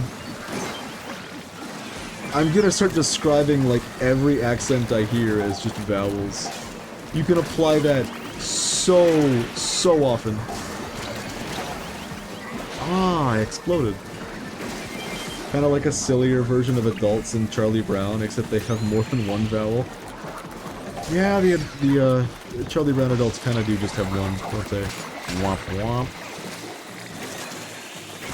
They kinda just play trombone at their kids. They put the mute on. I thought that was a plunger mute for so much of my young life, but no, it's actually a solo tone. Why? Why am I splitting hairs over trombone sound? I must stop.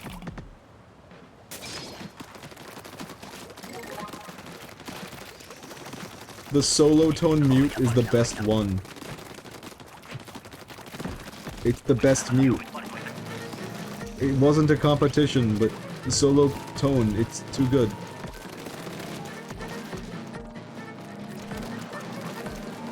It's like a straight mute, but with a hole in it. And it makes you sound like the perfect musical sound. And you can cover the hole and make a sound like a plunger. But because your bone gets a completely different sound as a result of mute, it is the Charlie Brown Parents sound. It makes you sound kind of like a trumpet. In terms of tone and timbre, not in terms of, pitch. BRB, I gotta find a good example of dialogue in Celeste. Go for it.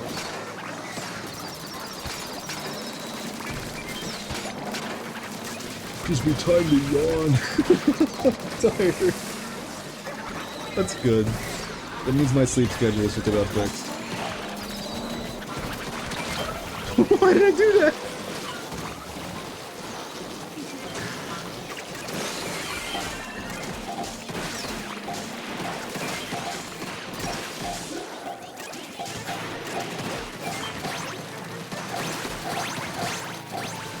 Put egg in basket, we win. W.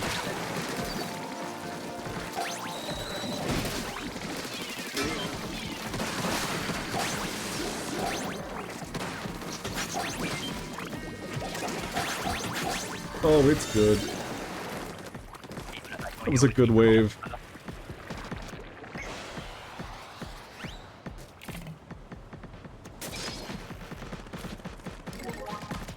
Oh, we were just talking about Pro. I have a bad idea. I think I might try just not ending the stream until we get a Splatling again. I think that might be the thing I do. It's what I do, why not? I'm back. Welcome. Oh shit.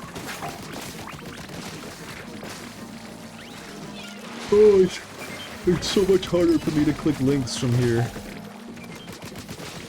It's so easy to click a link when I'm at the computer desk or in the chair. I am locked into a couch. I can click it on my monitor tablet, but then I can't show it to the stream. It'll probably be fine for this clip. That we shall do. Wait a minute. Never mind, I have to mute the microphone anyways. A wise man once said, "Backstreet's back."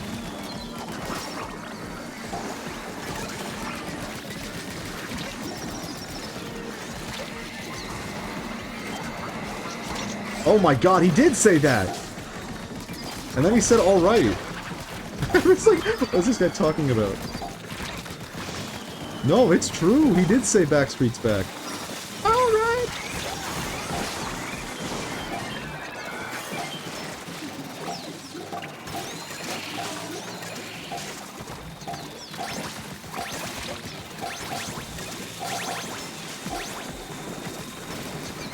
This is looking mighty hellish. If only somebody had Killer Whale and would use it to help the team.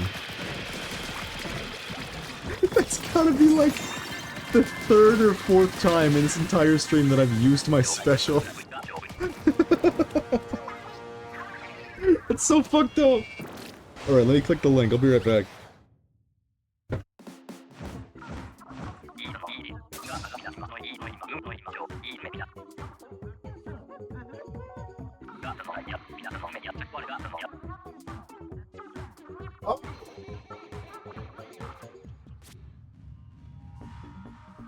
Oh, you mean mumble speak?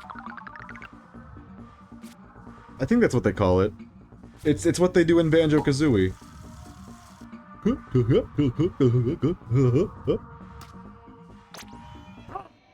I do a Kazooie? Nope, nope, can't do that. Killer Whale 5.1 is definitely the most disco special in all of Splatoon. I can't think of an argument against that. Is there a more disco special? Baller? Maybe.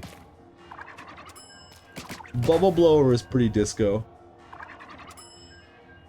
Balatro is more of a staccato version of that. Mumble Speak is such a good invention.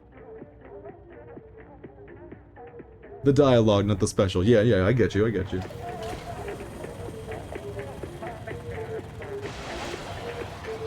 Reef Slider's pretty disco, not gonna lie. Don't lie to your chat, Mom. Stop.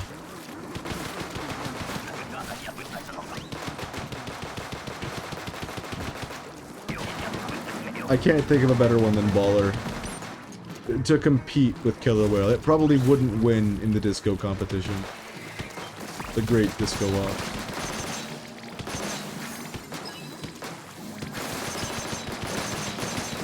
I guess Booyah Bomb is pretty disco. It's a little bit more Dragon Ball Z than disco. But I see what you're saying, yeah, it does have some disco properties to it.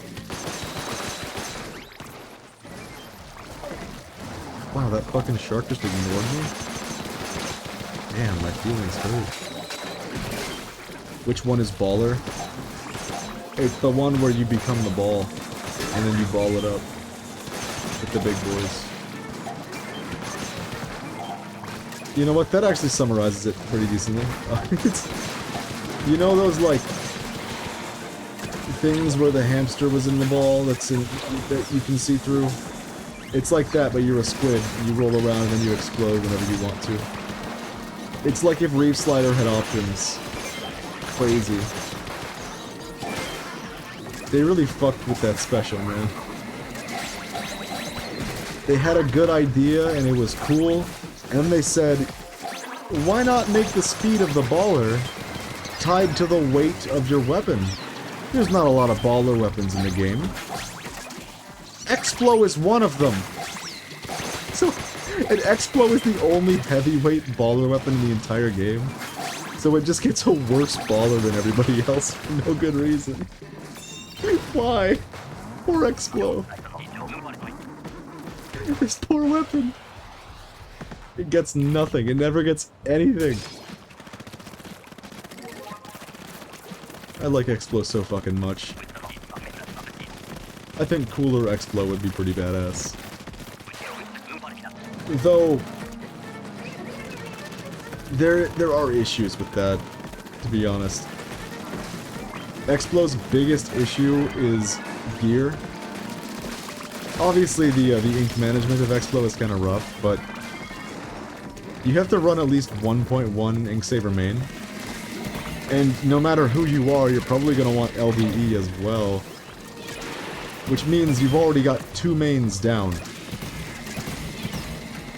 And because you're probably going to be picking Stealth Jump, because everyone picks Stealth Jump on every gun, then there you go. You've got all of your main slots taken up, and you have no SCU and no SPU, so your coolers are going to be a bit weaker. It's a dangerous game, considering cooler Explo could exist. Because it will be so fucking cool seeing Explo used in high level. Because it's such a good weapon. There's a reason it's the only 5-star I have. That weapon is addictive. Oh my god. Where did that scrapper come from? No way. He just went around and then off of this little ledge. I got cheesed. The Booyah part specifically. How did I miss that? I'm thinking that too, yeah, the little posy strikes. It is rather disco. Look at him go.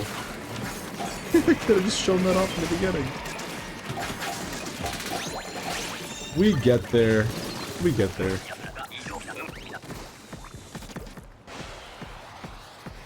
What's that little... Hold on, this is like a square. It's like a perfect square. What the hell? Why is there a square here? Who did this? Why is it darker than the ink around it?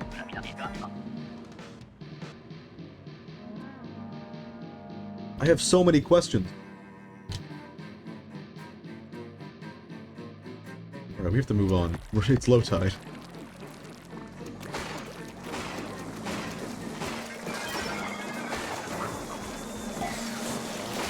I think if I had to rate all the Grizzco weapons, this one might just be at the very bottom. I am not this weapon's biggest fan. I say and then one-shot 2 bosses through their armor. I'm still... I don't like it too much. What it can do is really cool, But in order to do any of that, you have to charge the weapon up. And this weapon takes so long to charge, and it's so vulnerable to getting bum rushed that actually getting those charges is not a very reliable thing.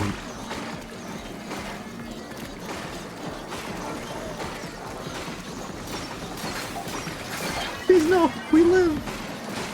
Yippee!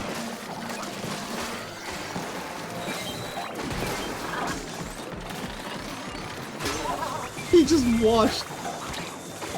No, don't shoot! No, don't swing the sword, I have to shoot the UFO, it has to be me! I needed to let it go. I was gonna kill that UFO one way or another. It's gonna be me.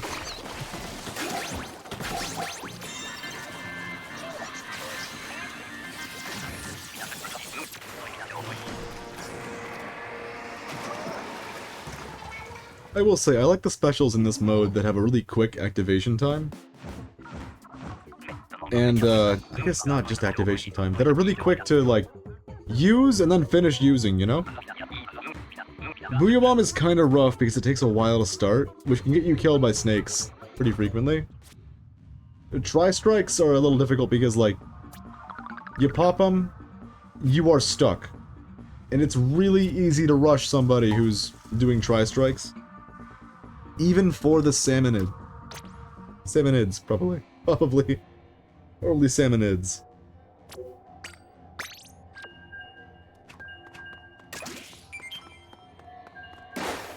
I guess that probably makes Killer Whale the ultimate special, even if it's got weird targeting jank.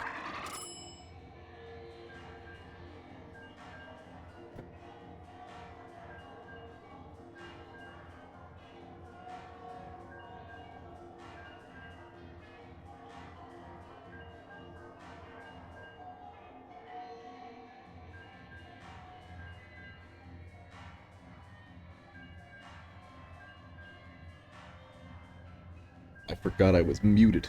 My bad. I have a theory. Pray tell.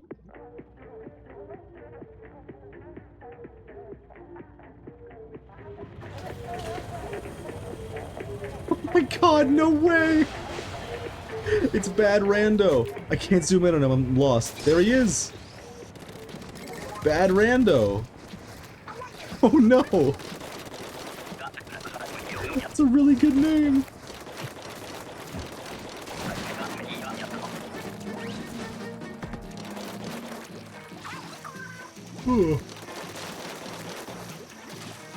One of the shitty things, like encountering someone named Bad Rando and wanting to put them in the YouTube thumbnail, is it assumes that I will remember. That is not my strong suit. Oh! Look at the chat, I just died.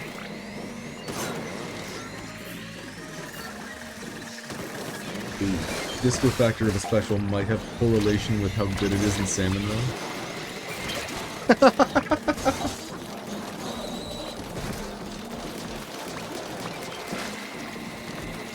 You know what? There's something to that. Splashdown. Splashdown has disco factor, and I will tell you precisely why. Oh, cool jetpack pop. Splashdown pops up 3 people simultaneously that all do the same animation. And if that does not have disco factor, I do not know what does. Reef Slider is objectively worst splashdown in this mode. Unless you really need the invincibility. And its disco factor just ain't quite there. Wave Breaker, the ultimate revival tool. Rhythmic pulses. Disco as fuck. Vibes. What are we missing? Crab is the least disco special. And so, Crab is the worst one. It is also kind of the worst special in this mode. It's not bad, it can do some things. And then I guess there's Inkjet. That's all that's left. I think we're on to something. I think so too. Is Inkjet disco? The question I never thought I'd be asking.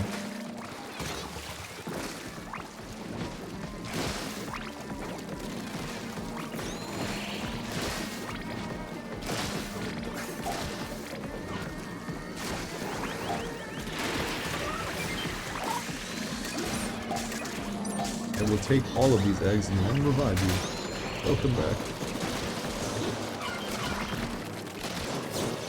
Inkjet is kind of hit and miss. I think it's kind of disco. I'm thinking there's a little bit of disco to it. It is very stylish.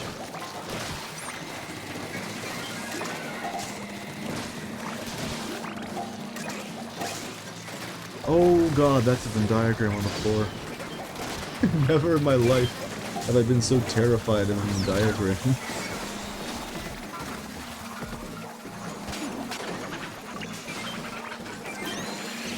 Thank you, bad rando.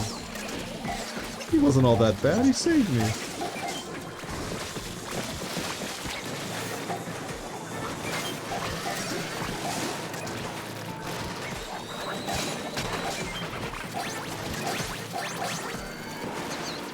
The sounds at the end, too. The sound, yeah, the disco recall sound.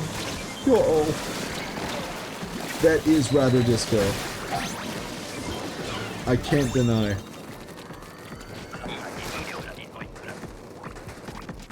The Venn diagram of disco specials and good salmon run specials is a circle. This and more we have discovered on this very stream. So Inkjet is slightly disco. I do believe so. More disco than Crab, but not as disco as, like, Splashdown. More disco than Reef Slider as well.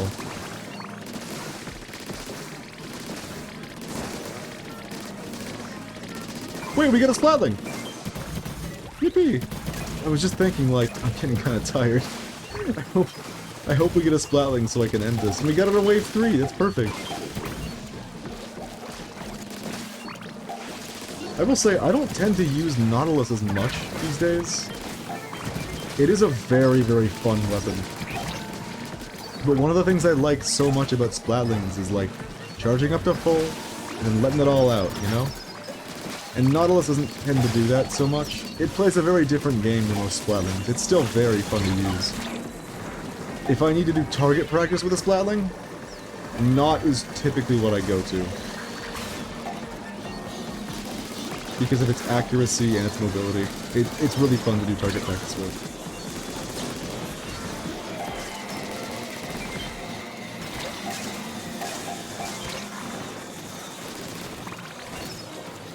"25 seconds. We got this.